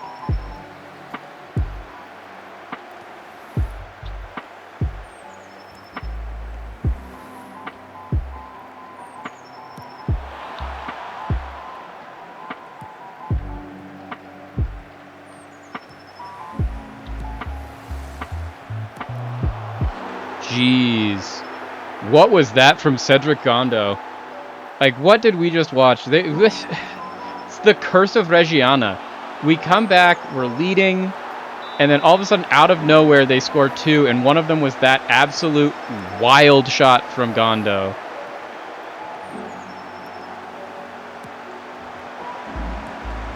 Rosito can't keep that down.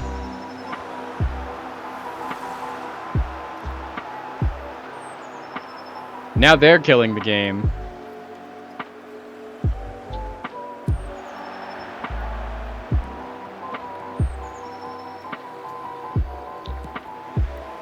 Rosito.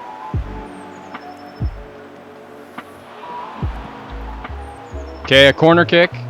Can we please find something here?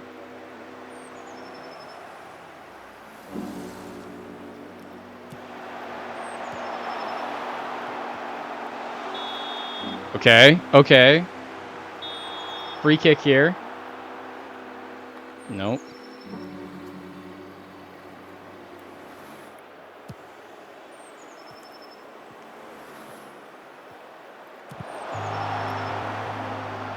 Another corner.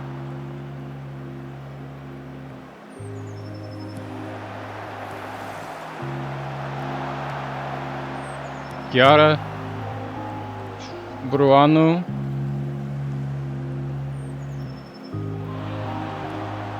Jeez, okay. We've got all the pressure in the world. We are just knocking on the door. We just need to get actual shots in. Come on, Del Russo.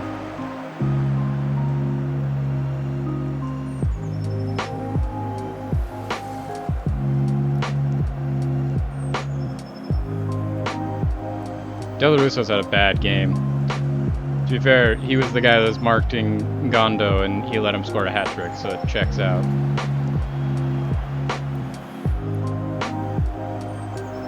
Nice to Chiara.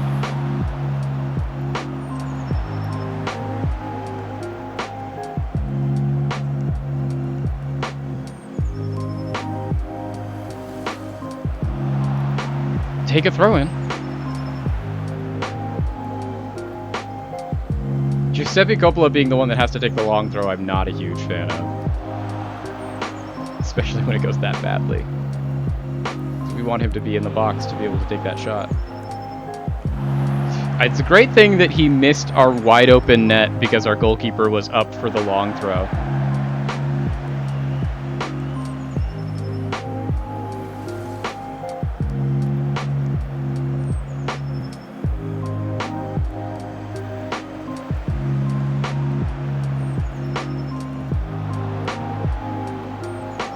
Okay. It's been all Pro Vercelli here at the end of this game. We just need one of these things to go in.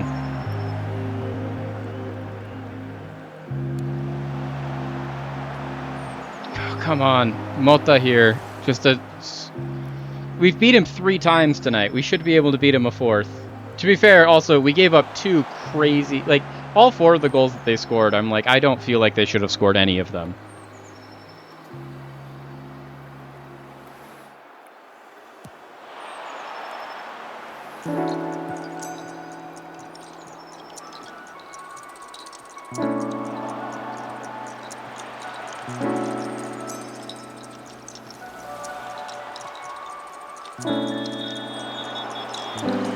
Okay, now it's just over. Gave him a free kick. Last 30 seconds of this game we're going to tick off right here.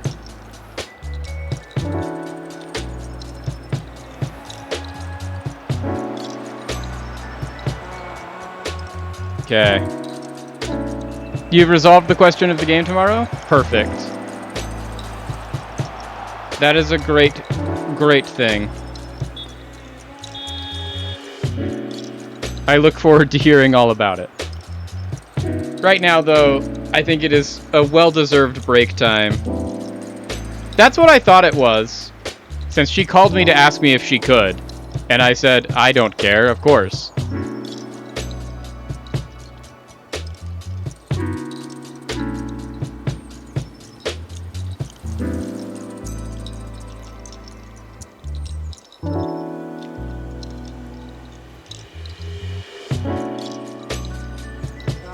Okay. We have now earned... Fun! Cool! I will do that. We are going to... Quick transition. And then I need to go get some more food and refill the water. So we're going to take a little bit of a break. And then when we come back, it'll be Monster Hunter time.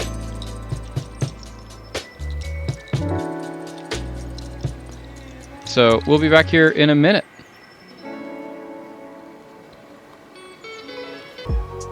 Welcome back, everybody. We are coming live to you from the Jank Drawer Studio, playing some Monster Hunter.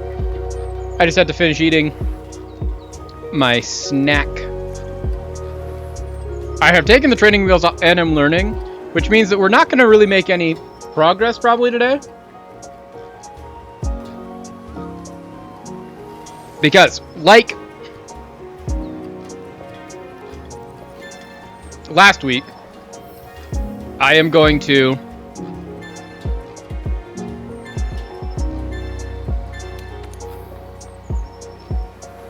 make a goal at the... I mean, like, story progress. Getting better is progress, and I agree with that. But I mean, like, story progress is not going to happen. Because I think our goal for today's stream, and by today's stream, I mean the back half of the stream, which is going to probably be the next 2 hours and 45 minutes, 3 hours. I want to try and wrap up somewhere around 9. I want to end the stream by flying to the Rotten Vale, I think is the thing that I want to do. Which is our next story mission. So then I hear you ask, what are we going to do? And the thing that I have been thinking about literally all week, since I got here, is we've been thinking about a lot of things around, like, royal relocation. We got White Monster for a white coat, so we have to kill more Paluumus, which we could do. Get 10 super abalone. Hunt a Tsitsi Yaku. slay 11 Shamos, find a way to do Wyvern eggs again. So, like, we have optionals still to do, which will be nice. As well as just, like, what I was really getting into at the end of last stream is, as you can see from the fact that I have different gear, is getting into taking off the training wheels, learning how to not just be in easy baby mode. But what it also got into is we were looking at, like, what are the damage types, what are the things that certain monsters are weak to, what are the things certain monsters are not weak to. And one of my goals is I want to have a weapon of each of the types that I can currently get a type for. Is the goal.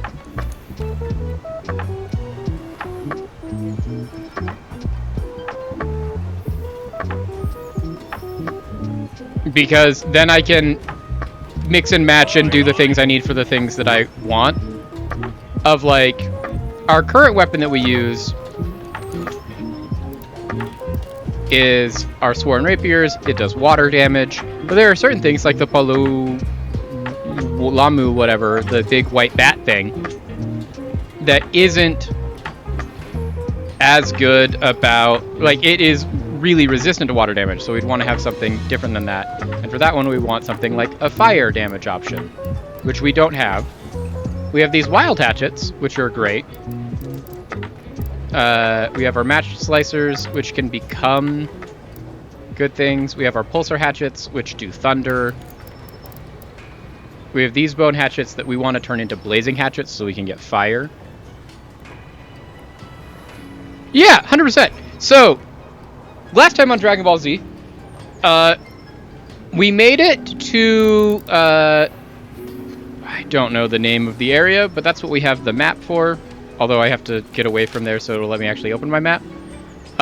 We made it to the Coral Highlands. And so we were hanging around in the Coral Highlands for a while. We went to the research base, which was nice. And in the Coral Highlands, we have...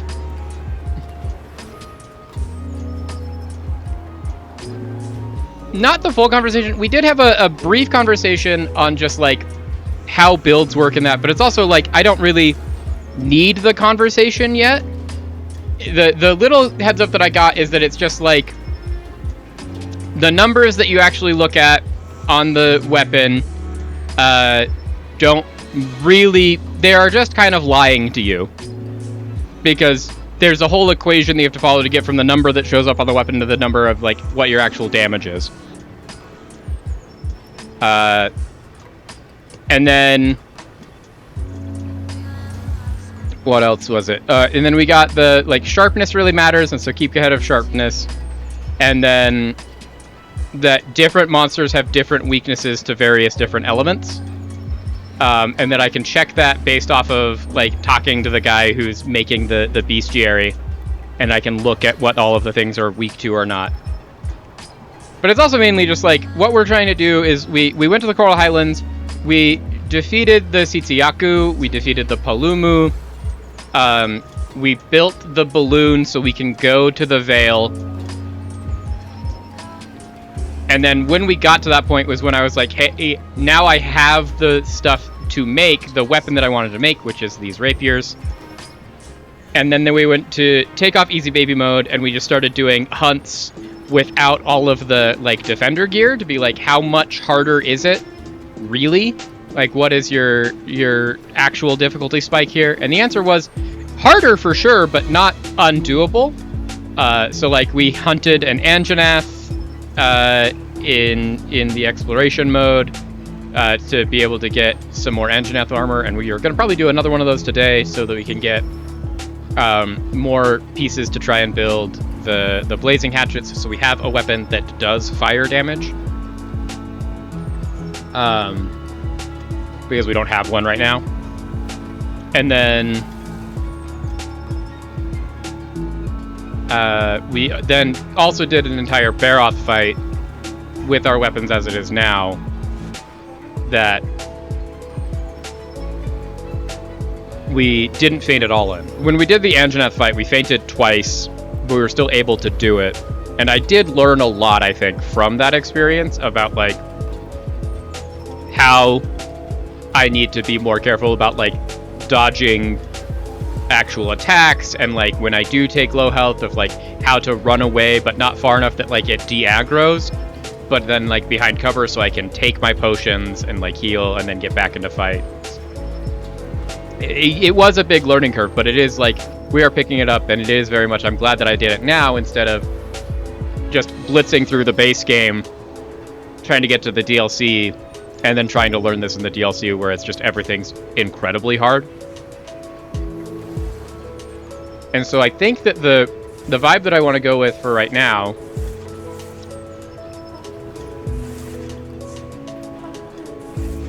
is, I think I want to, once again, build the elementals that I know I can build. So, like, if we look at it now, we have water and we have lightning.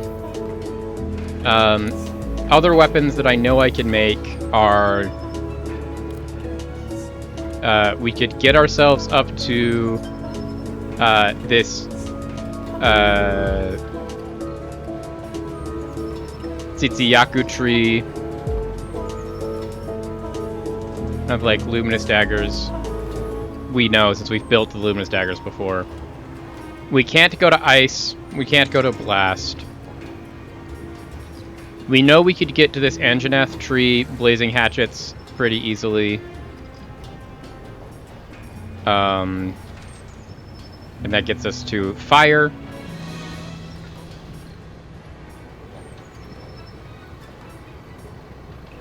And so then that gives us, we have a thunder, we have a water, and we have a fire. And then, like, we could probably get to a luminous again, so we could get to an ice if we wanted to, which would give us the 4 that I know of. Other than blast. We already have a blast, but also we're trying to not use our defender's gear anymore.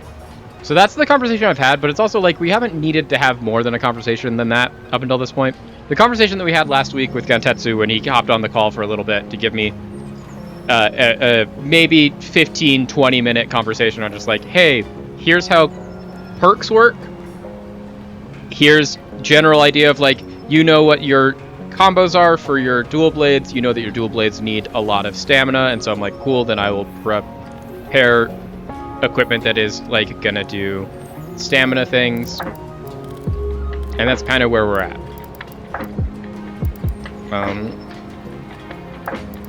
We don't want wild hatchets. We want... Or do we want wild? No, we want bone hatchets 3. Because we already made them to wild hatchets. And I mean, eventually, apparently, these become blast, but we want to go to Anjanath, which does just mean we need one more Anjanath Fang, which is why I wanted to start with that. Because, one, it's also the thing that we are kind of the best suited to go fight right now, in that we have our water weapon, and as we learned, Anjanath's deeply weak to water. And we should be able to get a Fang pretty easily off of it, and if we get a Fang, then we have the fire, and then we're ready to go do fire damage if we want to go do, like, more Palamus or other fights. And I think that that's a good goal to have right now. And it's also just, I like starting the Monster Hunters with just, like, let's do a thing that we already know how to do.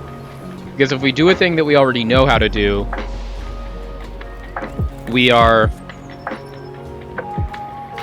able to warm up, and then after a warm up we can start trying to do things that we don't know how to do. And I think that's a good idea.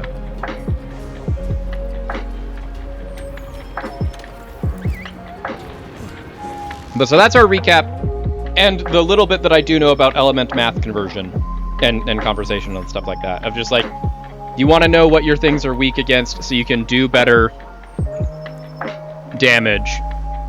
But also, like, all the numbers, unless you learn the actual math, which I don't need to know right now, but we will eventually try to learn.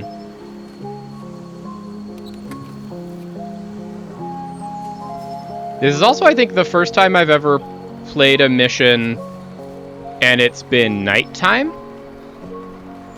So that's fun. Now that I've talked to a whole bunch of these guys, does this Linnean researcher...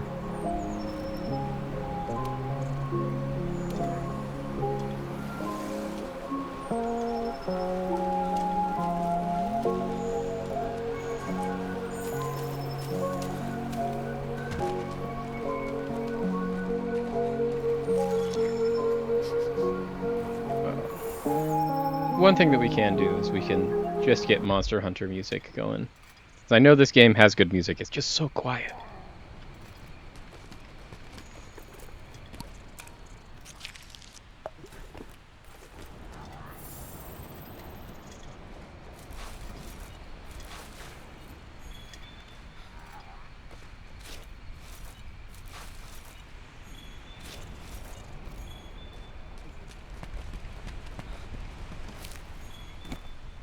Okay, that was good. I was gonna say, the one thing I do remember that I forgot to do is re-up on, like, potions and stuff, so we should do some amount of that.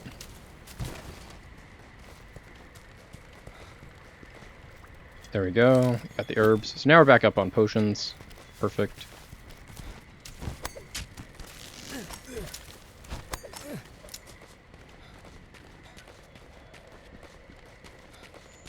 Don't love that Rathalos is just chilling. I don't want to have to fight the Rathalos right now. We could, but I don't want to.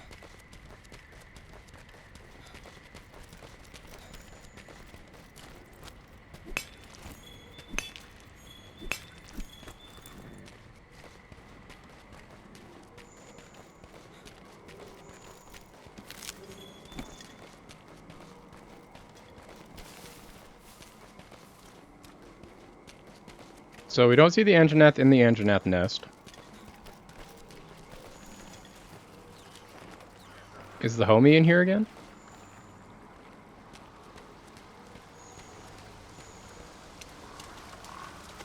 Oh, there's the homie.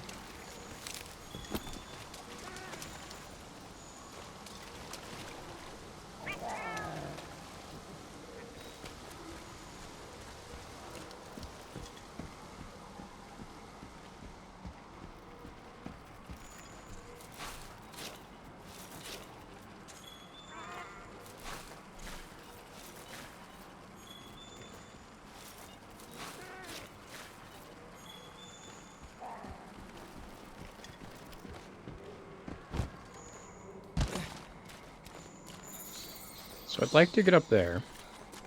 Now to figure out how to get up there. Because I saw a whole bunch of sparkles.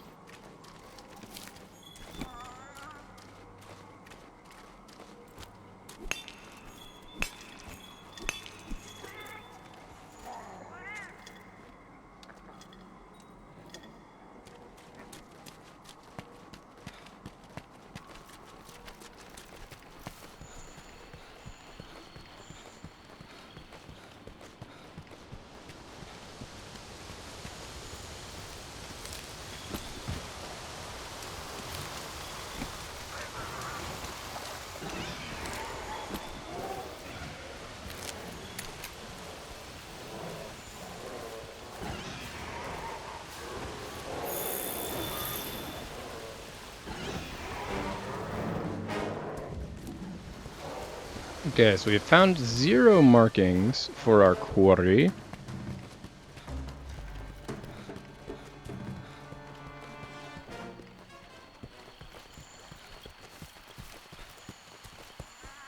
Could also be that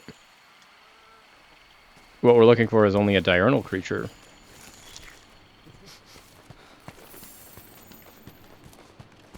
And not a nocturnal creature.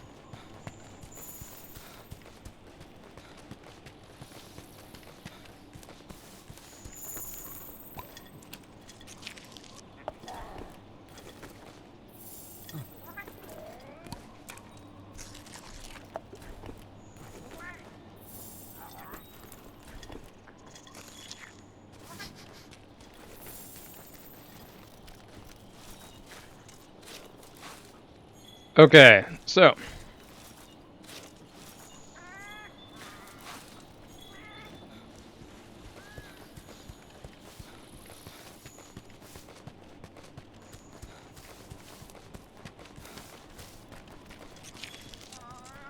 Apparently there were doodles there.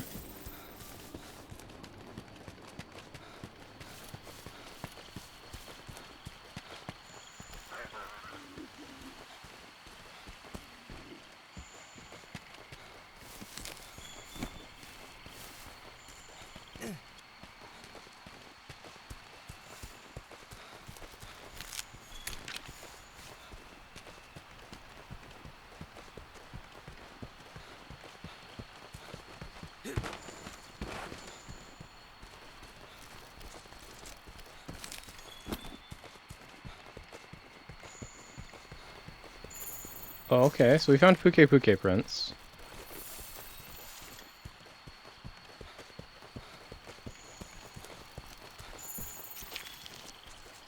And we found a Puke, I think.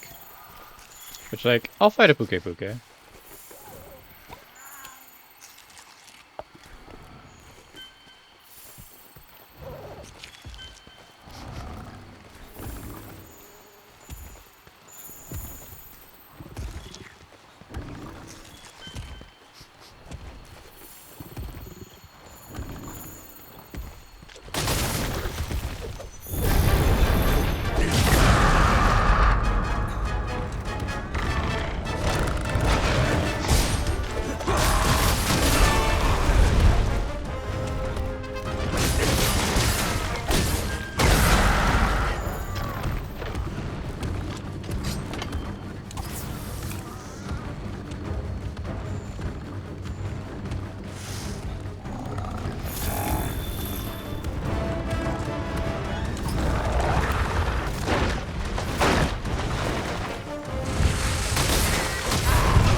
Need that.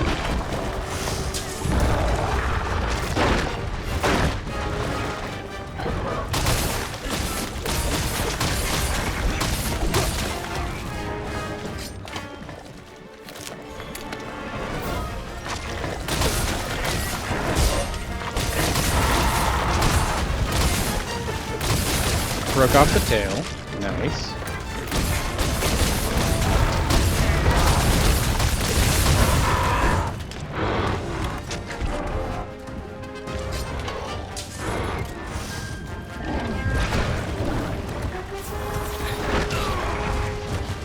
Okay, so now we're not poisoned anymore. While we're over here, let's do a sharpen, and then we'll go finish this fight while he's doing his big poison attack. Oh, jeez.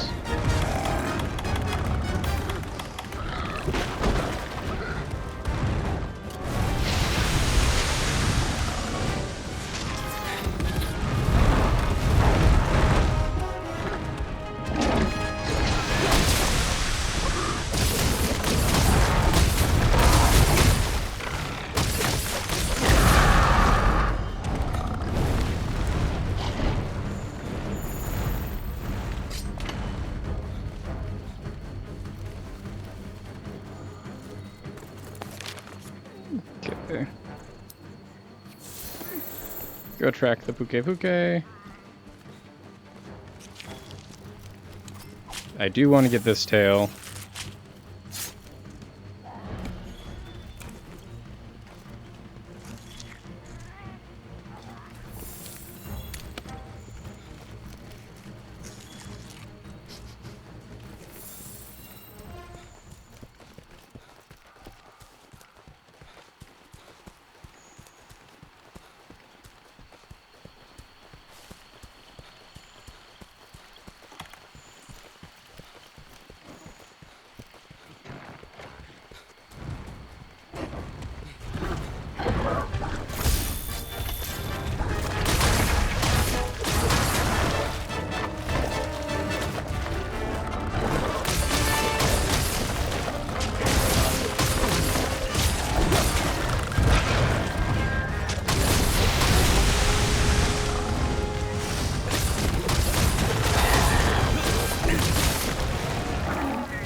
Broke his face.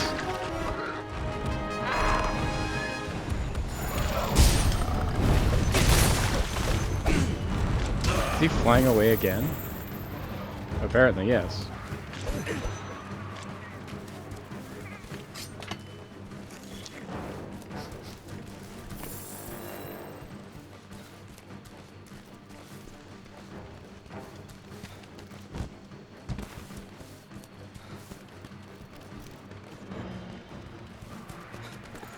Where are we going? Just going back this way. Okay.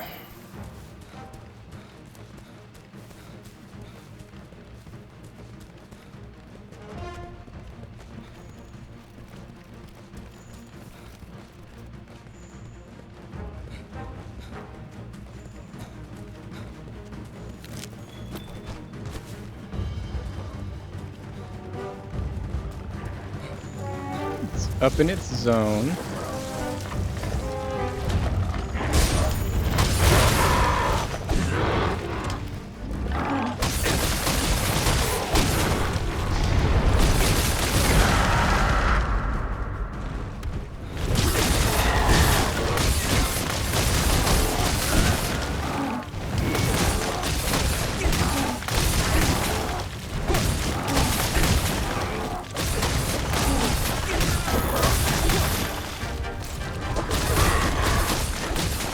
Okay, there we go. We've slain the Pukei-Pukei.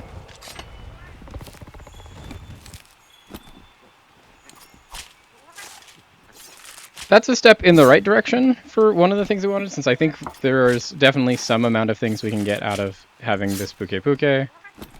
We also got to break its face, and we got to break its tail.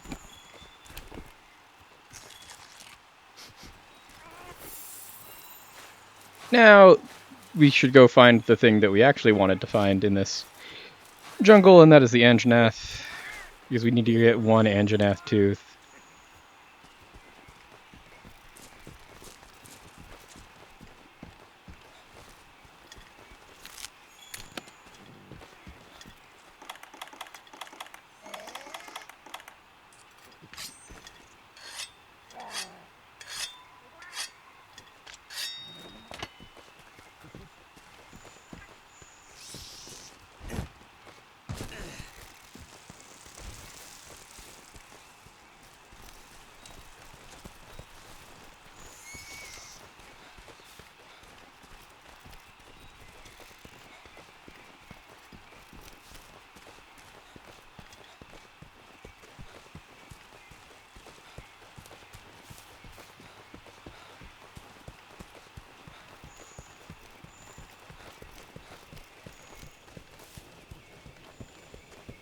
Let's try and find the thing we came here for, shall we?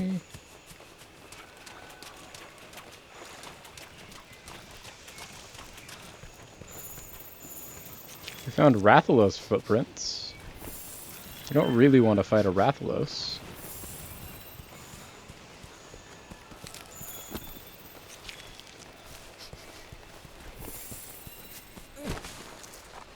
Last time we looked for one, it was down here, so let's try down here.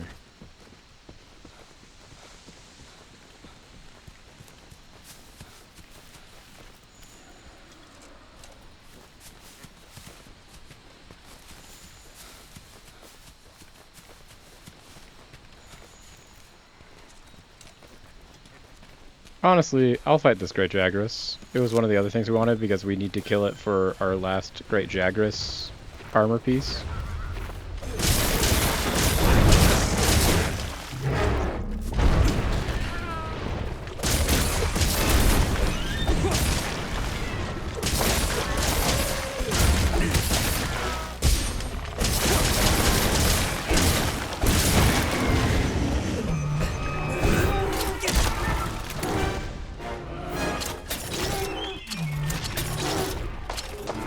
Jeez, let me get on you. So I can do one of those. He's just vomiting for forever.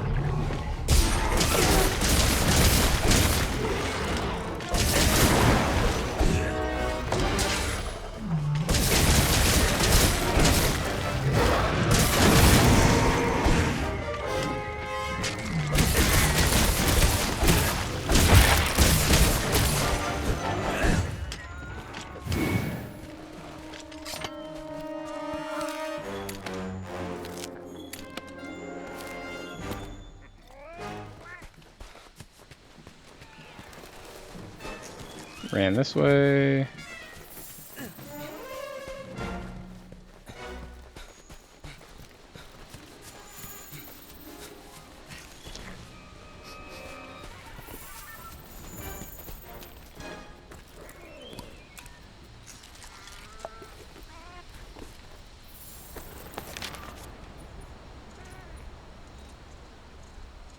Wow, he ran really far really quickly. Wild.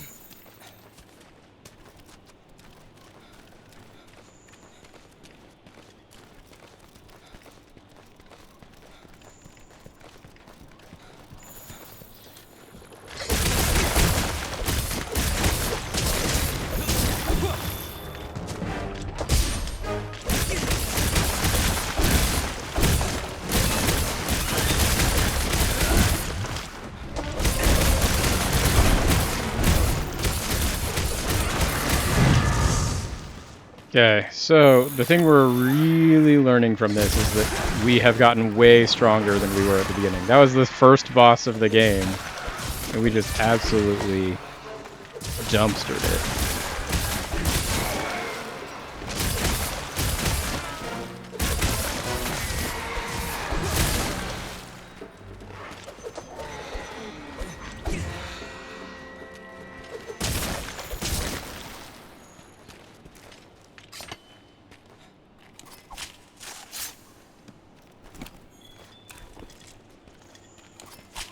Okay, so we'll just do some quick stuff here.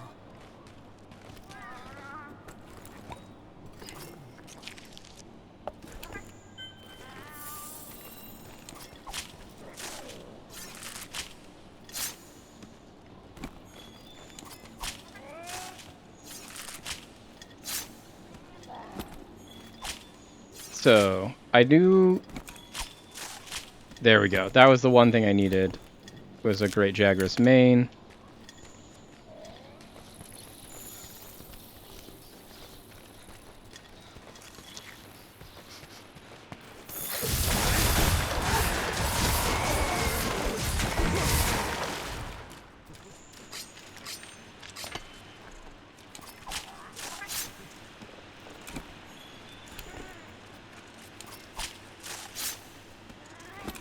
Is this now gets us the full Jagras set, if I remember correctly, which is another thing. It's just like I get to the point in games like this where, especially if it's like I'm going in blind and I don't know everything that I'm supposed to know.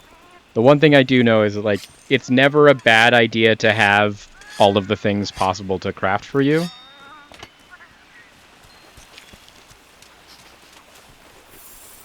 And so, like, if we can complete, like, the Jagras armor set, that's a good thing to do. If we can complete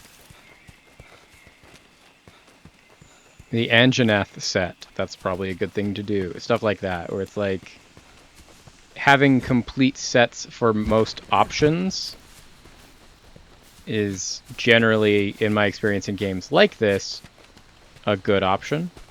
And like what you just are supposed to do.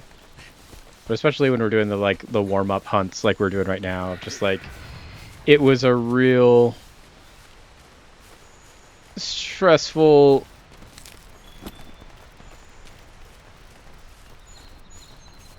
fight through the football manager earlier, and this is just a way to like figure out how to just relax and get back into the swing of things.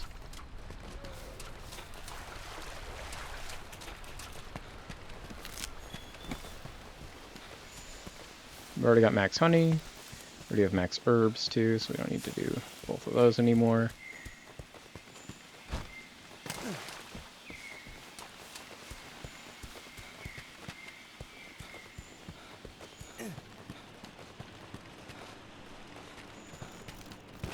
go towards where we know is one of the possible locations for the Anjanath.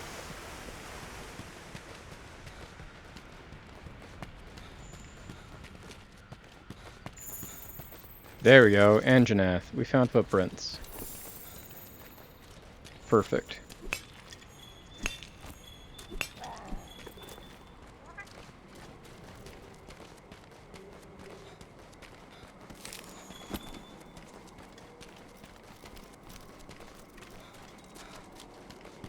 We'll head in the direction of the footprints. That's just generally the best idea.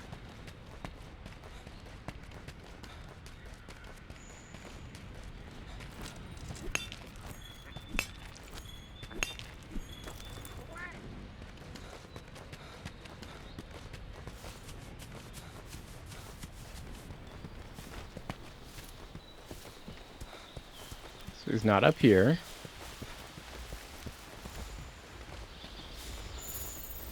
Here's his footprint, though.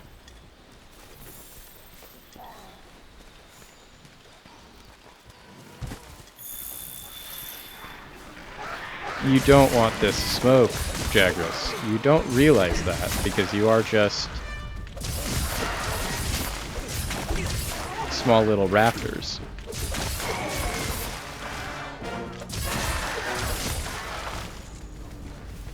There you go. I told you you did not want the smoke.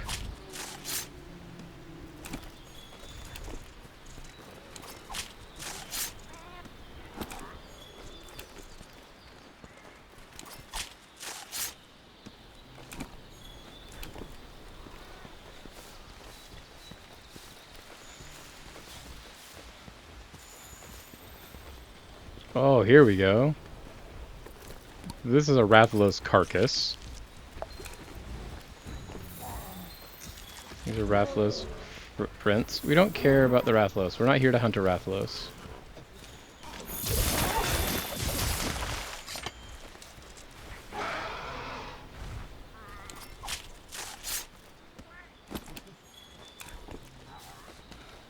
Have we done enough research to find it? No, we have found enough research to find the Rathalos. Oh, we have. There we go. Perfect. Show me my quarry, Scoutflies.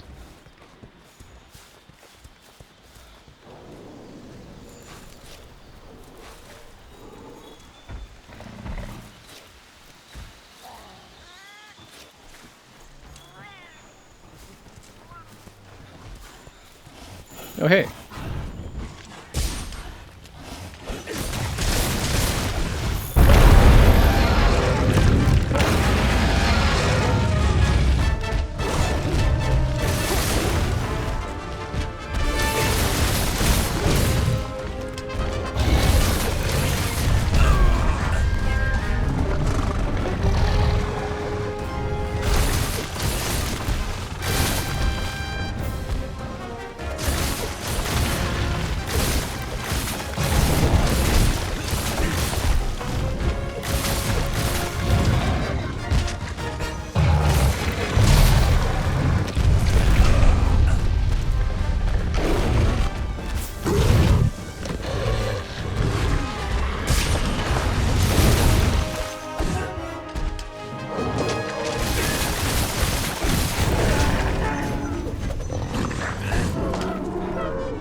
Give me this. Give me your head. There we go. Fade the balk damage.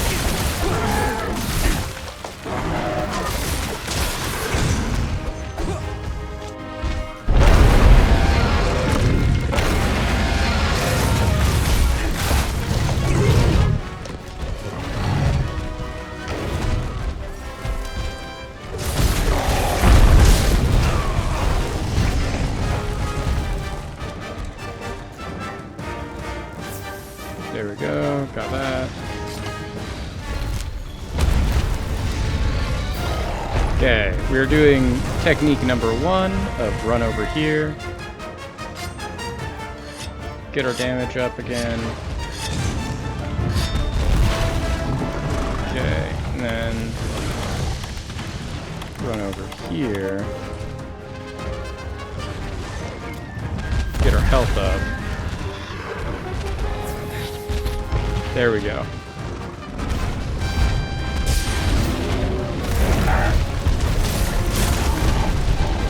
Whoa, he destroyed the environment? Crazy.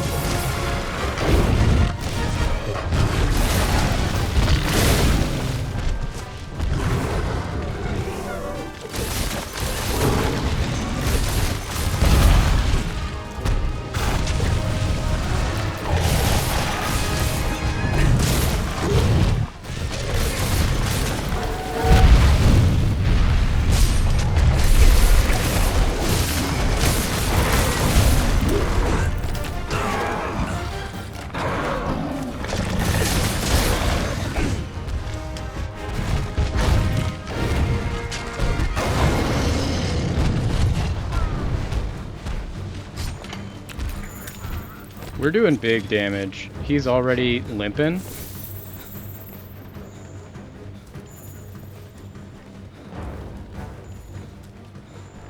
Now, we do need to run past and pick up something to hit him with.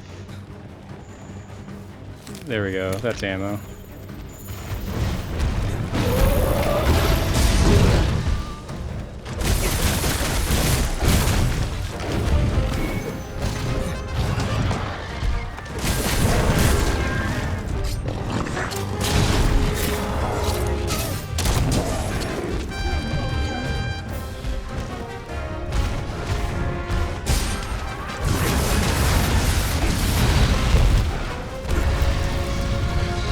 Wild that still hit me.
I walked right back into that attack. I've dodged the first attack, got hit by the immediate follow-up.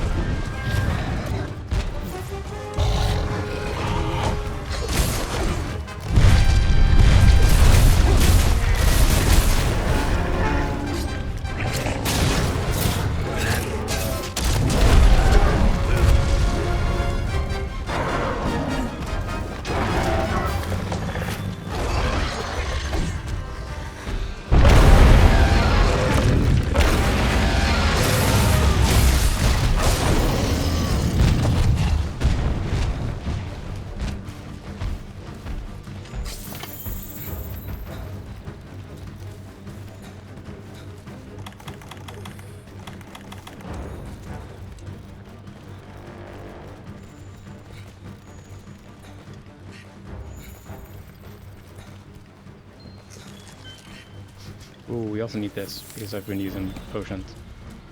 That gives me 3 more potions.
do need that.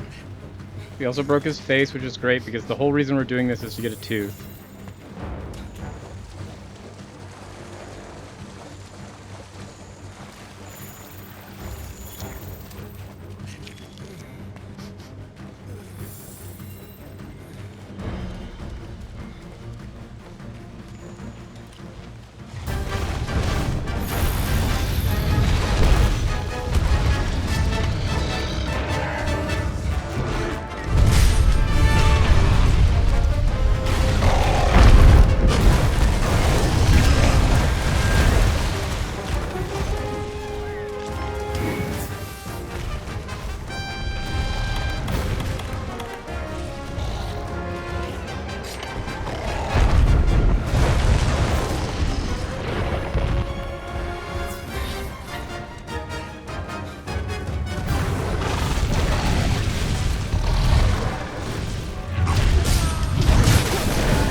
Up this way?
Broke the tail.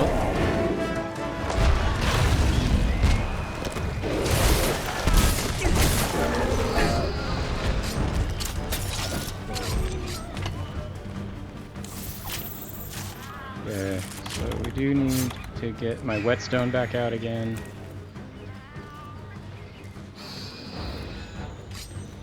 And then we should be able to end this.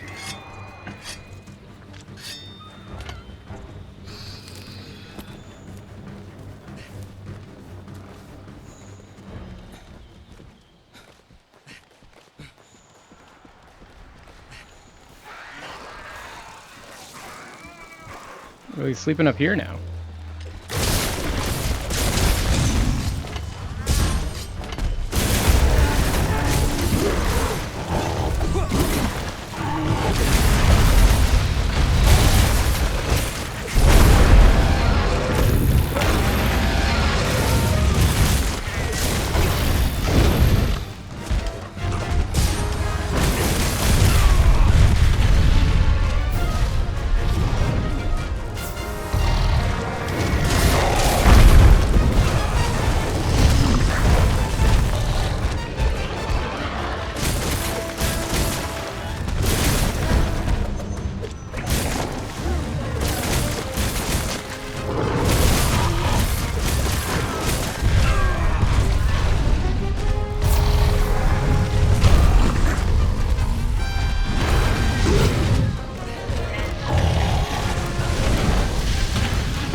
Okay, I don't like getting caught in that corner. For sure.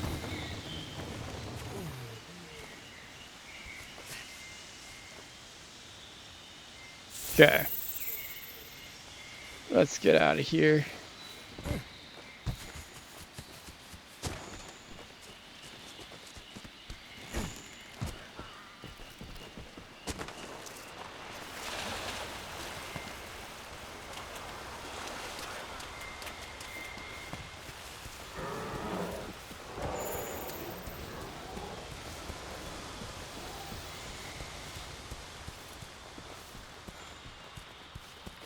So, didn't like being baby put in a corner, because I do think we could have zero fainted, killed this Anjanath, and it wasn't even close.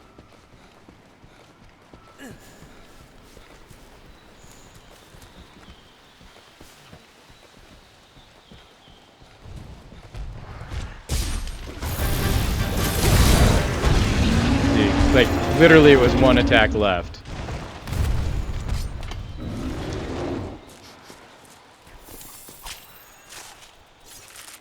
There we go.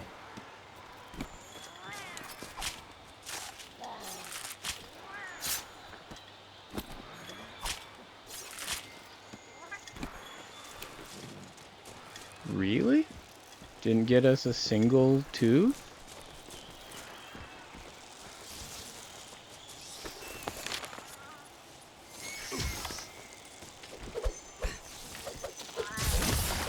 First time ever been attacked by these idiots.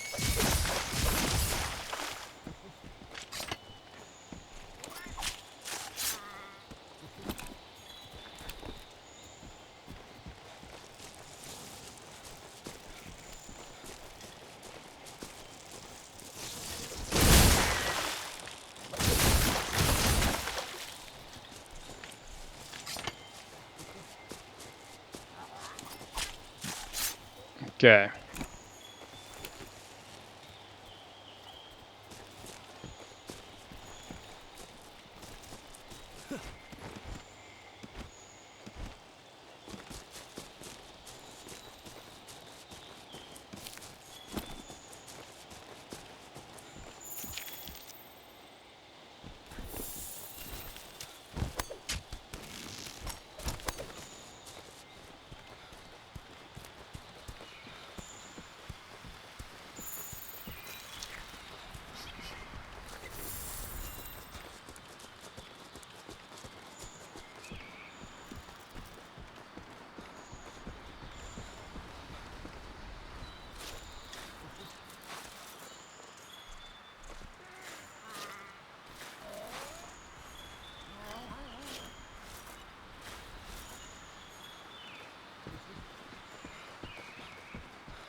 Okay. Oh, we did get one. Perfect.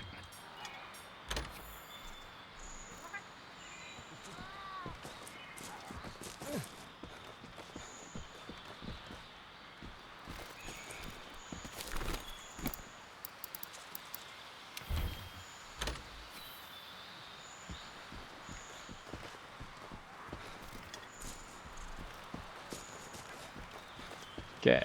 With that, I think... I don't know what that was. I think we can consider the warm-up part of right now done. Because we can go get our Anjanath, we can go get our other thing.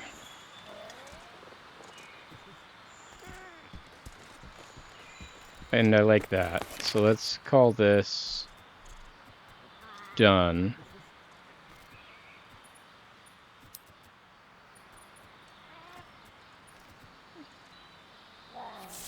Actually, let's go get this Grimalkine.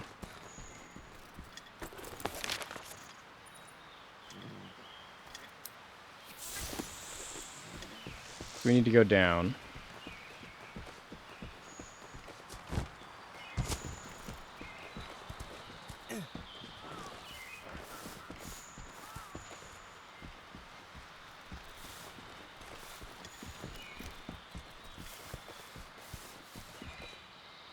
Where did it go?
Okay, so I haven't once seen this thing that I'm supposedly chasing on my screen. I think we could build the camp here. Let's ask the head honchos.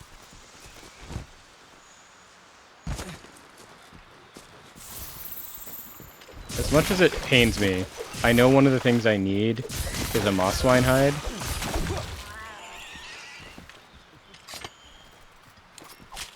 For something that I need to turn in.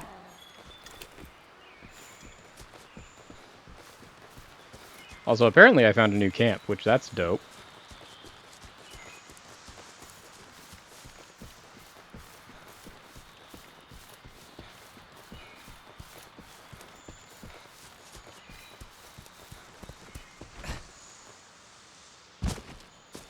So I need to get up there. Is this something that I can slinger to?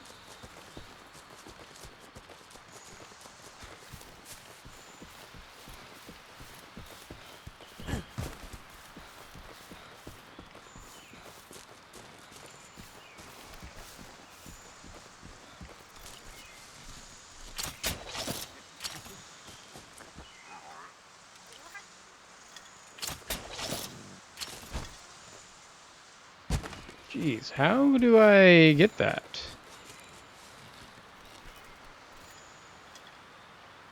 Like, I clearly need to go... Oh.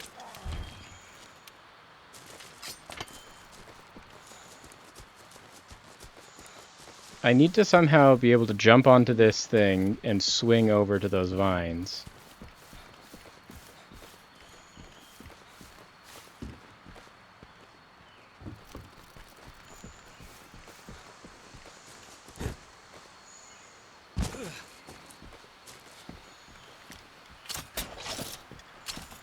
How do we do that? Are we not able to do that? Is there some sort of thing that we need to do to be able to sprint faster and jump farther or something?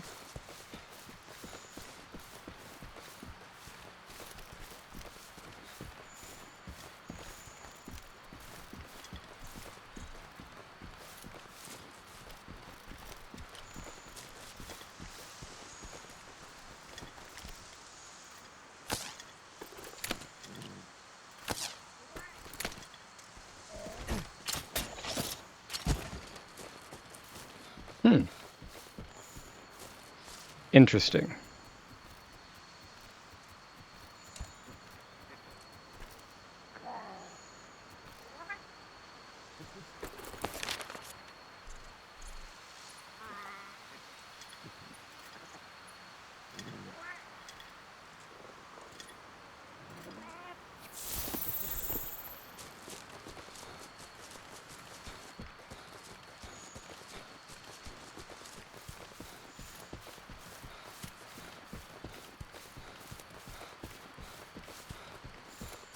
Yeah, so like...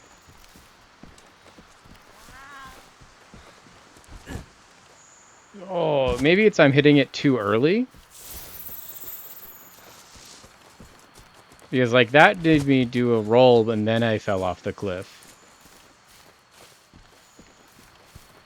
And we don't want to do that.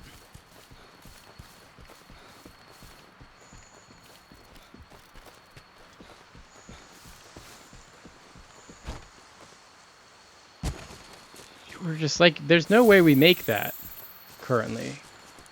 But I know I should be able to make that because like it's very clearly set up in such a way that we should be able to make this no problem.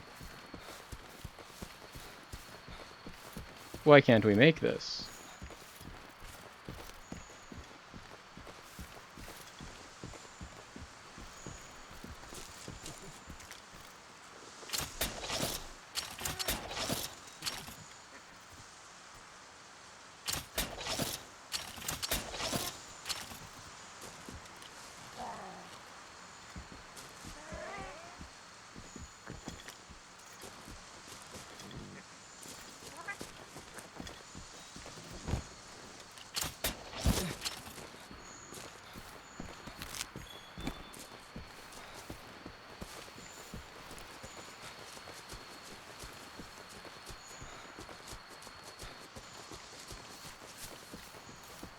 So I am sprint jumping at it, Gentetsu, and I'm not getting there. Because, like, here, I'll get over here. We'll even let my stamina come all the way up. And then we sprint. And we jump. And I just don't have the lift. Like, you only get, like, halfway there. So unless there's a different way to sprint jump that I don't know.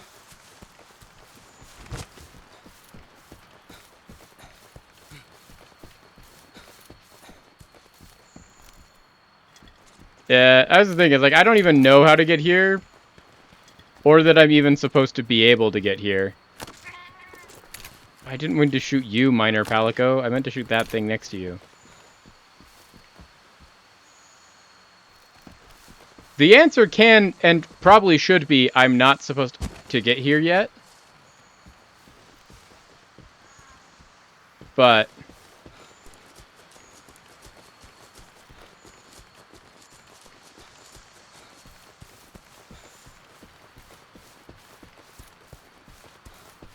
because I did get the message that it's just like, hey, we could make a new camp here. But I don't know if that's here or if it's if I get up to the top of that.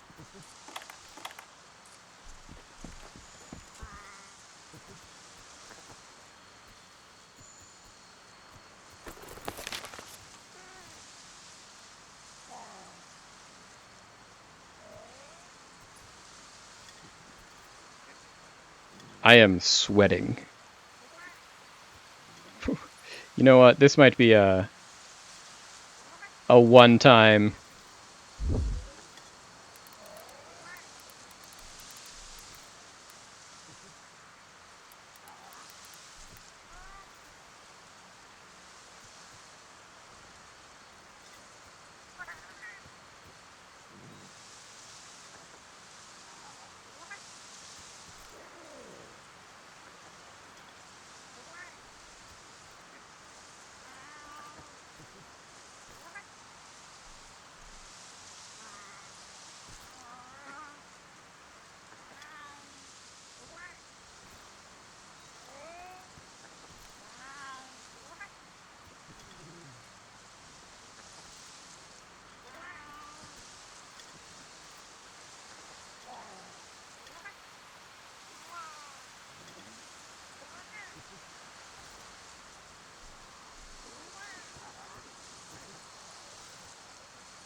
Ah, okay. So,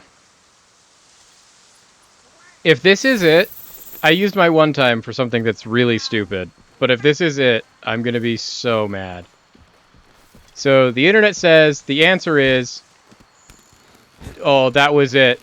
The answer was I was pressing the jump button, and if you press the jump button, you miss the jump. And if you don't press it, you make the jump every time.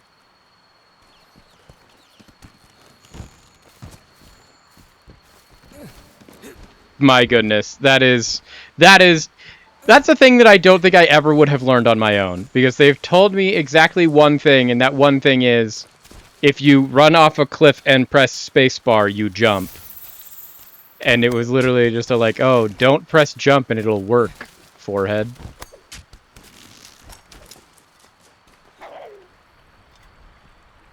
There we go, we found them.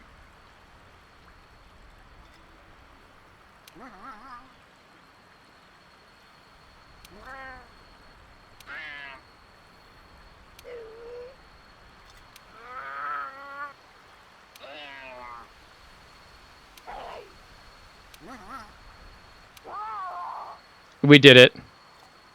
Yeah, exactly. And that was the answer. I googled it for that. We got the flash fly cage.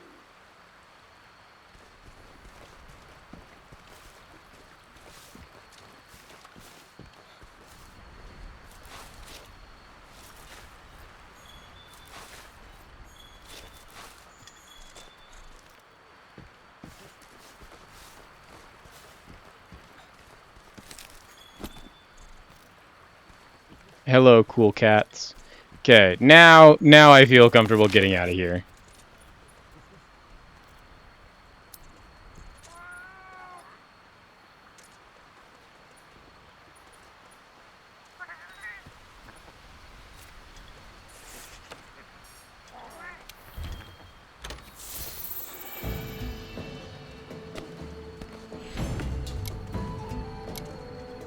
That was a good warm-up, I think, chat. We got Puke Puke sacks. We got Puke Puke scales, quills, shells, scales. Great Jagras stuff.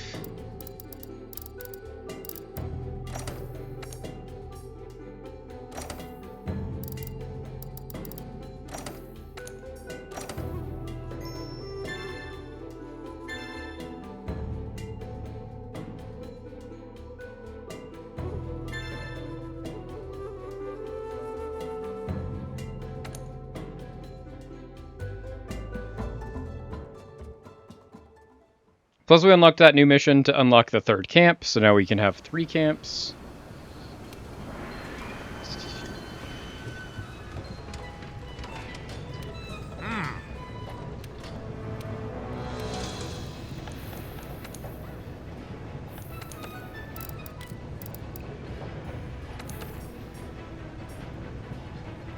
Got the thing. That's all we needed. Okay, so that gets us to... We have... Fire. We do need to get 4 more Anjanath things to upgrade it, but that's fine.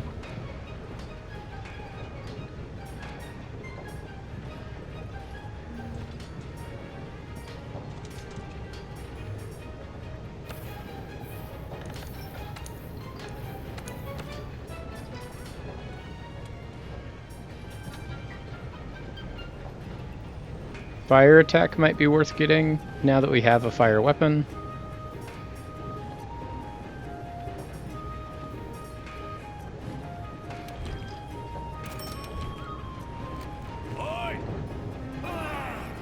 I love all of the counterintuitive things in this game so far. The like, if you don't press the jump button, you jump better.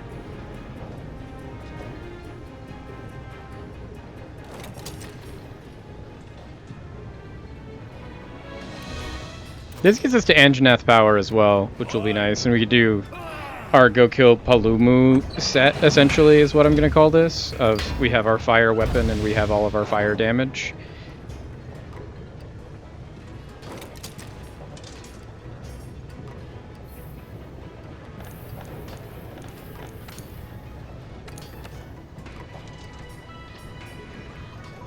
Because this gives us...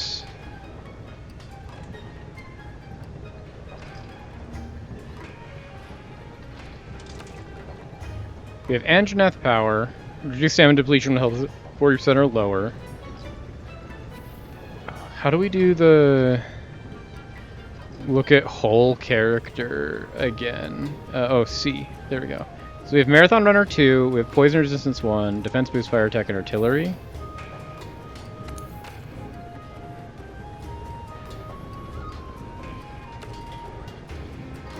So there we go. We've got temporarily reduced stamina depletion when health is 40% or lower.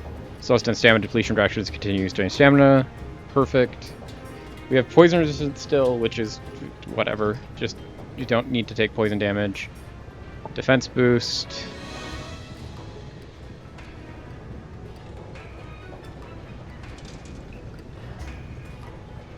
So we don't really care about artillery, but we do care about fire attack, and that our elemental attack power does better. Perfect. Because now we have our fire weapon, too.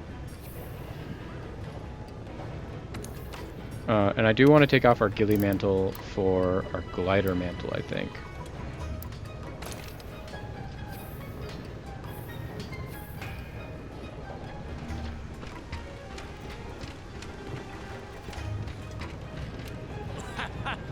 I had other things that I wanted to make. We know we can make the Jagras thing. You can also get hunters, apparently. But we want the Jagras one. So then we finished our Jagras set. Perfect.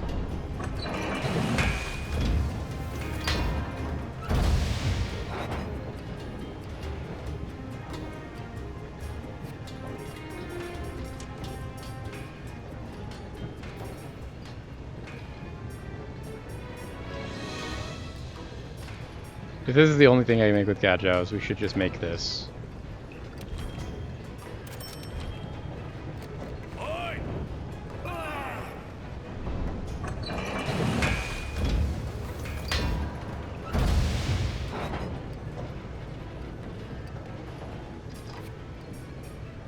And then we can get these.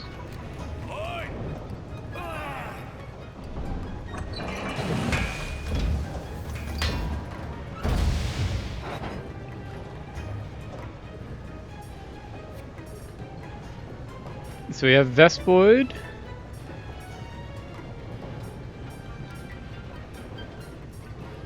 Which I think we have enough to do the whole Vespoid set. We definitely have enough to do all of the bone stuff. And I think we have enough stuff to do hunters. Because this is very much just like I'm in the mode of like I want to just make the things that I can make.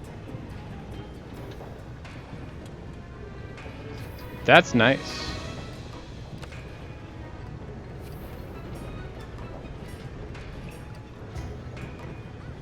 We already have the bouquet gifts for our botanist stacking.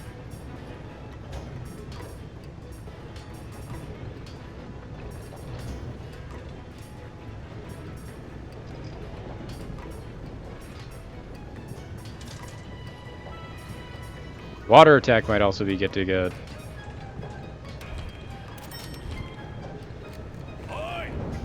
Because we have our main thing that we want to be doing is our water attacking thing. So get the thing that makes our water attack better.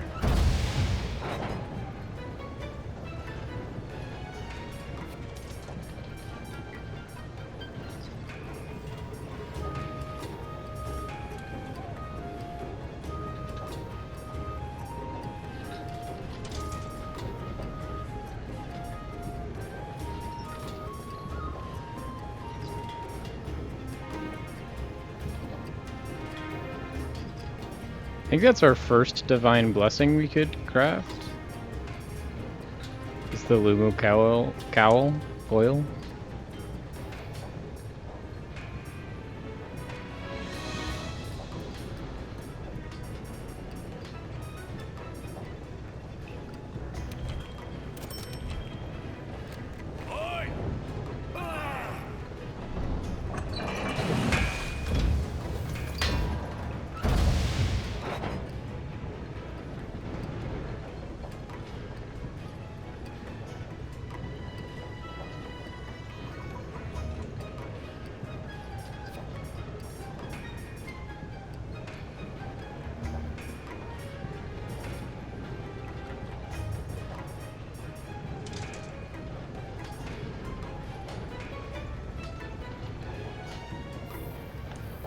Oh, okay, so that doesn't do that. So I know that selects all of it, of just like, look what it does.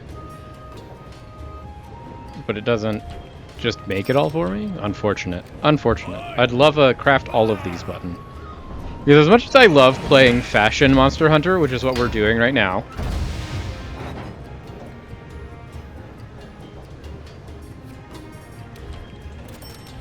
I don't like how long it takes to do the animation every time.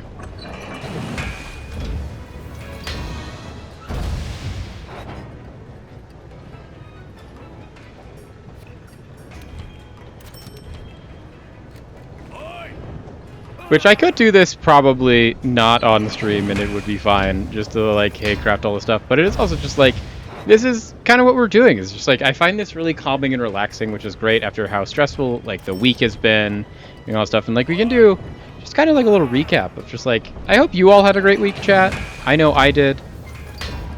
It was really up and down, and like, of course, we had the high stress of like Tuesday, Wednesday. We had a great stream yesterday. We had the absolute W of Kelly helping me figure out my insurance, so I can keep my insurance.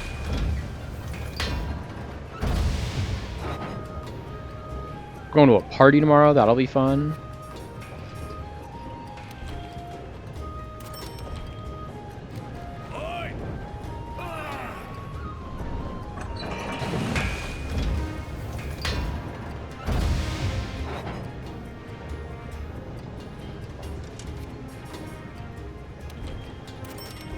Okay, so we got bone gear coming.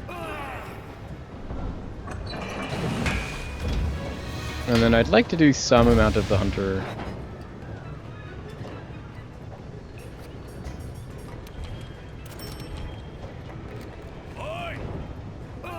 Oh, jeez. And then, honestly, I think we're just going to do some of these, like the Palumu one.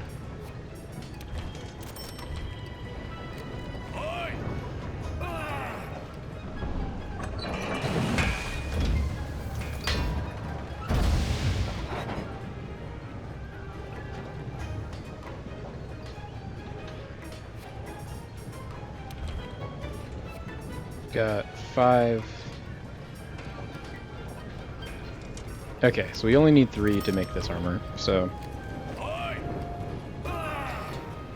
Once again, just the plan of craft everything in case I need it or want it later. Now you're getting a real look into the psychology of how I play games like these, where it's like, I need to have one of every item. If I can make one of every item, we need to have one, because even if I never use it, at least we have it so we can use it if we need to.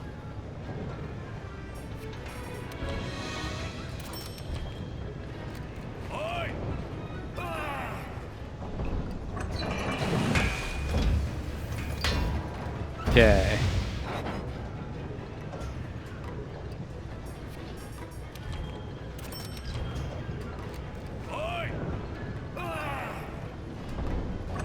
Because it's also like, especially since we started with the like, hey, we've got all the defender gear, we were super omega powerful, like it feels nice to also be able to do the just like, hey, let's try using all of the stuff that we would have skipped if we had just used the defender gear forever.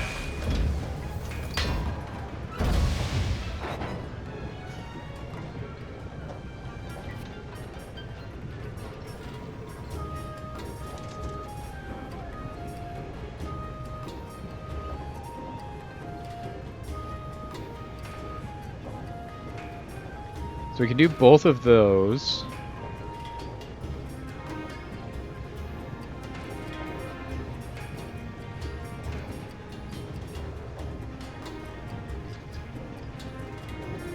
Yeah, I don't think we need to do anything else at this point.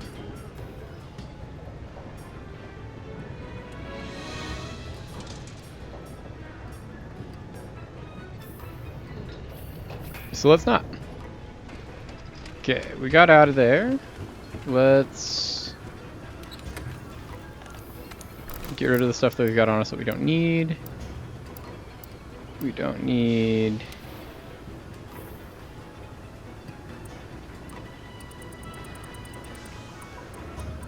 that.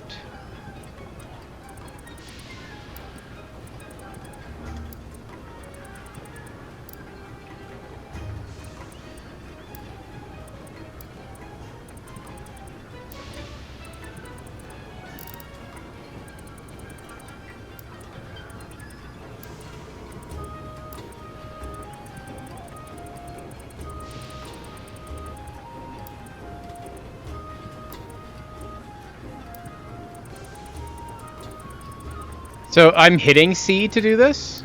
So if I hit C, it just does 1. If I hold C is what makes it so it does quick transfer. That's what I've been doing. We can auto sort that. And then we can auto sort this. Yeah, since like I can also do E. E does everything all at once.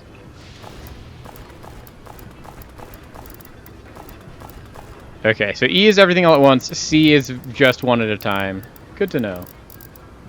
And then R is restock.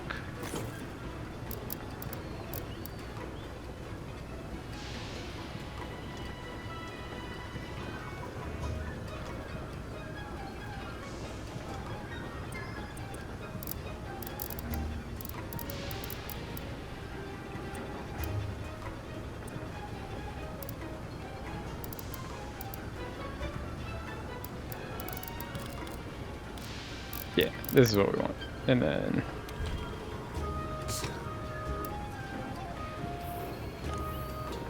yeah, they have button the quick transfers. I am still maining double swords exclusively for right now because I don't want to take the time to learn something else. So we're doing double swords. That can change in the future, but for right now, I don't see any reason to change it. We're having fun. We're making good progress.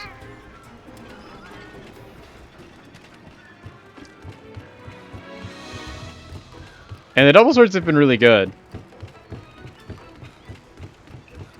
I also have now built double swords that do all of the different types of elemental damage that I can build double swords to do.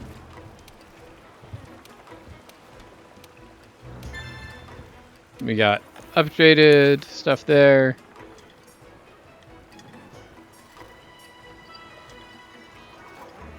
We're now up to Anjanath level 3.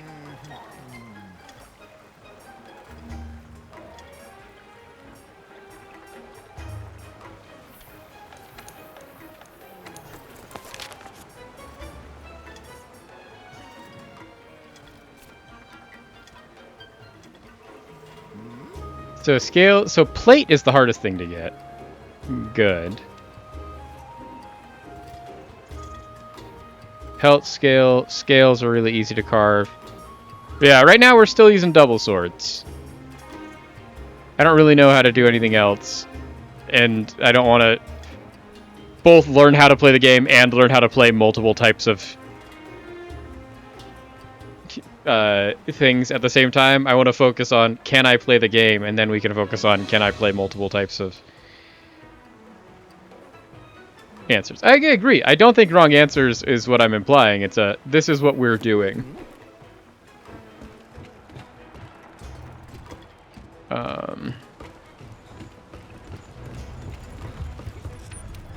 These are the people I turn into...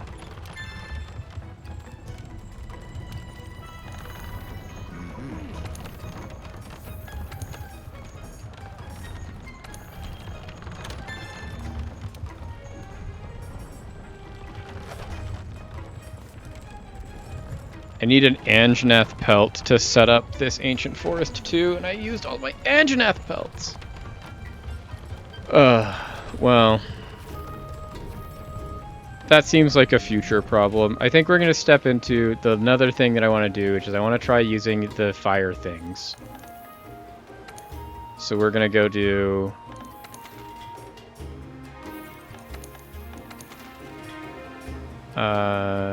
we want white monster for a white coat, I think.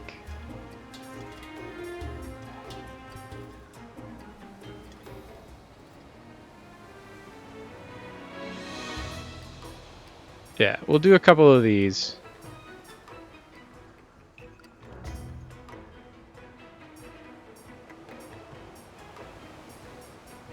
So let's try Shamos.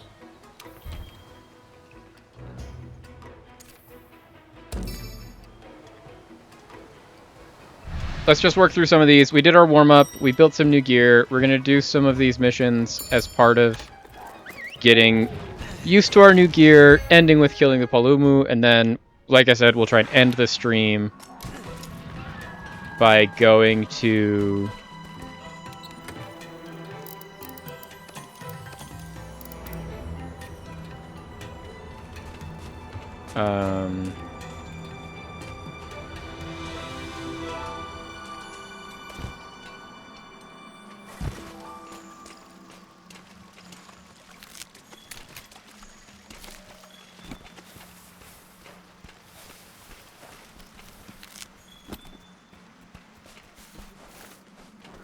this was our way in. Okay. Farming for years is a great time to experiment. Exactly. Which is kind of like what we did. That's why I wanted to do the farming for gear as our warm-up, and then now we're going to do a different area for learn our new gear. And then we'll move on to our new area, and we can do the new area next stream. Since the new area we're going to is the Vale, and I don't know anything about it, but when it's named like the Desecrated Vale and everything that I have heard about it from the people in chat is just like, oh yeah, that area sucks. Like, well, I'm not really in a rush to get there then, when I'm still learning the game.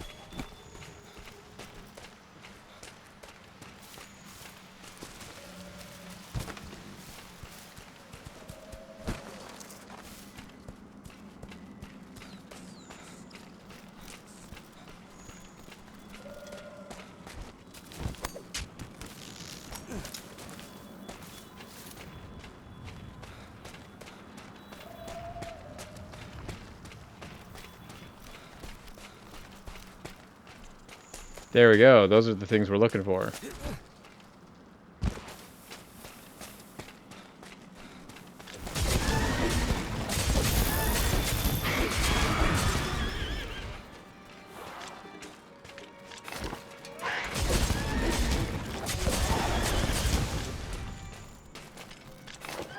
There we go. Here's more Shamos.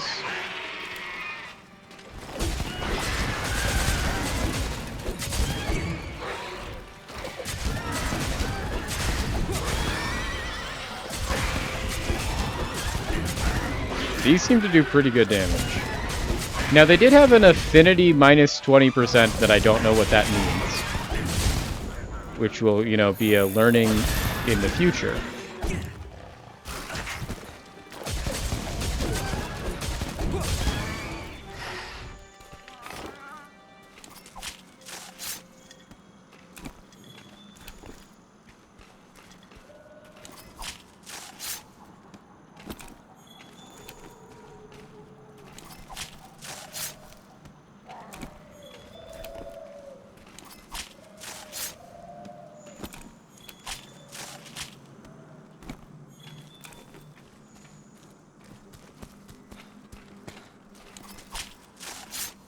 Okay, there we go.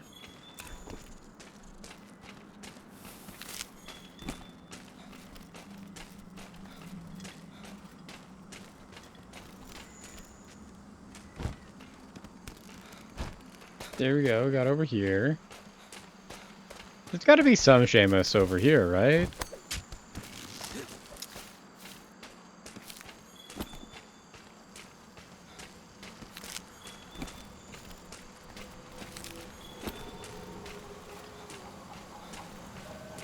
Oh, this is where the plow was when we fought it.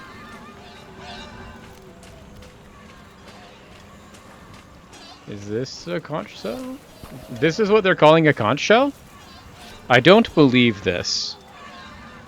It did give me a super abalone though, which is good. That's one of the things that I need for another one of these missions.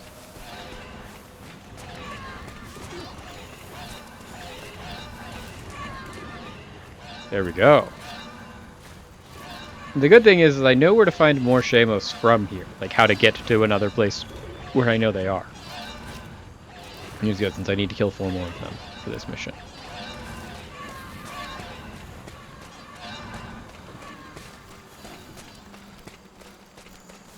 It does mean that we have to go up and around in the way that I know how to get there, but it's the way I know.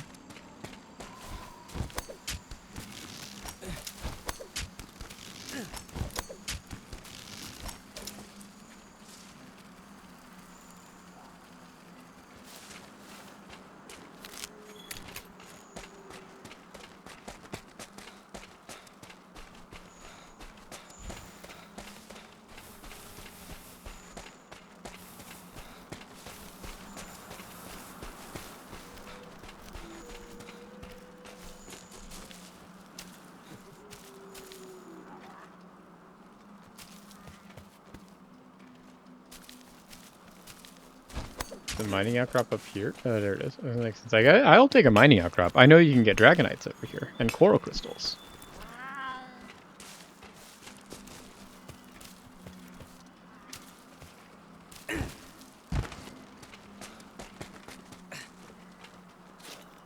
And then down at the bottom of this cliff, there should be more Shamos.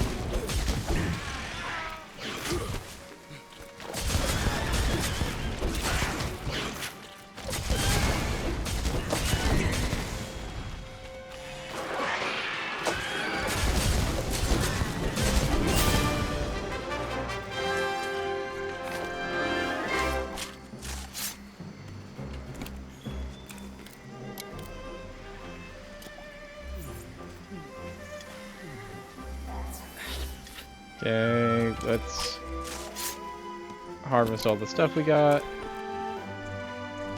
You don't want this smoke. You think you want this smoke because I'm standing here harvesting things from the bodies of your dead friends, but you don't want this smoke.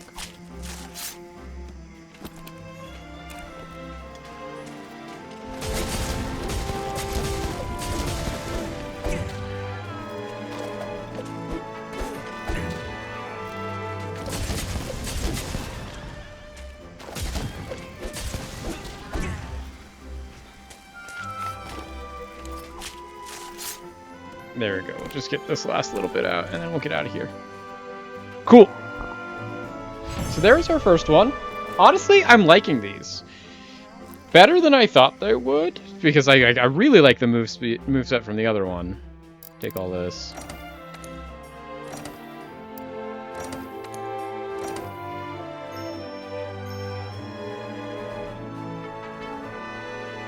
King Turkey.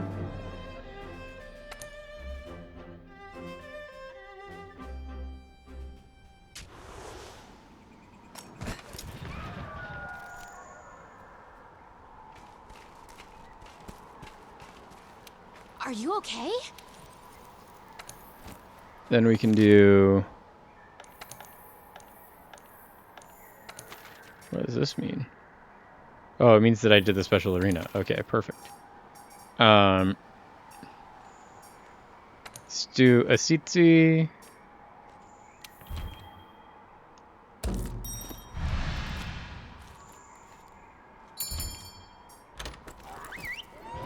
Try this one out. See what we can get here. Yeah, it's like, I don't know if we're farming for gear, but we are definitely just trying out other things because it's like I want to try different elemental masteries to see how they perform and what they do and which ones we like. There's the Legiana.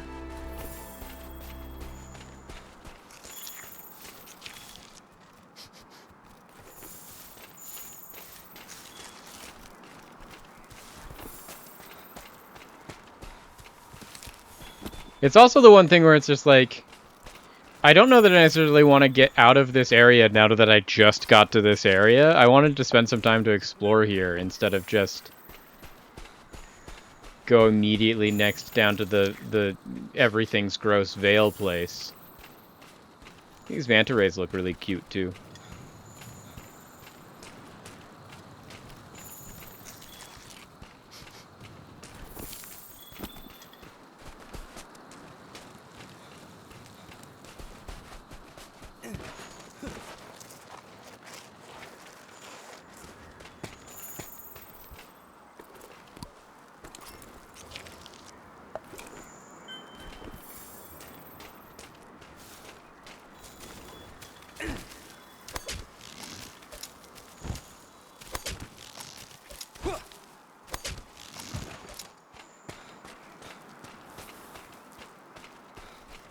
So I know this is one of the places that I can fight the thing that I'm looking for. See, yeah, no, that's what I learned when I fought it. So I have already slain the Tsitsi. The literal first time I saw it, it popped up. And I was supposed to follow it. I wasn't necessarily supposed to hunt it. And then I just did because I was like, I was told that even what I thought was a scripted I have to lose it fight against the Raytheon is a fight that I can win, and therefore I'm going to try and win every fight forever from now on. And then I did. But I did learn through the course of it, I'm like, oh, it just, like, has a much wider field of vision than you think it does, and it will stun you at any point in it.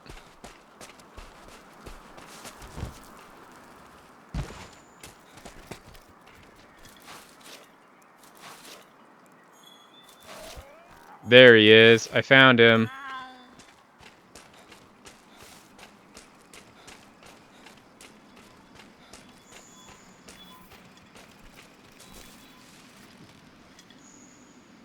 Where did he go? I literally just saw him. He was right... Oh, there he is.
There we go.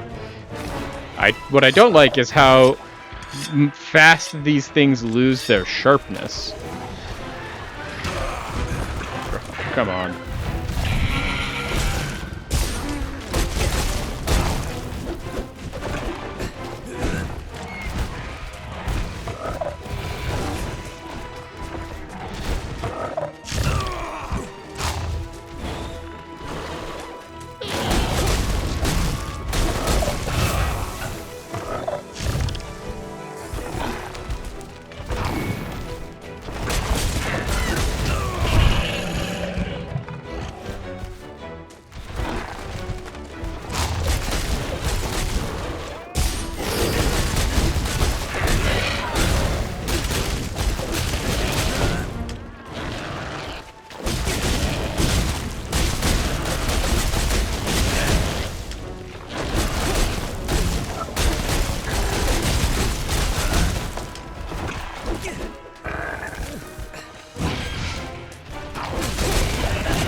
Yeah, I don't like how fast we lose sharpness here.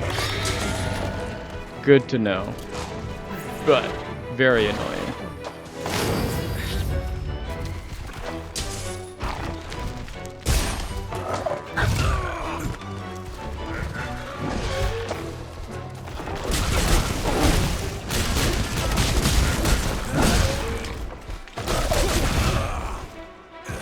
Okay.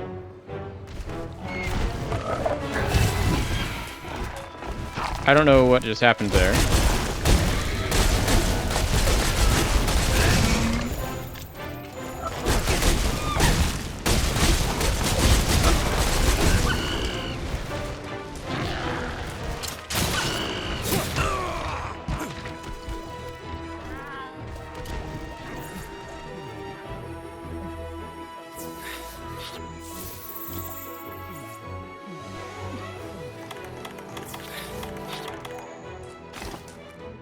Okay, so if he's just over there... I'm sure. I don't think we're in a position where we need to learn about him yet.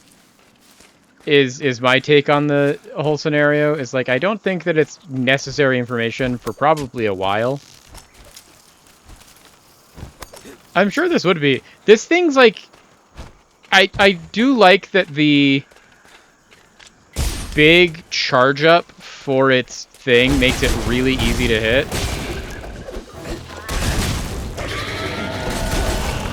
Like when it's doing its big stun.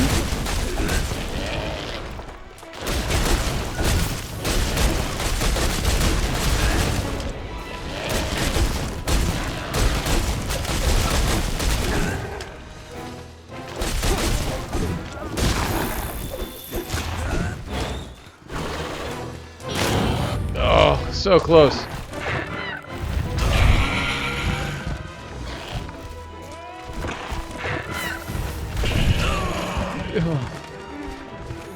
I thought I dodged that one too.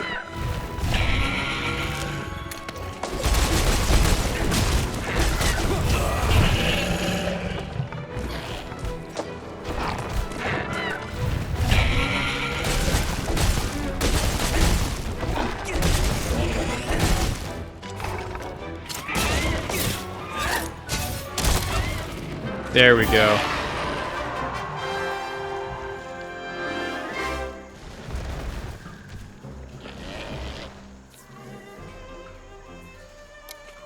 There we go. Okay.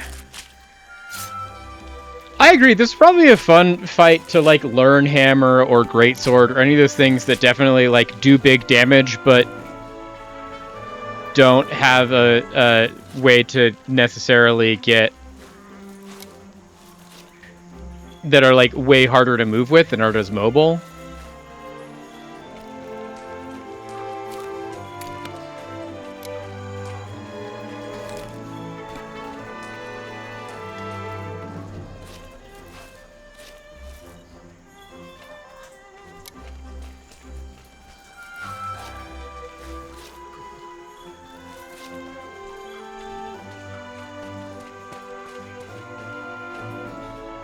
There we go. There we go.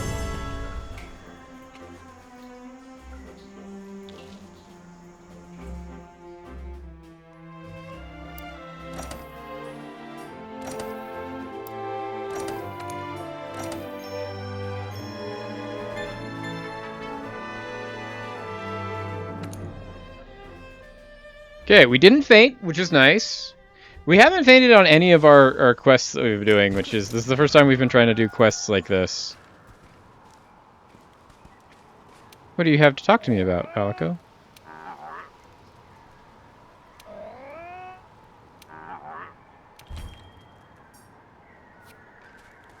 Oh, so he can talk to Jagras now. Good. Nice to know.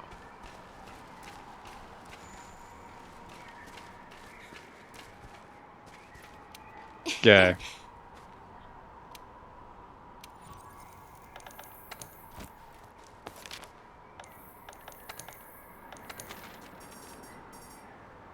We'll do abalone.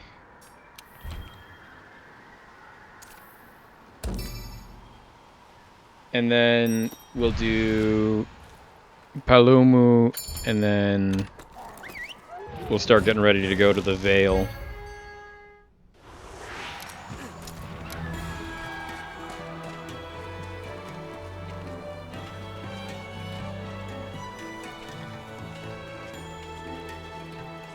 You have urgent news? What do you have?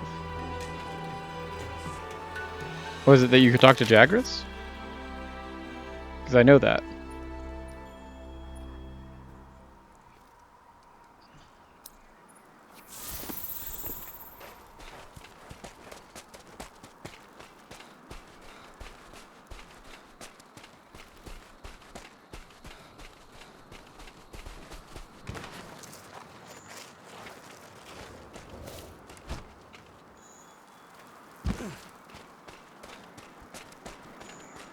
Go get this thing over here first, and then we'll go get that one.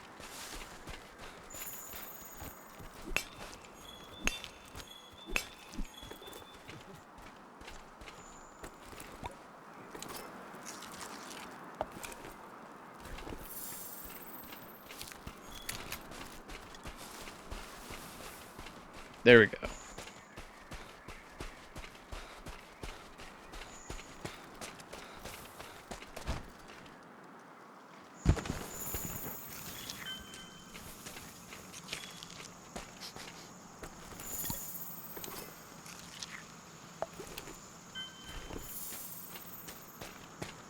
I'm sure there's probably a whole bunch of things that you can get that make all of these fights significantly easier than they would be otherwise, that you just unlock as you play through the game.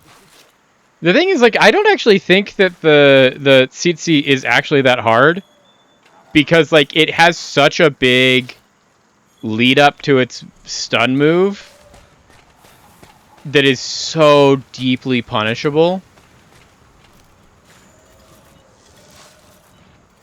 That is, like, my whole thing. And honestly, I was kind of miffed that I got caught in it even the one time, because, like, I know that pattern, and I shouldn't get hit by it.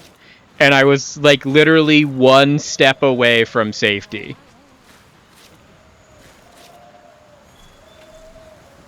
Okay.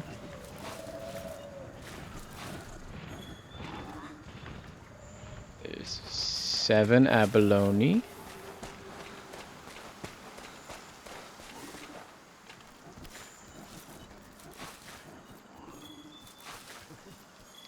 Here should be our last abalones.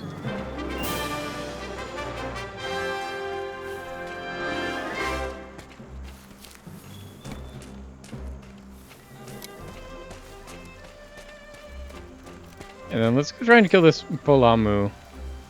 And then we'll get ready to go into the Vale.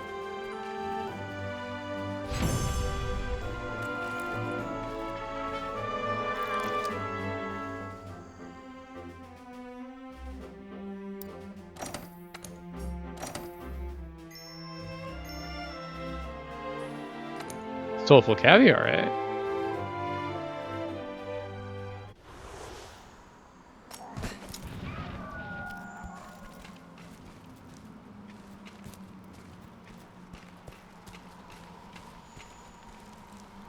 Our mini canteen here serves food that will give you a boost for the hunt ahead.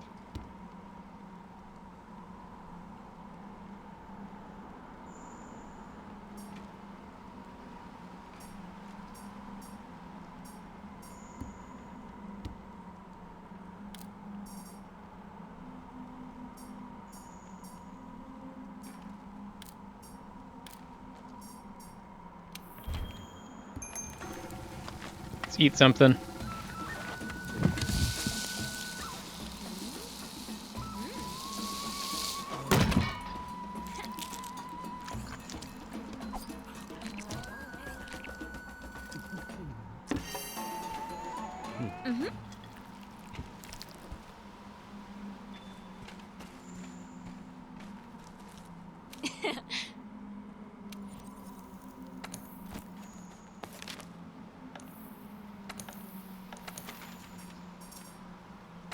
White monster for a white coat.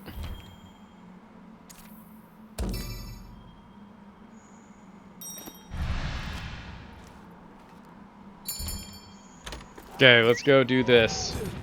And then we can go spend the last little bit of stream after we finish this doing...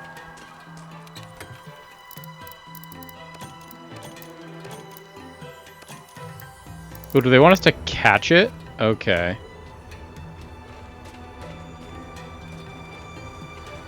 Yeah, they want us to catch a Palomu. Okay. So that is different.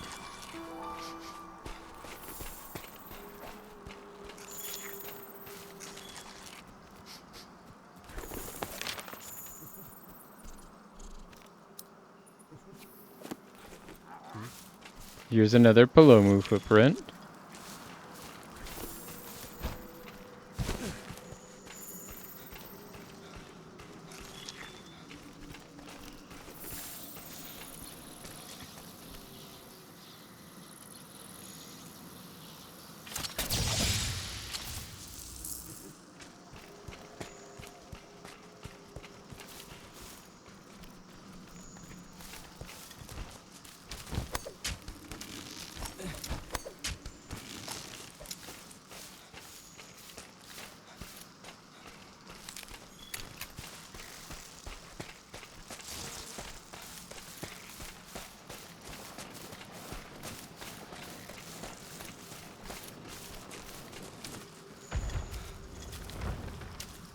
Oh, it's right there. Hey, bud. Where did you just go?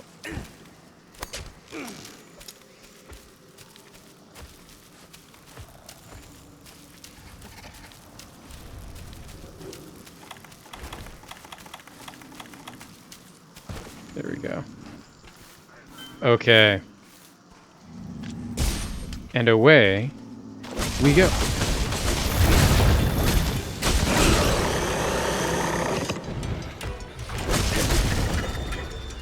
Oh, come on. Why? Why, game? Why did you do that?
Jeez.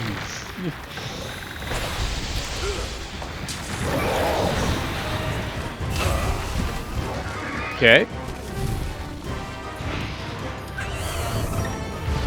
Oh, I'm stunned. Okay, let's get out of the stun.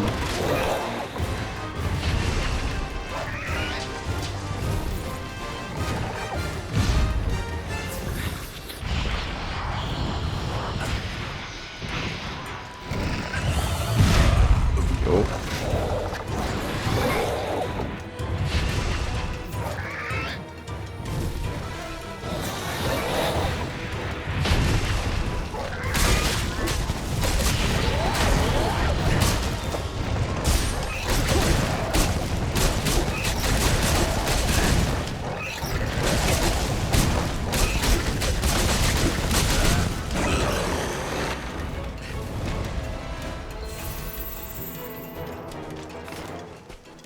Okay, let's give that stone.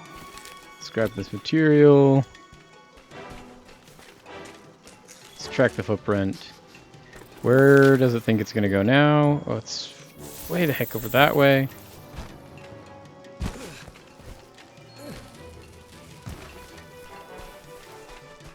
Jeez. These monsters travel far very quickly.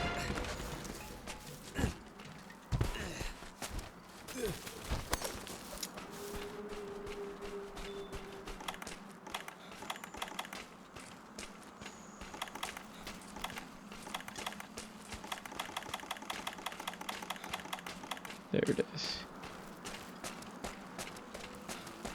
We do also need to go this way. There he is. Okay.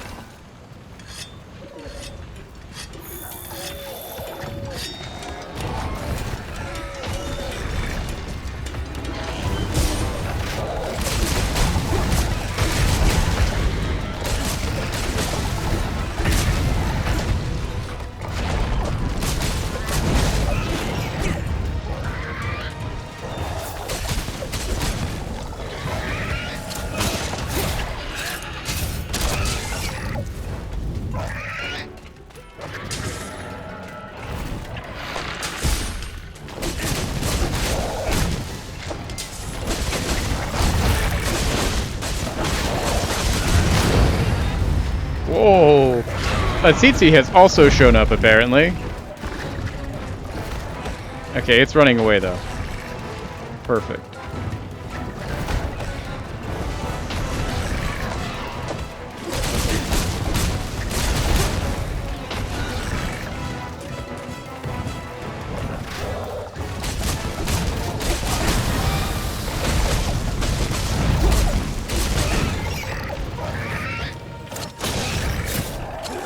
Okay, I don't have any ammo, so we need to break off some ammo.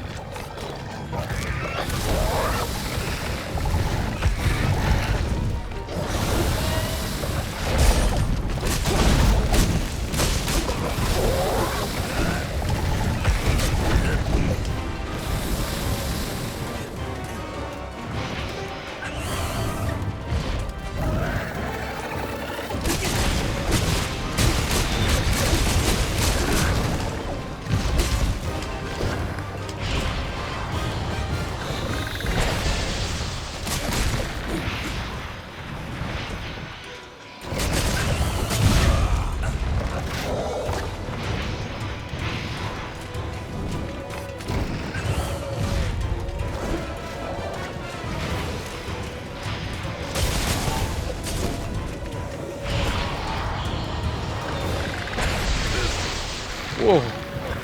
Okay, radius on that is wider than I thought it would be.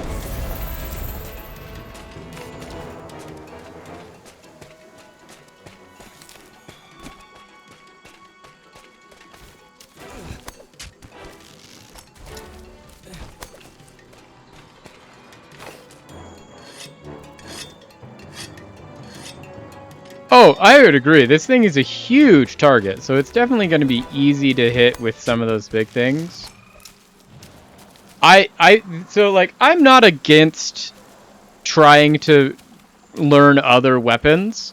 The one that is going to for sure be like the last weapon I ever learn. Oh, come on, Legiana, don't also fight this Palamu for me. Thanks.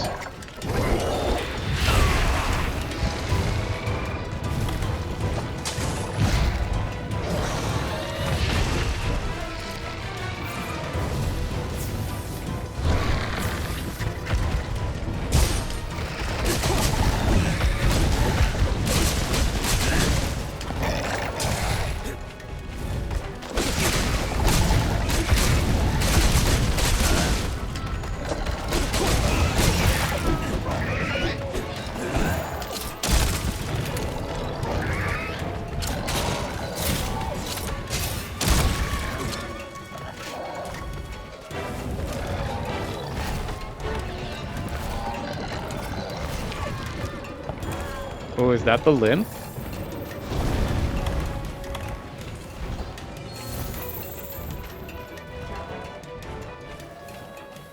Where you go?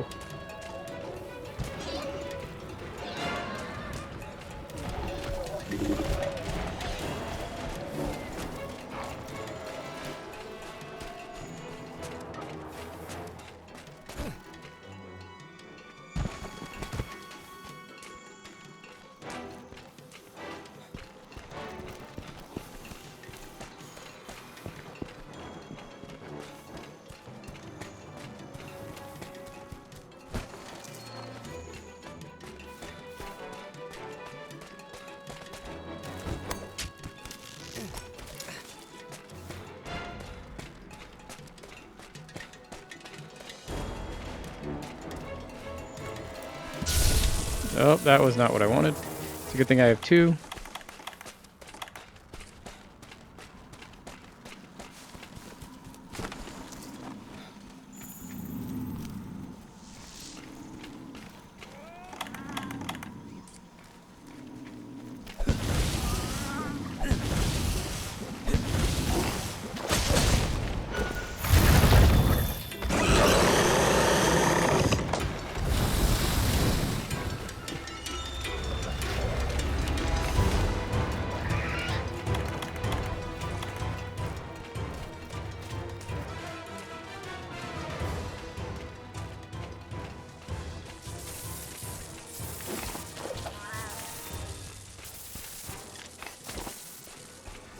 Don't just stay in there. I need you to come out here. I know I'm doing great. It's just trying to get him to go into the trap that I set accidentally. Come over here. Chase me. That's not chasing me.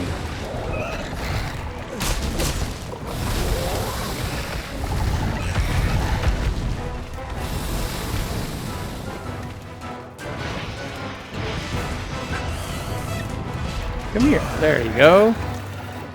Now keep coming this way.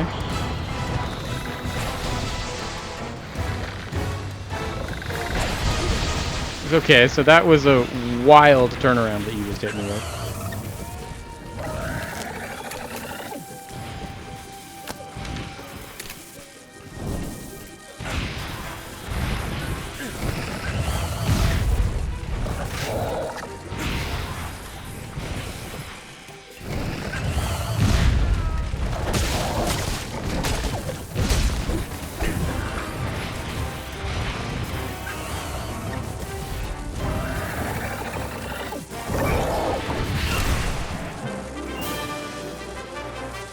Oh, it just immediately captured itself. Perfect. Great.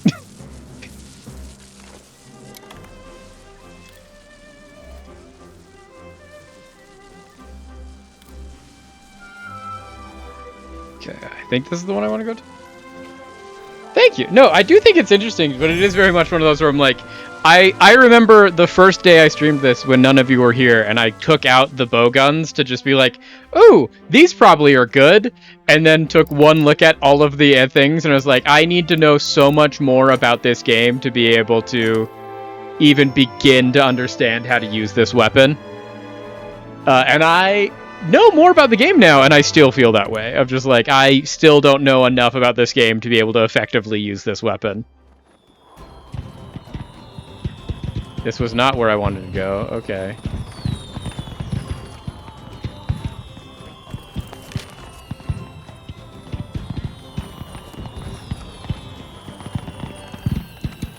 Go to the trade yard.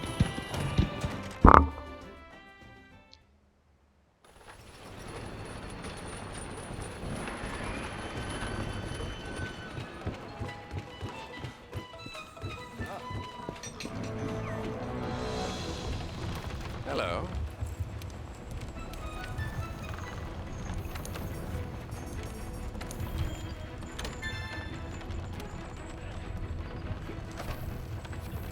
Ooh, a rope lift for the Coral Highlands. I like that. Oh yeah, huge pool. Learning what you want when you want, exactly. It is very much just one of those where I'm like, Received a whole bunch of points. It's very much like I look at the item learning threads for like learning how to specifically fight with the, not even the threads, like just looking at the number of types of ammo that there are for the bow guns. And I was like, this is like, I feel another even level beyond anything else. I wanted to update my Palomu.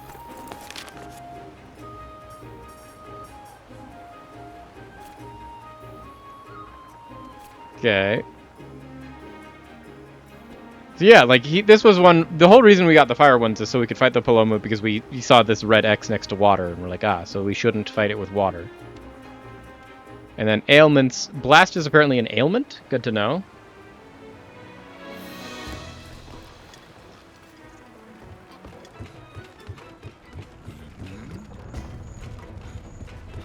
Oh yeah, that's the thing. It's just like they are too flexible for someone that is a beginner. Because it's very much, I'm like, I look at it and I was like, well, I know what they're trying to tell me here is, hey, here's all of these different ammo types and things like that you can use that. Of just like, this will give you this damage type, this will give you that, blah, blah, blah, blah, blah, blah, blah. And then you get to the...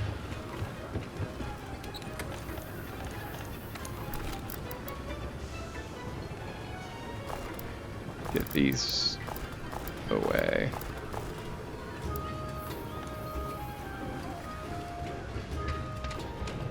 There you are, Fiver.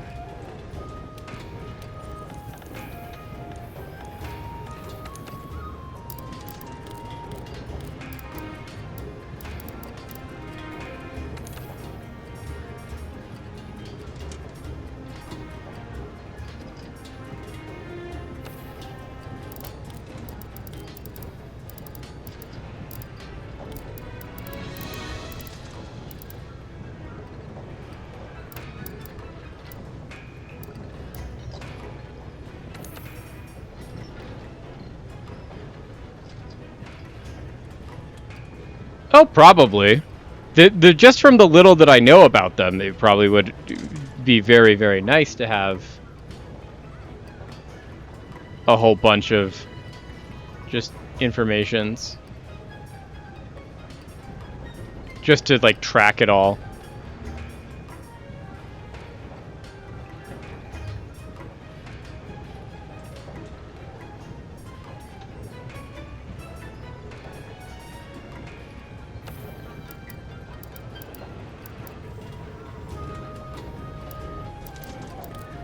Is it the light bow gun? Or is it the sword and shield because you're here to be our sword and shield propagandist? My guess, sword and shield. Because you're the sword and shield propagandist.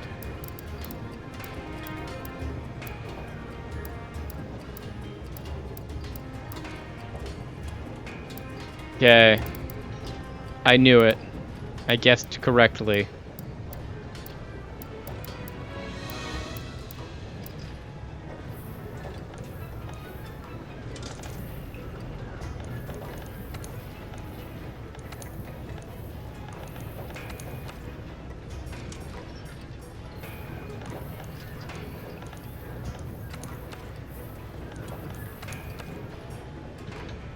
Greatsword because it does everything. There you go. I knew the other propagandists would arrive eventually to defend their propaganda.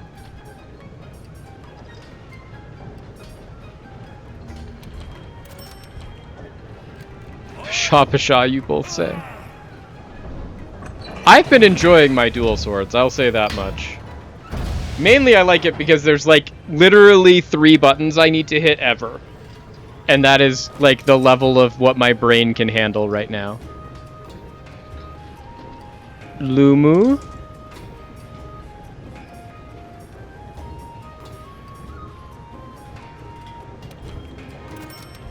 We get Divine Blessing back, which I know from the Defender gear, and I know that I really liked it.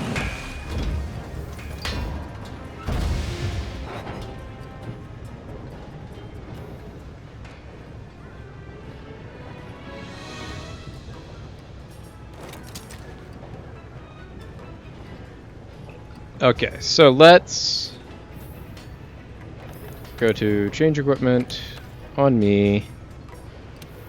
Blazing hatchets, we want to go back to the sworn rapiers.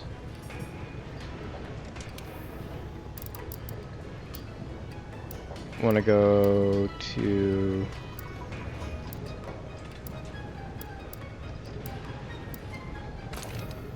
Bone Helm.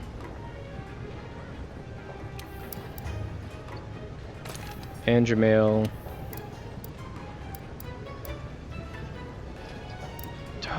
Marathon Runner's so nice, though. We'll do water attack. Lumu Coil.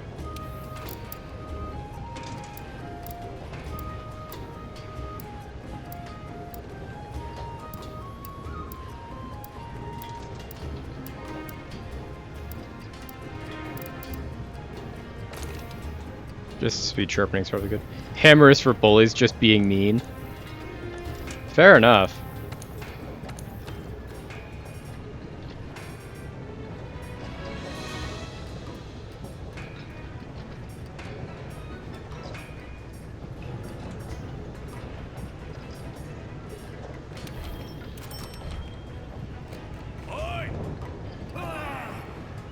We can make our cat Rathian gear, so let's do that.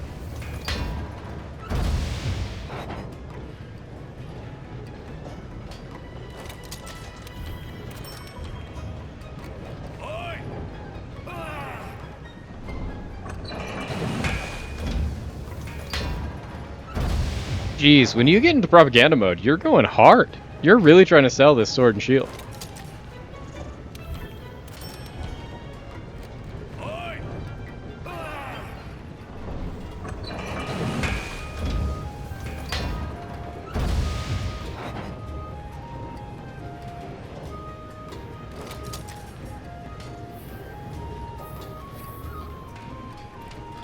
Okay.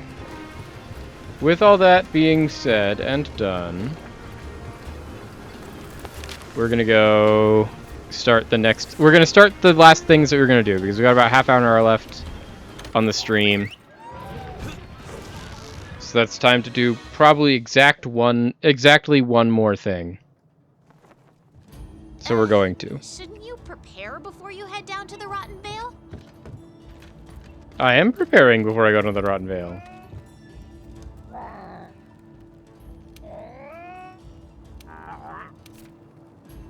Ooh, we can now ride Tail Rider monsters with our Palical. Fun. So, like, we can ride Jagras around now. Nice.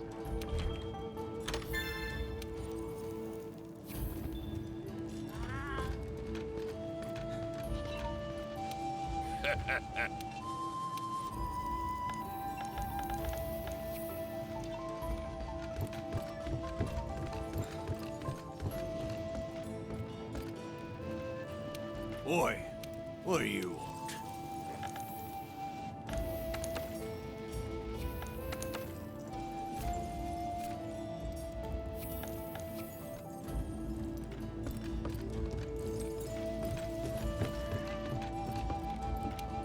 Ah, stockpiles. Okay. Is there anything here that we need?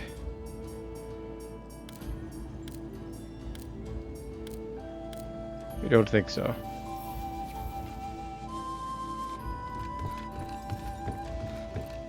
See, I don't say that we don't have no opinions or no clear facts in this chat. We just have no bias. Now is the time.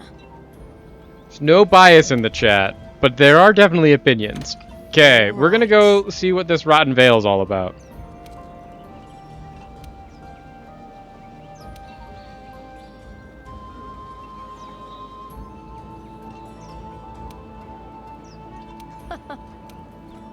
Midnight Campaign is allowed to make his fact on his own personal opinion experience. He just can't do it on his bias because there is no bias in chat.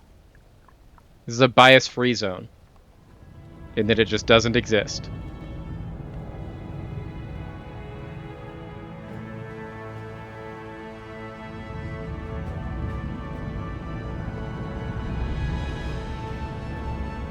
I also don't know when we're gonna do it, but at some point we should probably go back and like fight all of the things that are hard to fight that I haven't fought yet in all the areas. Like the Diabolos that we found Very one time. well.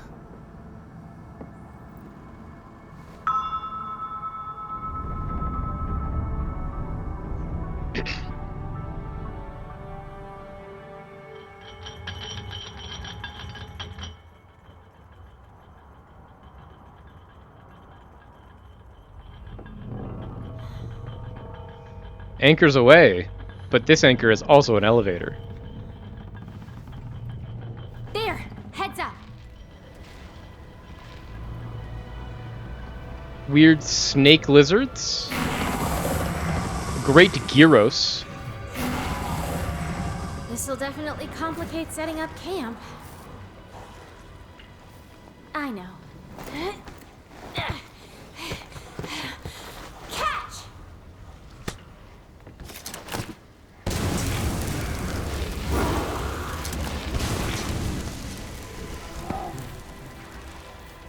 Wow, those looked like regular rocks and everything exploded, so...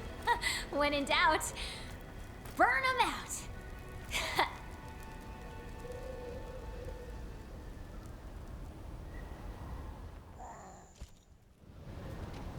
Hey, partner.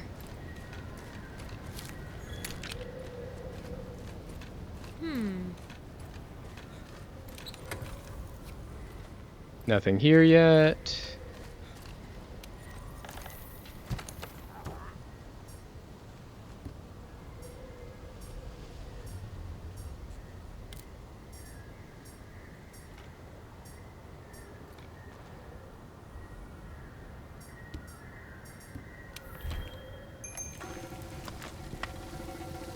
Okay, let's do some of these, and then let's go on a little exploration, shall we?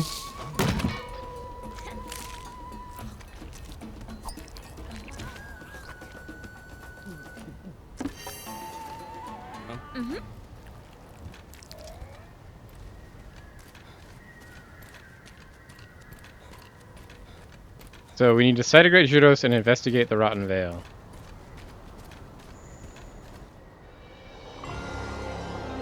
Okay, yeah, this place looks awful. This place looks horrible. Now I can see why everyone's like, this place sucks. I hate what this looks like.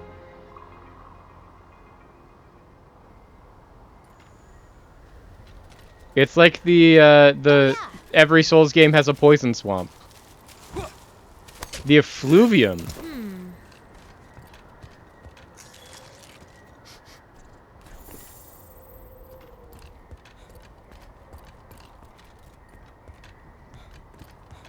Right as might. I say, it looks like Poison Swamp. This just looks like every game of a certain era, and even to this point. Yeah, exactly. Immediately it struck me as, this is Poison Swamp.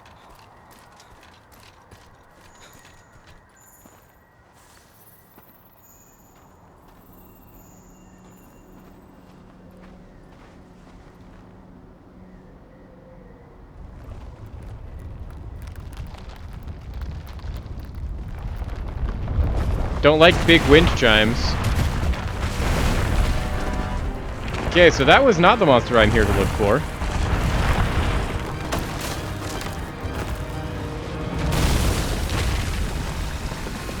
Good to know you can drop those.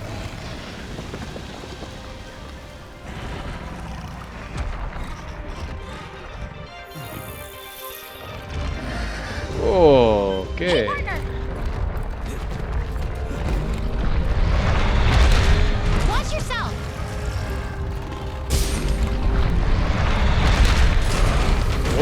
Okay. Proceed with caution!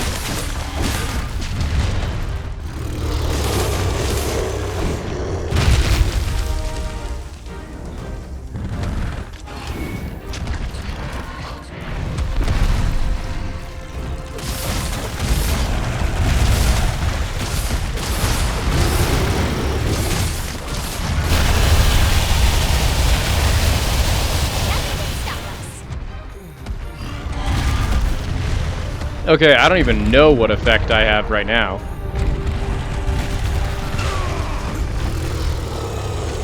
I just, like, couldn't move but wasn't taking any damage?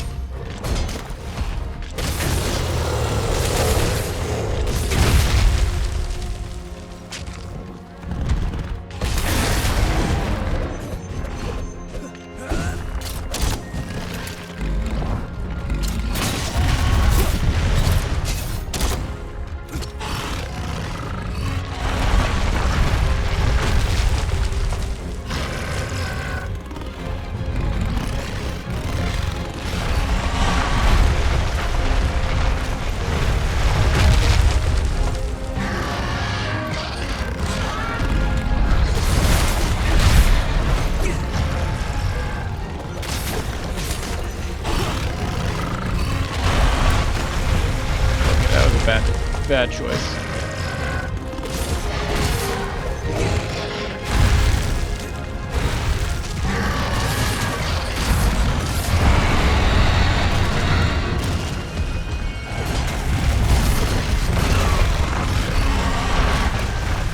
Okay, we're gonna run over this way. Start drinking stuff.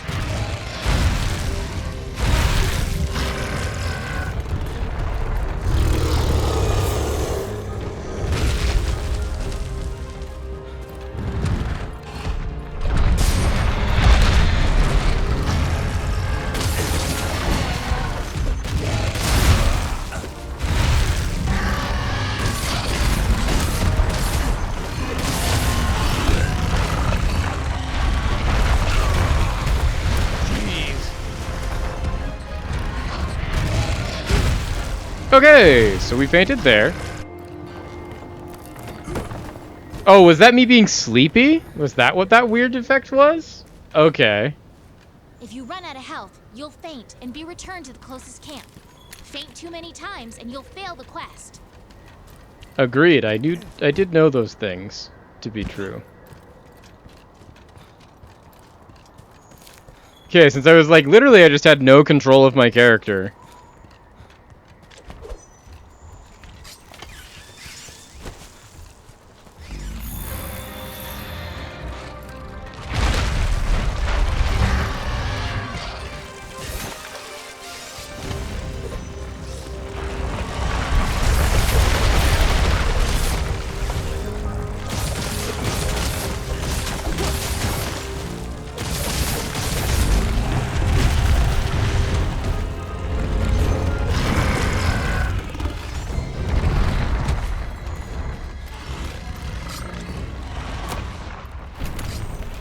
Okay, so I can drop those.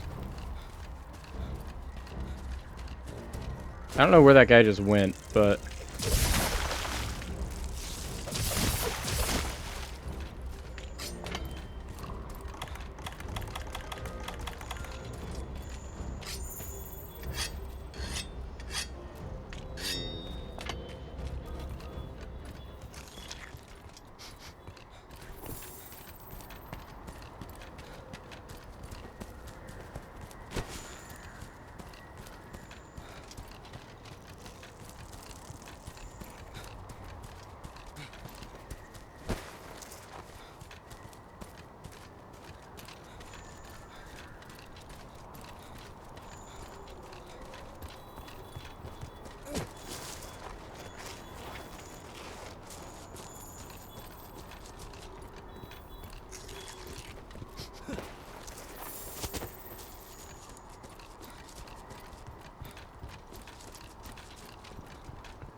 Here he is. Found him.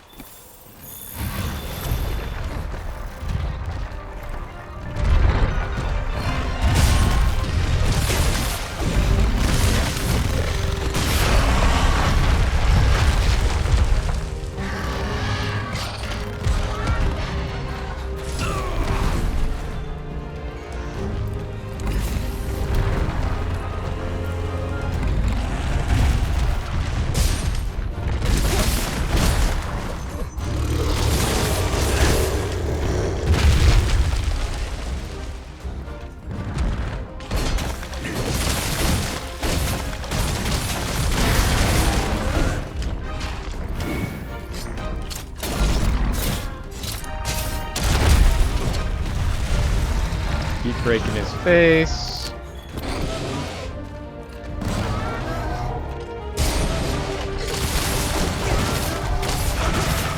Oh, he cut off his tail. There we go.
things. Give me things.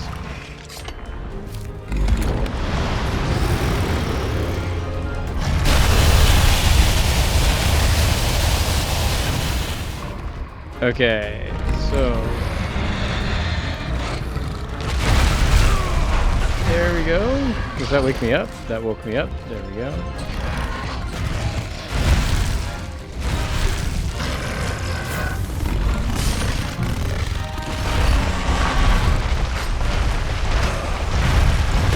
Oh, he turned around on me.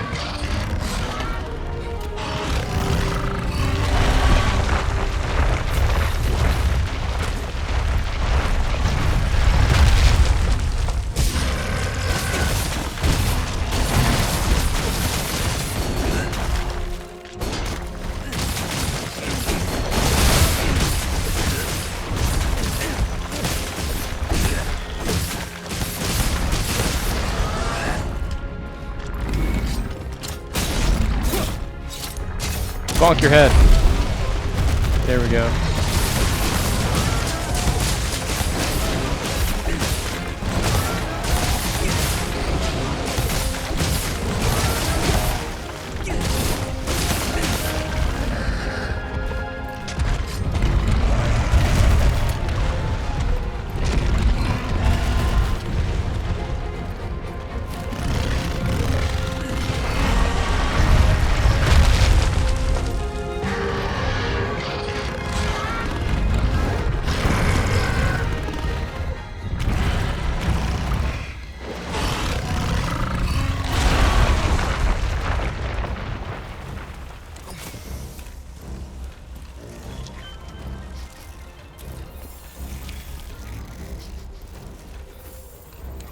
There we go. Chin that can crush boulder exactly.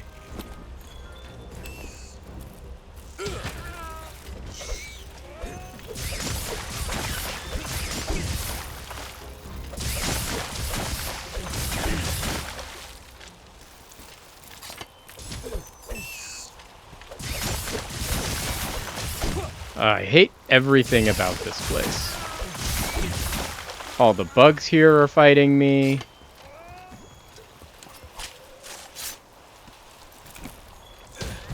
Dude, what are you? Get out of here, bug.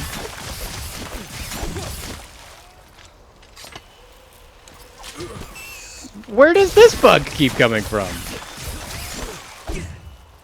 Like, I've killed like 7 bugs at this point. Every 3 seconds, it seems another bug shows up and is trying to eat me.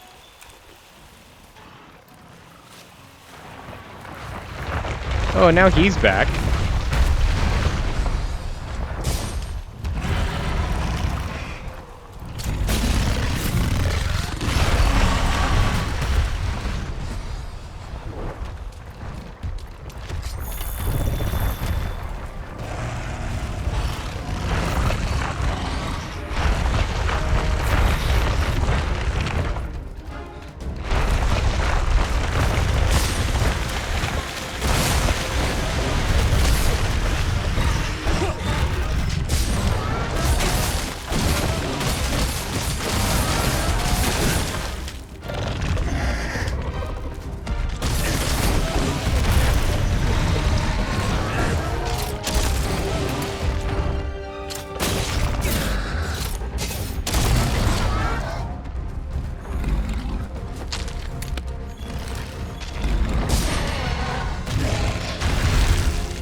Okay, we hunted the Radaban.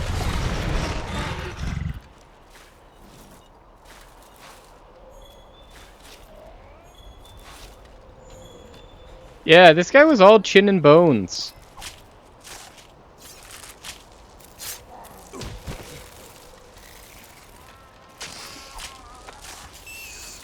Are there more bugs? The bugs came back and are trying to eat me again?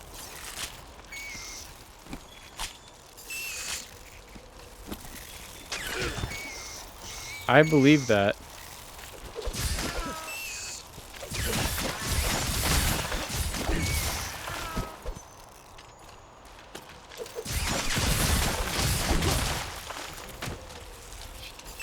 really need these stupid bugs to stop showing up and trying to kill me every 30 seconds.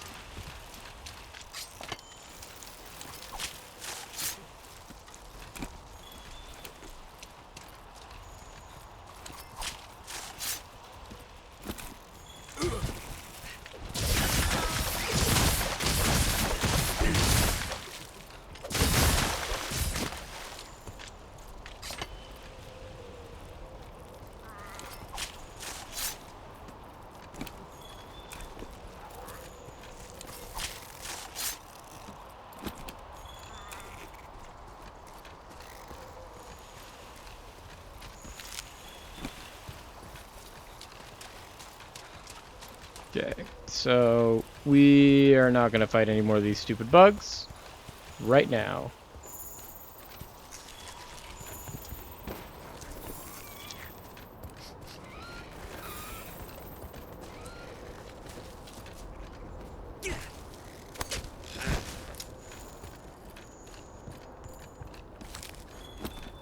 Need those to get the potions.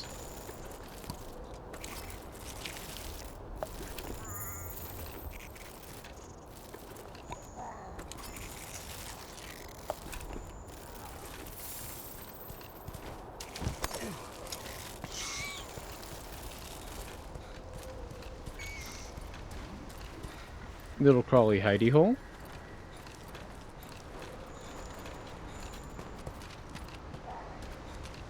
Continue our path of just always going right.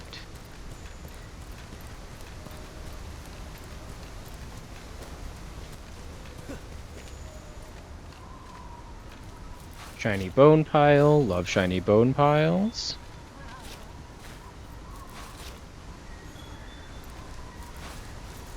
Oh, he's back. Love that he respawned so quickly.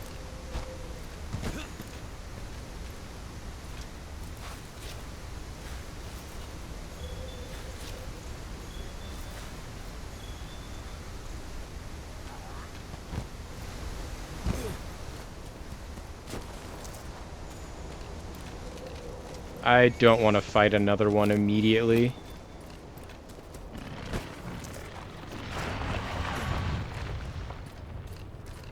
Oh, this looks like what I'm looking for. This looks like the Jagras of this area.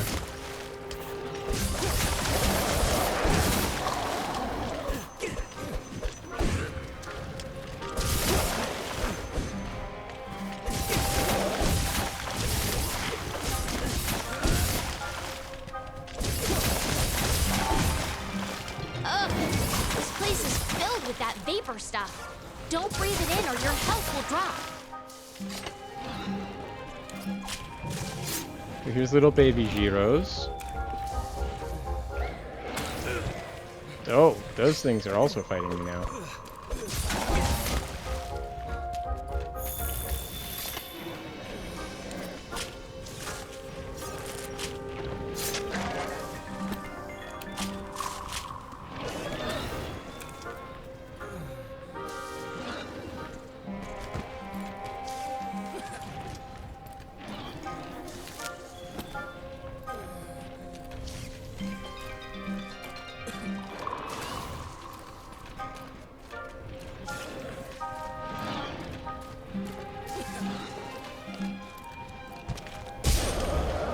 Oh, this is the Poison Swamp area of the Poison Swamp.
This monster is fun, but it is very much just a...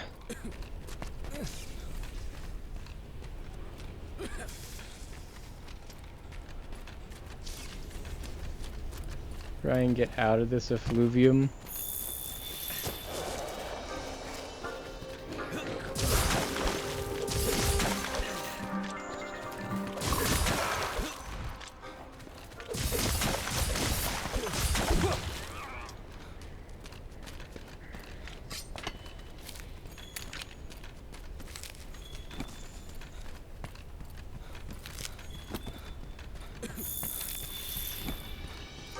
I feel like if I just keep going down where more of these things are, I eventually have to run into a big one of them. There he is! I found him!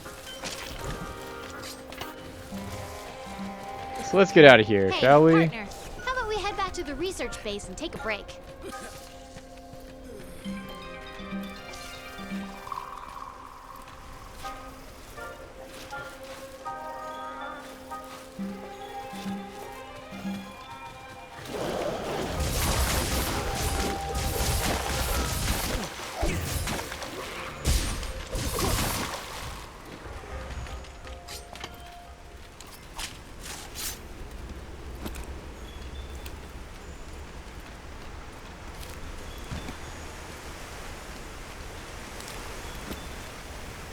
I don't like that that item I just found is called Devil's Blight.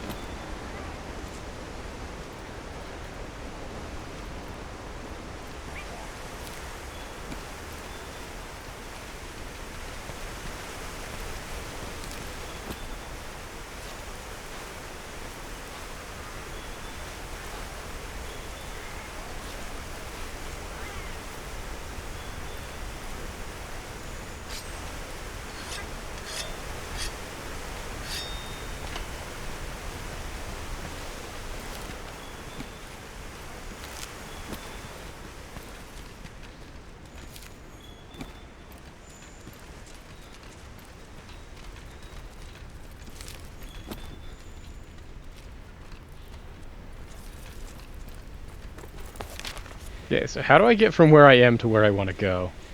Is the real question here.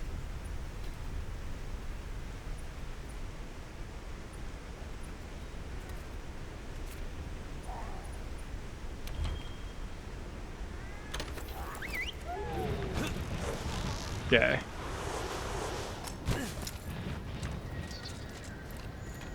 Watch yourself.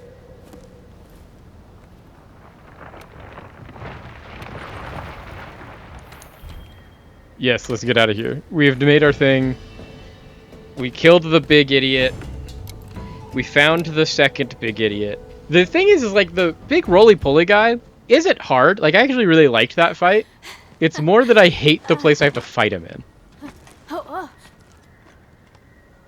Huh? Oh, hello. It's you two. Have we met? Sorry, I forgot. You were out cold when I found you. Oh, did she find us when we fell? I'm from the First Fleet. You folks are lucky to be alive. Ooh, fun. Hang on. She must be the one who saved us. Oh my gosh, thank you. Thank you. Just glad you're still in one piece. Fifth Fleet, am I right? What are you doing out here? Actually, One long recap later.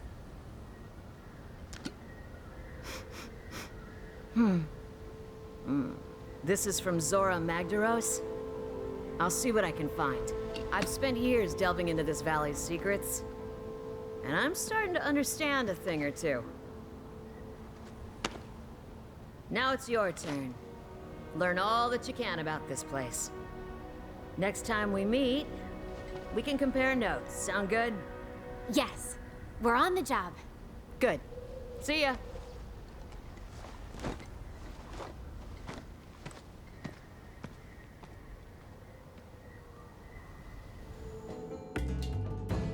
We have unlocked the Rotten Vale. We've accomplished the goal that I had for today.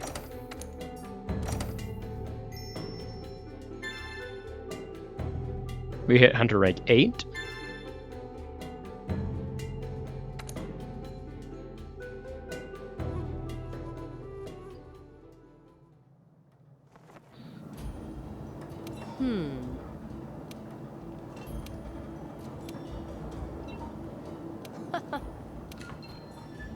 You should prepare before going down to the bottom of the Rotten Vale. There might not be any turning back once we're there.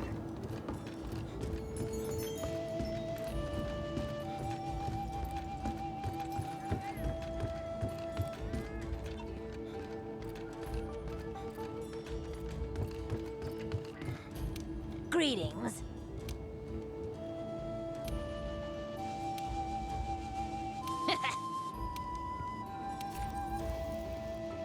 Ooh, other players' falcons and Grimalkines. Fun.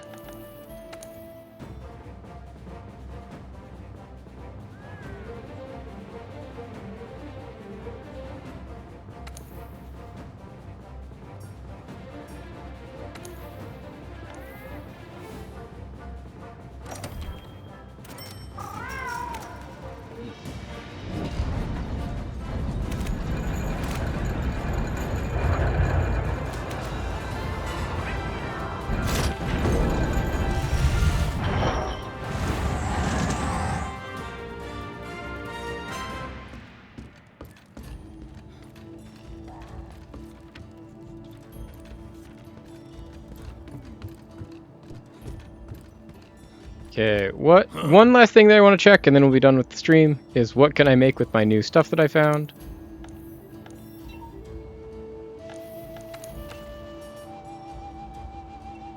Hornetars? Ooh, a fluvial expert. Does that make it... Oh, there we go. So that's one that we immediately know that we want to have, is something with a fluvial expert.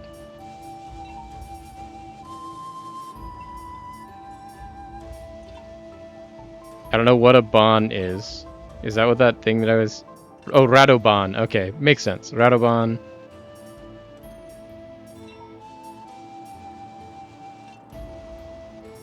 Okay, so the one thing we know we need is we need to somehow get this Hornetar male so we can have a fluvial expert. So that we don't take the damage over time from just being in there.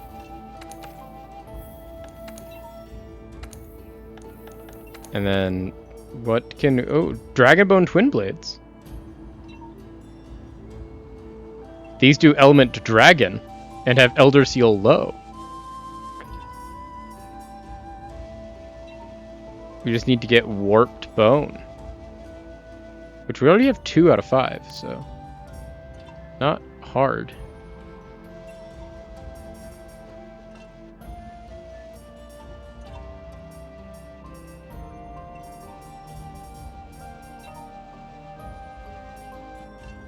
Oh, and this is a new tree. Okay.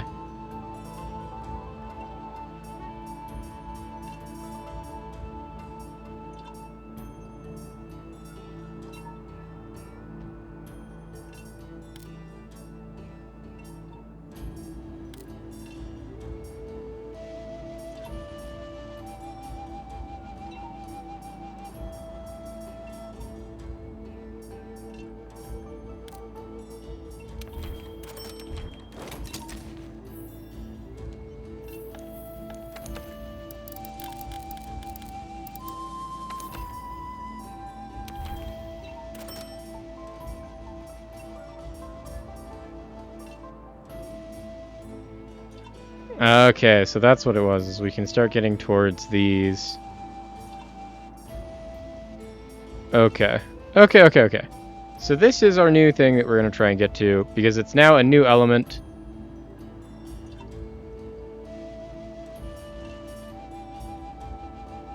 Okay, well, we have made some progress then.